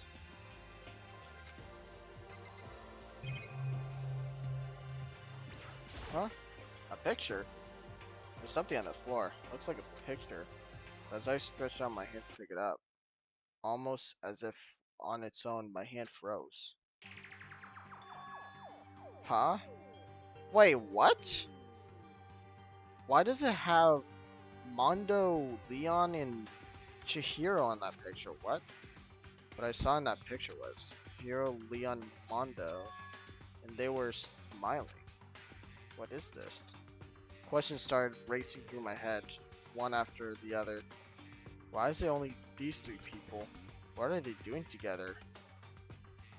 No, don't bring up the dead. Why? Why must you do that? How come they're smiling like that? When was it taken? Who took it? Where's the camera they used? How'd they get developed? And in the picture, the window in the classroom, there's no metal plate covering it. Which must mean, whatever this picture was taken, it wasn't here at Hope's Peak? There was no time to find an answer. All the questions floating around my head were quickly drowned out by... That's mine! Give it back! What the... Monokuma appeared out of nowhere and snatched the photo, and any chance I had at answers evaporated. You peeked, didn't you? Well, they all had some pretty dazzling smiles, huh? Isn't that They were wonderful? definitely living their school life. It's like they ripped a page right out of the book of youth. What's going on with that picture? You know? I'm not telling you nothing. Why can't you give me a straight answer? Never mind. I don't even know why I bother asking. Bro, something's not right here. And it's in the tip of my tongue. A dolly. They must use it to move around all these statues around. Ooh, a dolly. Nice. Those dollies are really easy to carry. I used to have one. Okay, so me, I used to be in elementary school when I was a kid. We would have one of these dollies that we would roll around at the gym. It was like childhood memory. It was like I was a whole car of my own. Ugh. Yeah, it was fun. Those kind of dollies were like childhood favorite. It's not what you know about what these dollies were actually used for. So it's good to know. Alright. Alright. You haven't checked this one in a while. This is Statue of Mona. Who would ever want to make something like this? Sure, the quality is impressive. Yeah, I give it that. I give it that. Appreciate the ardor.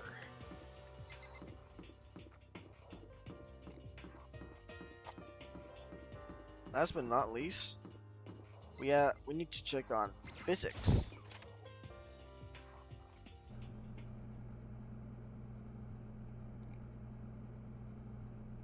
This is a physics lab. It looks like a classroom, more like some kind of research institute. Hey buddy, you good? Hey Taka, don't you think this place is some kind of research institute? Still no reaction. Well, there's a lot to look around. This machine obviously has some some kind of purpose, but I don't know anything about physics to begin with, so I wouldn't have a clue where to start with this. What's up with this ridiculously big machine? Watch out! Watch out! What? What? You want to do some quantum leaping? Huh? That's a time machine. Pretty awesome, right?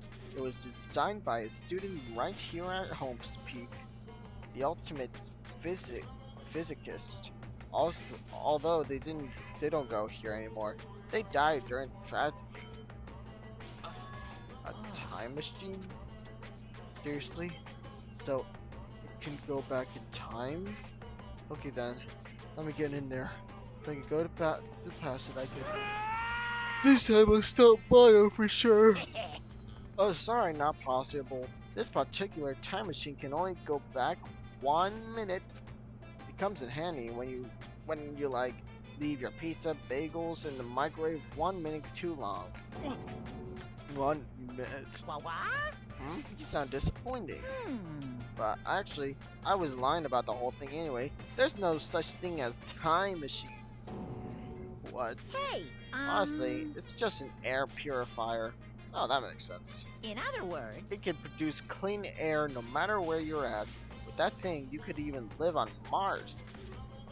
But what with the discombobulating gravity and deadly low temperatures, you probably don't want to live on Mars. you guys? Anyway, this machine is the reason you guys had all this delicious air.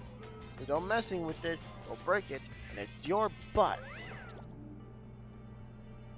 This huge thing is just an air purifier? Even more than that. You go out of your way to say something you know it will hurt someone who's already suffering.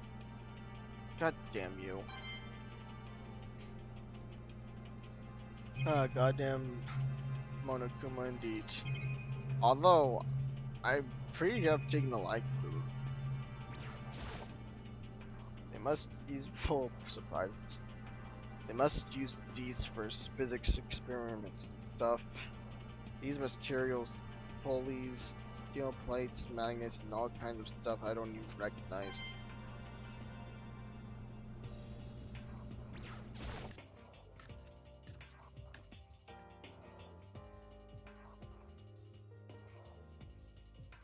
This is the equipment room. Super disorganized and there's strange chemical smell in the air. Ah, this place is so relaxing, so calm. The smell of formaldehyde is almost unbearable. It's so tempting. I just want to just dunk myself right in it. Of course, Genocide Jack likes it. That just goes to show how disgusting it really is. Alright. Let's look around. There's a bunch of files. Probably all left stuff. Yeah, right. Yeah, you're right. What's the point of point one here? Pendulums, wheels, rails, segments, all the equipment is scattered all over. They're all covered in dust too. They probably have been used in a long time. Ugh. This is a tarp. There isn't anything strange about it. It seems perfectly ordinary to me.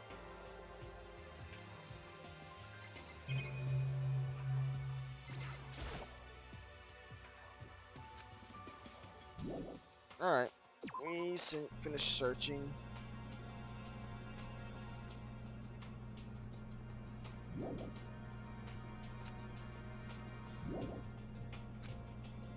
Look around a bit more. Oh. Oh! What do you know? The surveillance camera.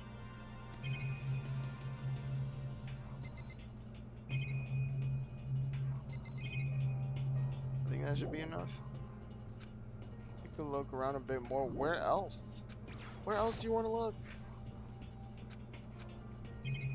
Wait. Oh, there's a camera? What? This is the digital camera. It's got some kind of weird anime style design on it. Kind of beat up, but it looks like it still turns on just fine. Yep, it still works. I should show the others later. I discovered lots of stuff. It was all strange, but I don't know if any of it was an actual clue. I'm just getting more confused. Maybe I should head to the dining hall and talk about it with everyone else. For now, I should just head to the dining hall.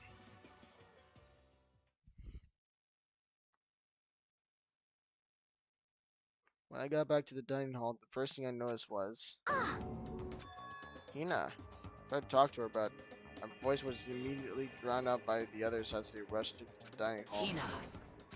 Huh? Hina? Huh? I thought she was sick or something.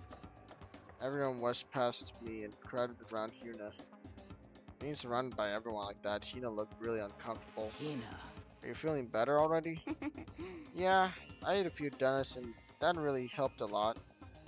You do love those donuts. But wasn't it your stomach that was hurting? Well, My stomach ache kind of made me hungry, so you know. I guess my memory's kind of fuzzy lately. They say that a goldfish will eat however much food you give it, even if it's about to burst. Miss Ahina's pretty much the same, it looks like. Oh my god, now you're just so just a second. Hey, you of all people don't have any room to talk. Well. Anyway, I was worried about you. Sorry. Sorry. Besides that, you... Huh? Jeez, your knockers are huge. What the heck? Did you convince him to double up on milk production? Okay. What? Stay away from her, fiend. Anyway, first things first. We should talk about what we found, right, Taka? Still no word, right? Oh dear. So, I wasn't able to help much with the investigation, but I did make one discovery. Could it be? It didn't happen to be a donut-related discovery, did it? What does that even mean? That's right. Never mind. It's about the nurse's office. Remember? There's one on the first floor, right? Well, I remember, but it's locked. Yeah. Actually, not anymore. so then. Did you find any protein in there? Or even vitamin? Supplies would be fine. I did look, but no dice. There's a bunch of headache medicine and over-the-counter stuff. I see. I see. That's disappointing. Aw. It is disappointing. Like the end of the world is already here. I'm not sure if that's disappointing. Oh dear.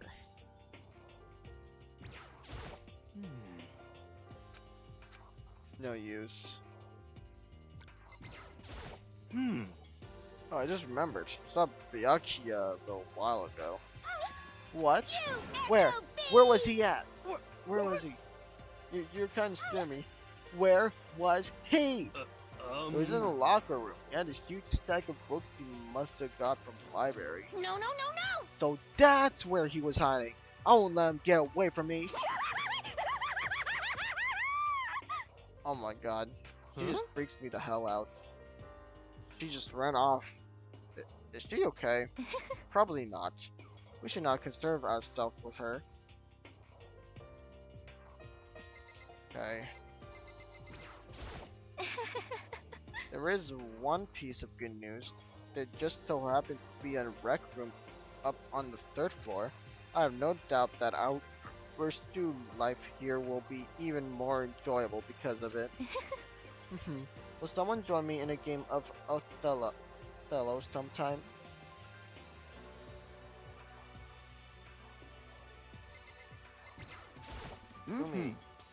There was an art room on the 3rd floor, and it had all kinds of gears. Now I'll be able to create all of my favorite anime characters. Oh yeah, speaking of anime, that reminds me. I found something while I was looking around. Perhaps. A digital camera. That's what it seems like.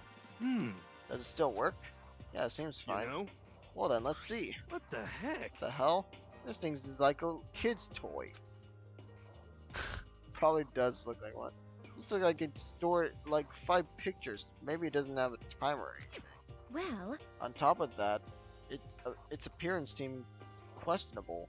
Is this some kind of anime character? Strange. You know nothing! Rude! She's not strange. She's Princess Piggles from Demon Angel Star Pretty Pudgy Princess. Oh, you recognize this, Hifumi? Of course I recognize it. Yep, he's a nerd. It's a super rare prize I was given away at a bingo contest at a big anime convention. You have any idea how much I had to pay that guy to get my hands on it? Wait, that's my camera! What? Damnation! Where did you find it? In the physics lab. It's my most prized possession. I brought it here with me, but I lost it the first day, along with my phone. Let's see. Why would it have reappeared in the physics lab? however, Ah. So I'm just tired. But look at it. It got all messed up. Like when someone steals a sticker from your collection, or you buy a second-hand shirt.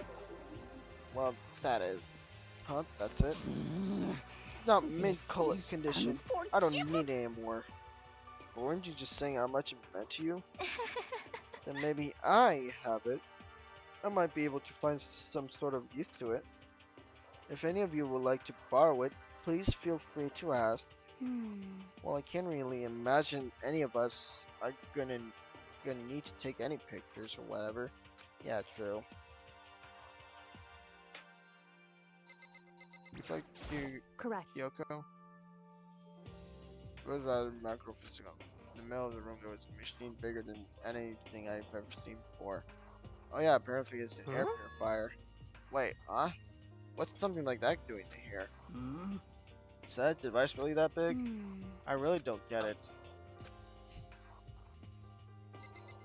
Did we talk to everyone? Well, what about her?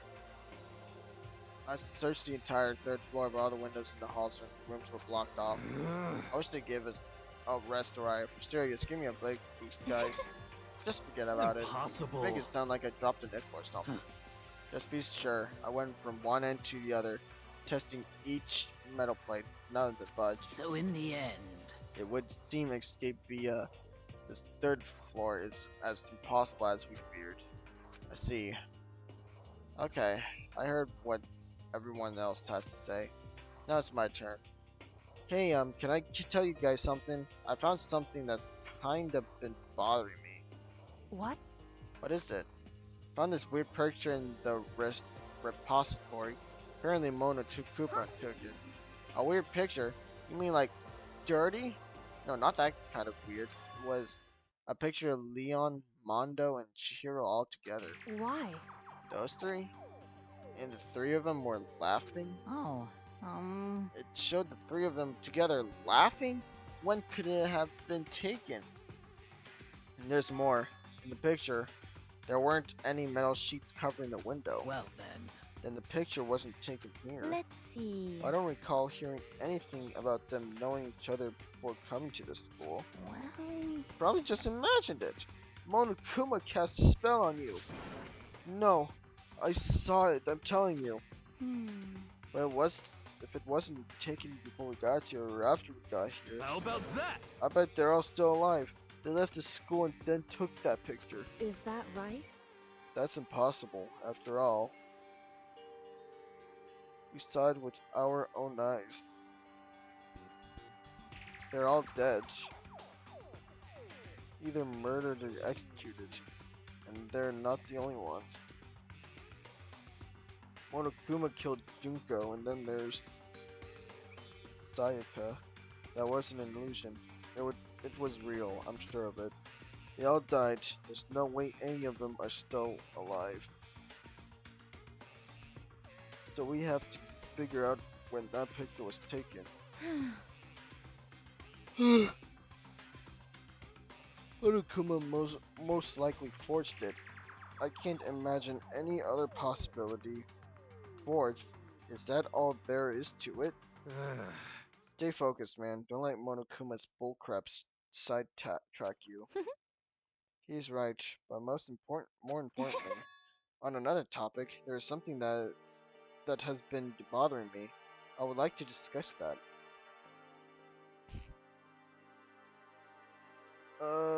What would you like to discuss? There's also something that has been bothering me. Yeah. What's bothering you, Celeste? Actually, It's about Hina. Huh? What? Me? You said your stomach hurt, did you not? I believe that was a lie. What really happened? Huh? It varies from person to person, but whenever someone lies, they tend to have a way of shoving it.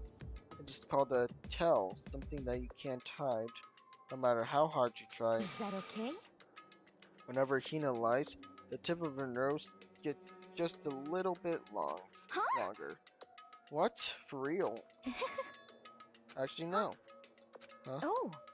But your reaction just now confirmed it. You were lying. That's no fair. If you are going to lie, at least try to lie convincingly. Hina, be honest. Were you lying around about your stomach? Yes. I see.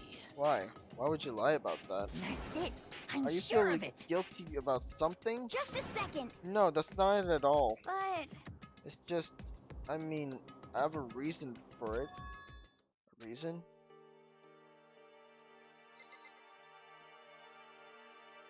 Well, let's see your reason. Sorry. To be honest, I didn't have a stomach ache. I did because even if I came and told you the truth, I thought you wouldn't believe it. well, I thought I saw it. Saw what? A ghost. A ghost? You mean like that ghost? Hey. Is there more than one ghost? But I mean, ghosts are. what the heck? See, I told you you wouldn't believe me. Not that I don't believe you, but Hina. I believe you. No matter what anyone else might say, I will believe whatever you say, no matter what. So, can you tell us exactly what happened? If you really mean that, Sakura, then okay, I'll tell you. So, So it happened last night. I was in bed, but I couldn't get to sleep. Just kept thinking about everything that's happened up till now. I ended up getting more upset. So to try and cheer myself up, I thought I'd go get some donuts. Donuts honestly. again? And you ignored the rule regarding nighttime. Sorry. I know, sorry. I feel really bad about it. Hina. Anyway, please But continue. Well, so I left my room and headed for the warehouse. And then I started hearing a strange sound.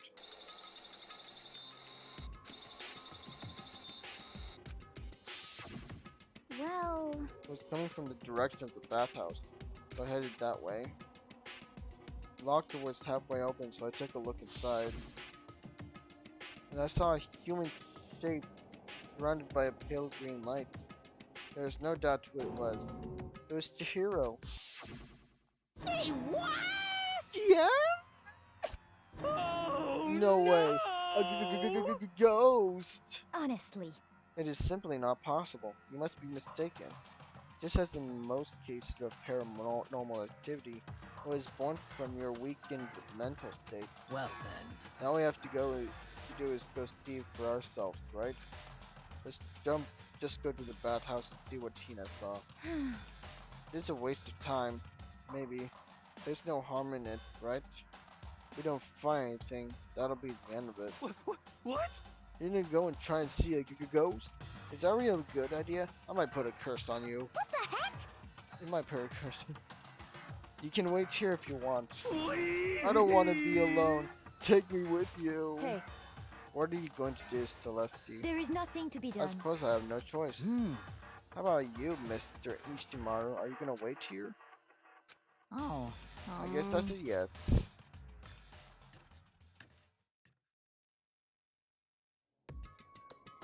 So, It was right here. I saw it right here in the dressing room. I'm getting goosebumps. Come on, come on. Cthulhu Fitine. Please. Shut up, what if he actually shows up? Hina. Where was it you saw Chihiro's ghost? well, Well, I heard a sound, and when I opened the locker, I saw a kind of pale outline of Chihiro. You said it was in the locker, correct? Well then, let's check the locker. This a locker? There's something in here. It's a laptop. Inside the locker is a laptop. What's something like that doing there? I remember seeing this. Oh, that's right. I saw it in the library before. Looks like a laptop. Laptop looks pretty old and it's all covered in dust. So, Broken. How did the laptop get from the library to here? it would seem... And I guess it's in sleep mode, but the power is definitely on. Huh? Well, I thought it was broken. I would bet that Chihiro fixed it. After all, he was known as the ultimate programmer. then perhaps... More importantly, Hina, you said you saw a green light, yes? Sure you did not mistake the light of the monitor for a ghost. I'm surprised you are able to dress yourself in the morning. Oh man, if I had the love's clueless girl's attribute, I would have fallen in love big time just now. I'm so glad I don't have it. Well, I didn't really expect to find a freaking laptop inside a freaking locker, okay? Hey, come on. It's okay, I mean anyone can make a mistake like that. As a matter of fact, one time I thought I spotted a gray alien, but it turned out to be a tadpole. What are you saying? Don't compare what happened to me to one of your stupid delusions. Don't be mean. Don't be mean, I was just trying to make you feel better. What if I get all depressed forever now? Well, listen, isn't this really strange? What's this laptop doing in here? In other words... Maybe someone hid it in here. But... And if that's the case, we found it pretty easy. Wrong. Whoever put it here, I don't think they were trying to hide it from us. Huh? What do you mean? Hey. Have you noticed? There's one big difference between this room and all others. Difference? There's no surveillance camera. Yes, it's me. Precisely. There's no camera in here, which means this is the one spot where the mastermind is blind. You're saying someone put the laptop here so the mastermind wouldn't know about it? It's true. And what Hina said wasn't the ordinary glow of a computer screen. It was the figure of Chihiro's shining pale green. Hey. I think it would be best if we investigate this laptop in a little more detail.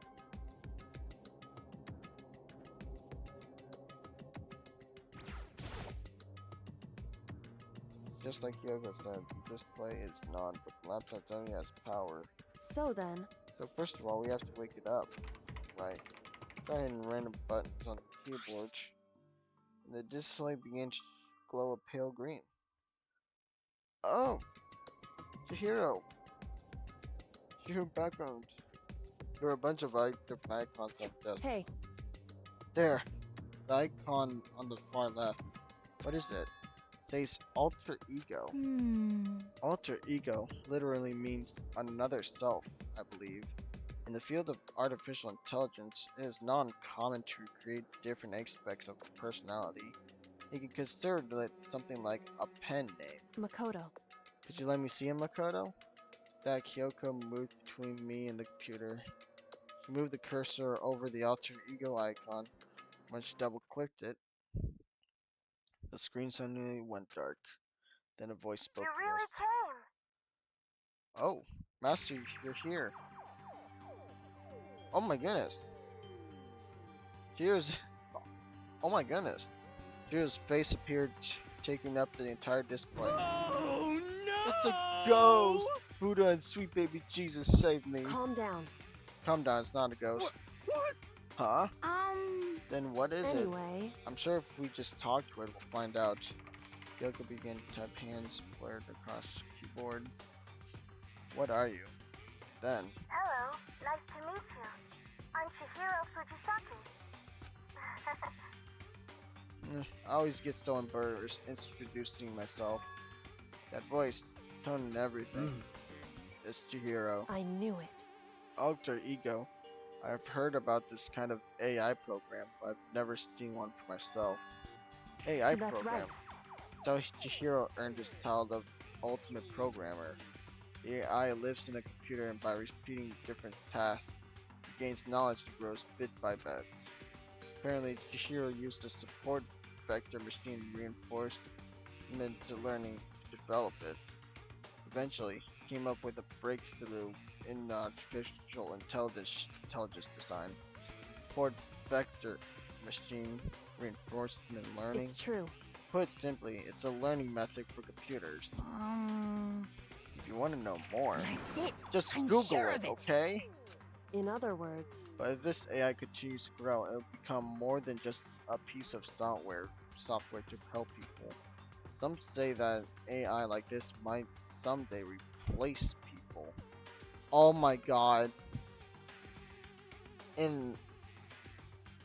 Dude, and that's literally happening this year. Oh my god. I feel like Danganronpa probably like predicted this. And that is why it is called alter ego. A fine choice then, I must say. It can create memories, have thoughts, and grow up. The process isn't much different from how humans work.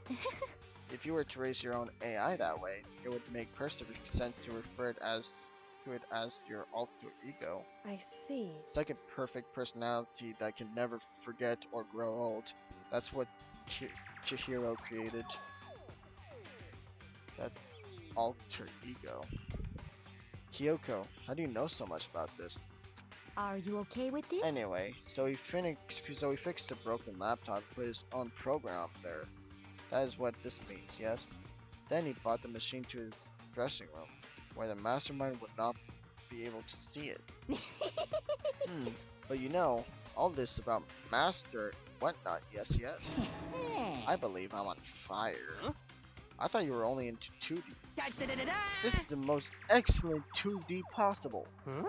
But he's a guy and also a computer program. I feel as if... that expect is no problem. I mean...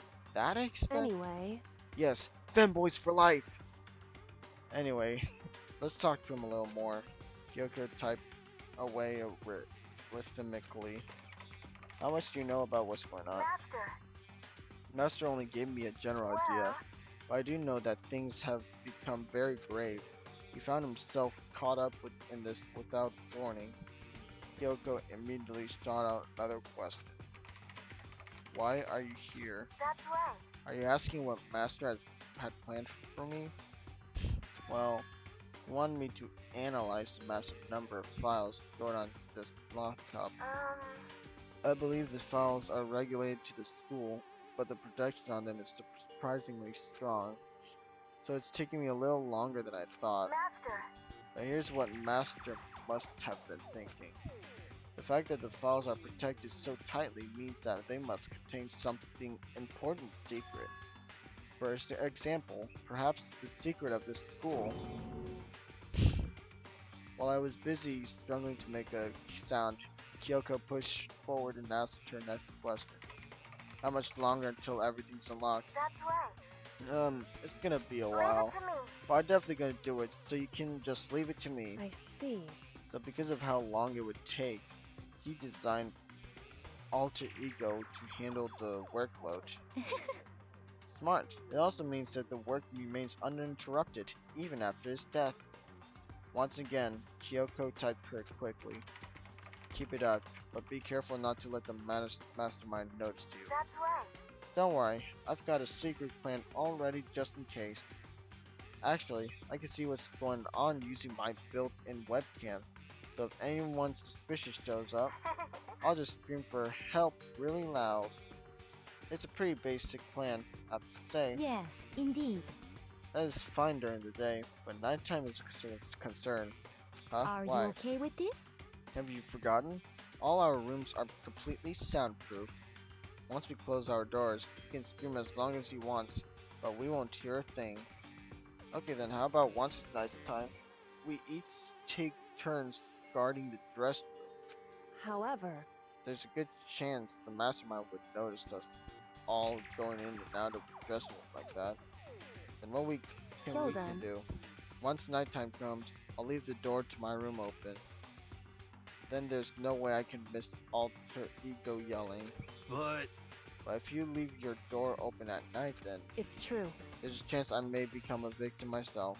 I know. However, But I'm not as weak as you may think. I wouldn't go down without a fight, I assure you.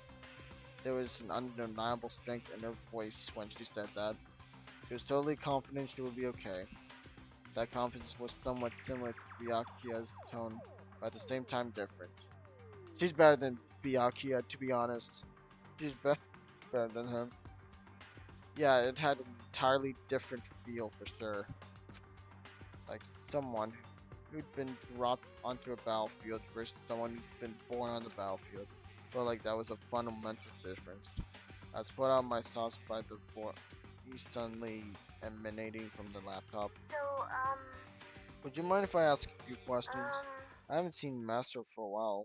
When you got here, I thought it was him, but is Master... For a split second, Kyoko seemed to not know what to do. But she recovered just as fast and quickly began typing. Her answer was clear, concise, direct. Chihiro is dead. Mondo killed him. okay then. I see. To be honest, I knew all along. I knew the chances that Master would survive this situation were very low. So I was prepared for this moment. Somehow I feel kinda sorry for her.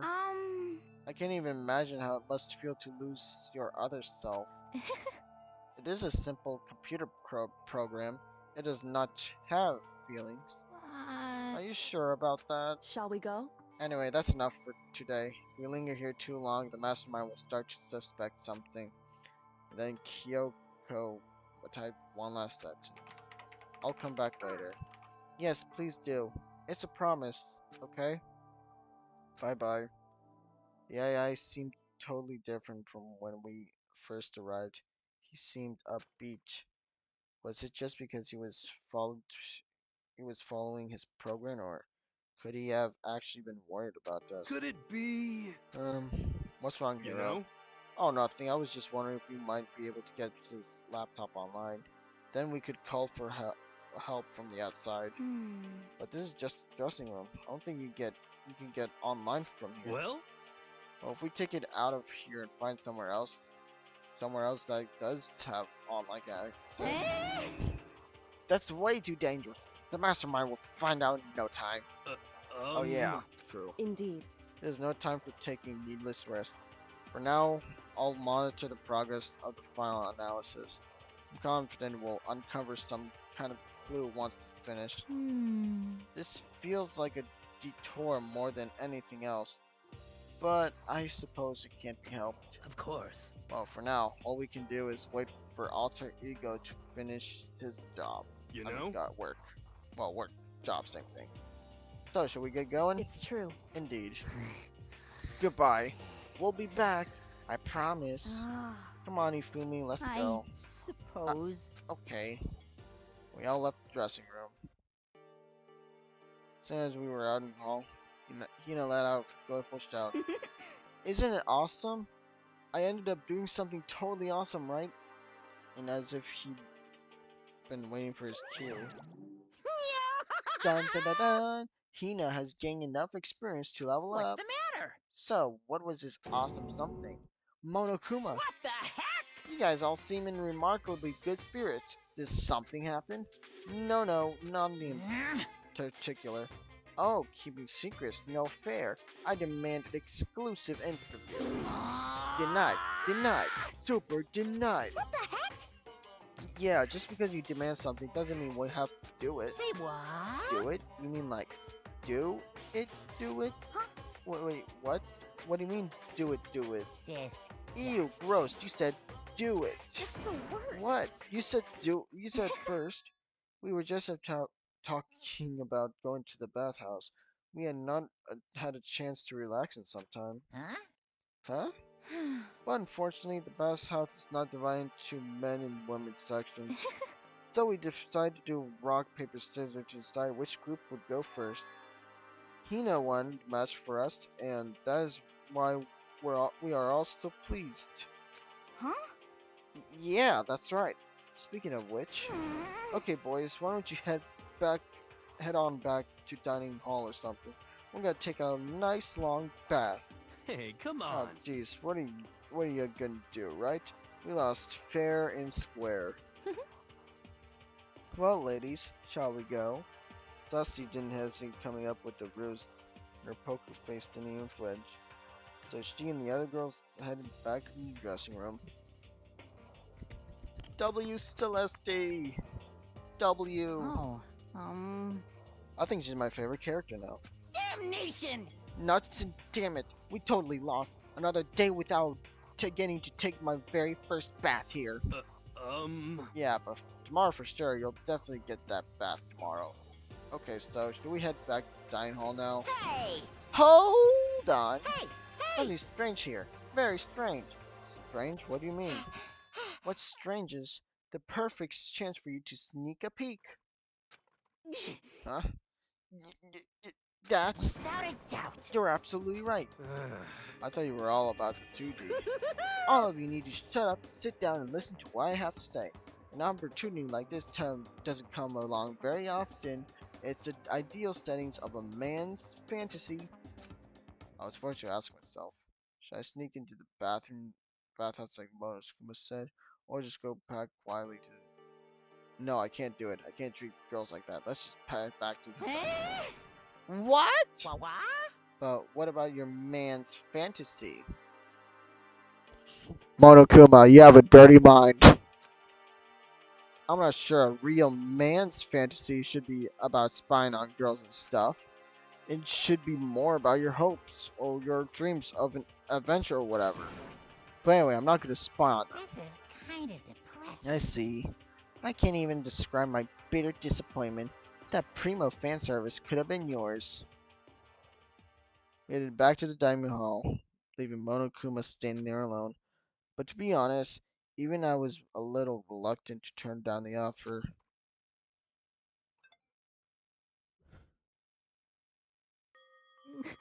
Fantasy. Fantasy. My fantasy. So I guess you dig the real thing just like any other guy, huh? The only reason I care is because of it's a good reference for creating figurines. A real life woman is useless to me, but looking at their naked form might be okay. Maybe. You feel me? You have a dirty mind too. No way. If the girls heard you say that, we'd all be dead meat for sure. Meanwhile, we heard the buzzing of busy voices growing louder. Girls have finished their baths and join us in the dining hall. You got it! Ah man, what a nice This bath. is fine. Getting a chance to stretch out and relax after all this time was true pleasurement. Indeed. Of course. Normally after a long bath, I like to make myself a nice protein coffee, but sorry, no time for that. So in the end... That's why I figured. Huh? Actually, We were just saying in the bath how it was about time for you to get up to something. Because... After seeing how happy we were, an evil little monster like you would never let that for long. You're all so terrible. My entire Everyone's existence! so cold and mean. Even after I got presents for you all. Presents? Well now. Oh, have I got your attention? Then let's head to the gym, where your presents await. See ya later! No questions, no dilly-dallying. Don't need to get a move on, and everything will become clear. Oh. What is this? What are you scheming this time? It would seem... Probably going to repeat the same thing again. Providing us with a motive to get things moving. huh? Again? I don't want to. I don't want to do this anymore. Me either. I'm like totally However- traumatized. It's okay. We have alter ego. I'm sure he'll find something that'll help us. So for now, Correct.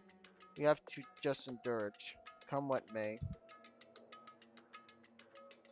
Bro, can I just save my game here and now? Holy fuck. I just want to go to sleep. Heavy feet and we made it our way to the gym. When we arrived, there was already someone waiting for us. What? We kept waiting by the likes of you. Rest assured, we had access to firearms, you'd all be dead.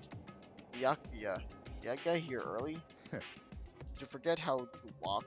Is that why you're late? It's simple. Right foot, left foot, right foot. Yeah, we get it. Shut up. The same as always. I see her on the other hand. What the heck? Oh, she's back to her Debbie Downer self, huh? I heard what sounded like a sneeze. She went back to her old self. So now she goes from a maniac to depressive whenever she sneezes? Seems kinda late to add that into the mix. Why does everyone keep making fun of me? I hope you all win the lottery and get hit by a bus. Bro, me talking with so much just makes my throat get sore. So when you want to say something mean, then you can talk, huh? Anyway, it looks like everyone's here. So then... Which means...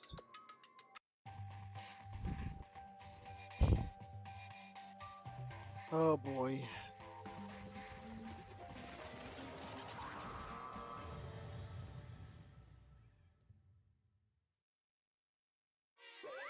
You guys? It looks like everyone's here. So then, let's get started. What? Come on. Come on. Out with it. What kind of motive have you prepared for us this time? However... Whatever you subject us to, we will not break. Okay. Yeah, that's right. We're not gonna lose to you ever again. Come on! You don't have to get so defensive. Calm down. I've decided to change things up a bit this time. Up till now, I've been using the wish of the north to the wind to get you all moving. But sometimes you gotta use the sun to light a fire under someone's butt. Without further ado, I give you What? this!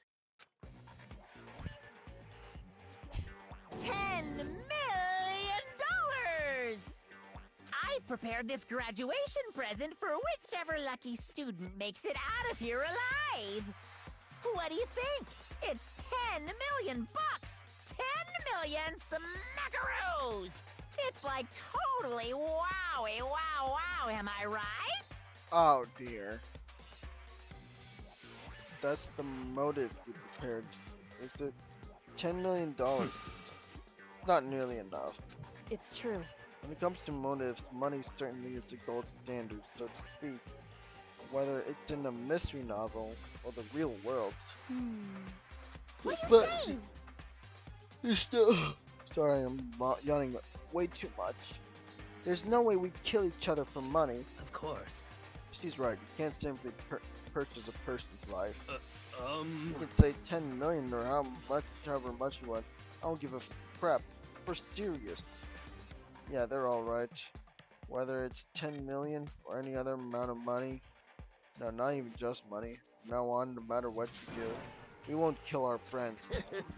Come on, stop trying to act so tough. I can't wait! The most important thing is to live a pure and moral communal life. When Kuma disappeared, leaving his word out on stage along with a massive sum of money. There's nothing to worry about, right? Nobody would kill a friend for money, right? Have you quickly forgotten the lesson from last time? You can't judge others by your own standards. Yeah, there might be someone here who's having money problem. Personally, I've earned over $1 million from my gambling efforts. My life is comfortable. I'm You fool me. What about you? You know I'm a nothing. super popular content creator. I don't have any problem making money to buy my comics and my DVDs. Then, Hey, just stop. Pressing others about their personal finances is ugly. Ugly? Don't worry. Either way, whatever's going to happen will happen without warning. This is the nature of this game.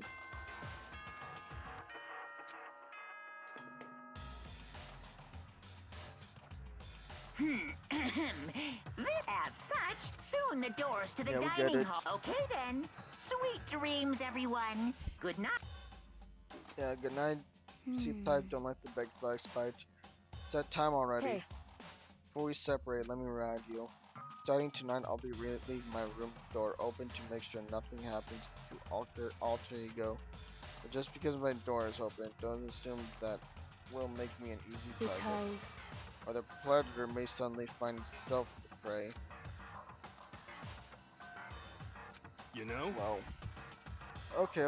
Let's everyone just head back. How about that? And don't think about that whole money thing. Got it? Good. Now let's break. How was that? Pretty good, right, Taka? Right? As soon as I went back in my room, I crawled into bed. Money. There's no way that's gonna get anyone to kill anyone else, right? I told myself that, but deep in my heart, I was still in trouble.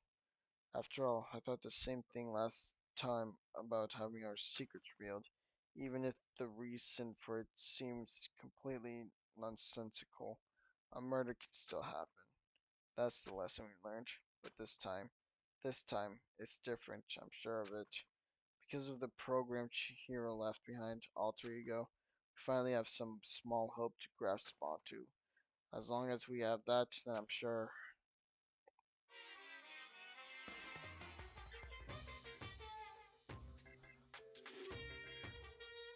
Oh my god, we don't need to hear this. Blah blah blah blah blah blah blah. We don't need to hear it. Even that our dream. Come on, I just want to go to sleep, man.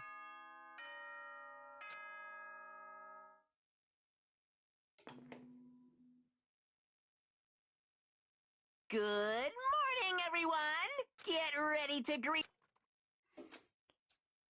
Well then, I guess I should head home. Yes! I can finally save. Fuck yes. Thank God. Dude, like, I have to fucking work tomorrow.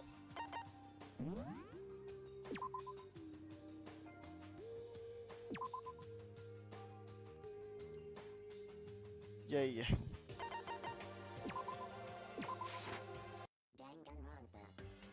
Finally, I quit this game. I am not. There you go. Okay, I'm gonna go. Oh, whoops. Steam just opened for me, my bad. Anyways, I'm gonna end stream right now. Thank you. You guys sleep tight. You guys have a good night. Sleep tight. Don't let the bed buzz by. So, yeah. Bye bye.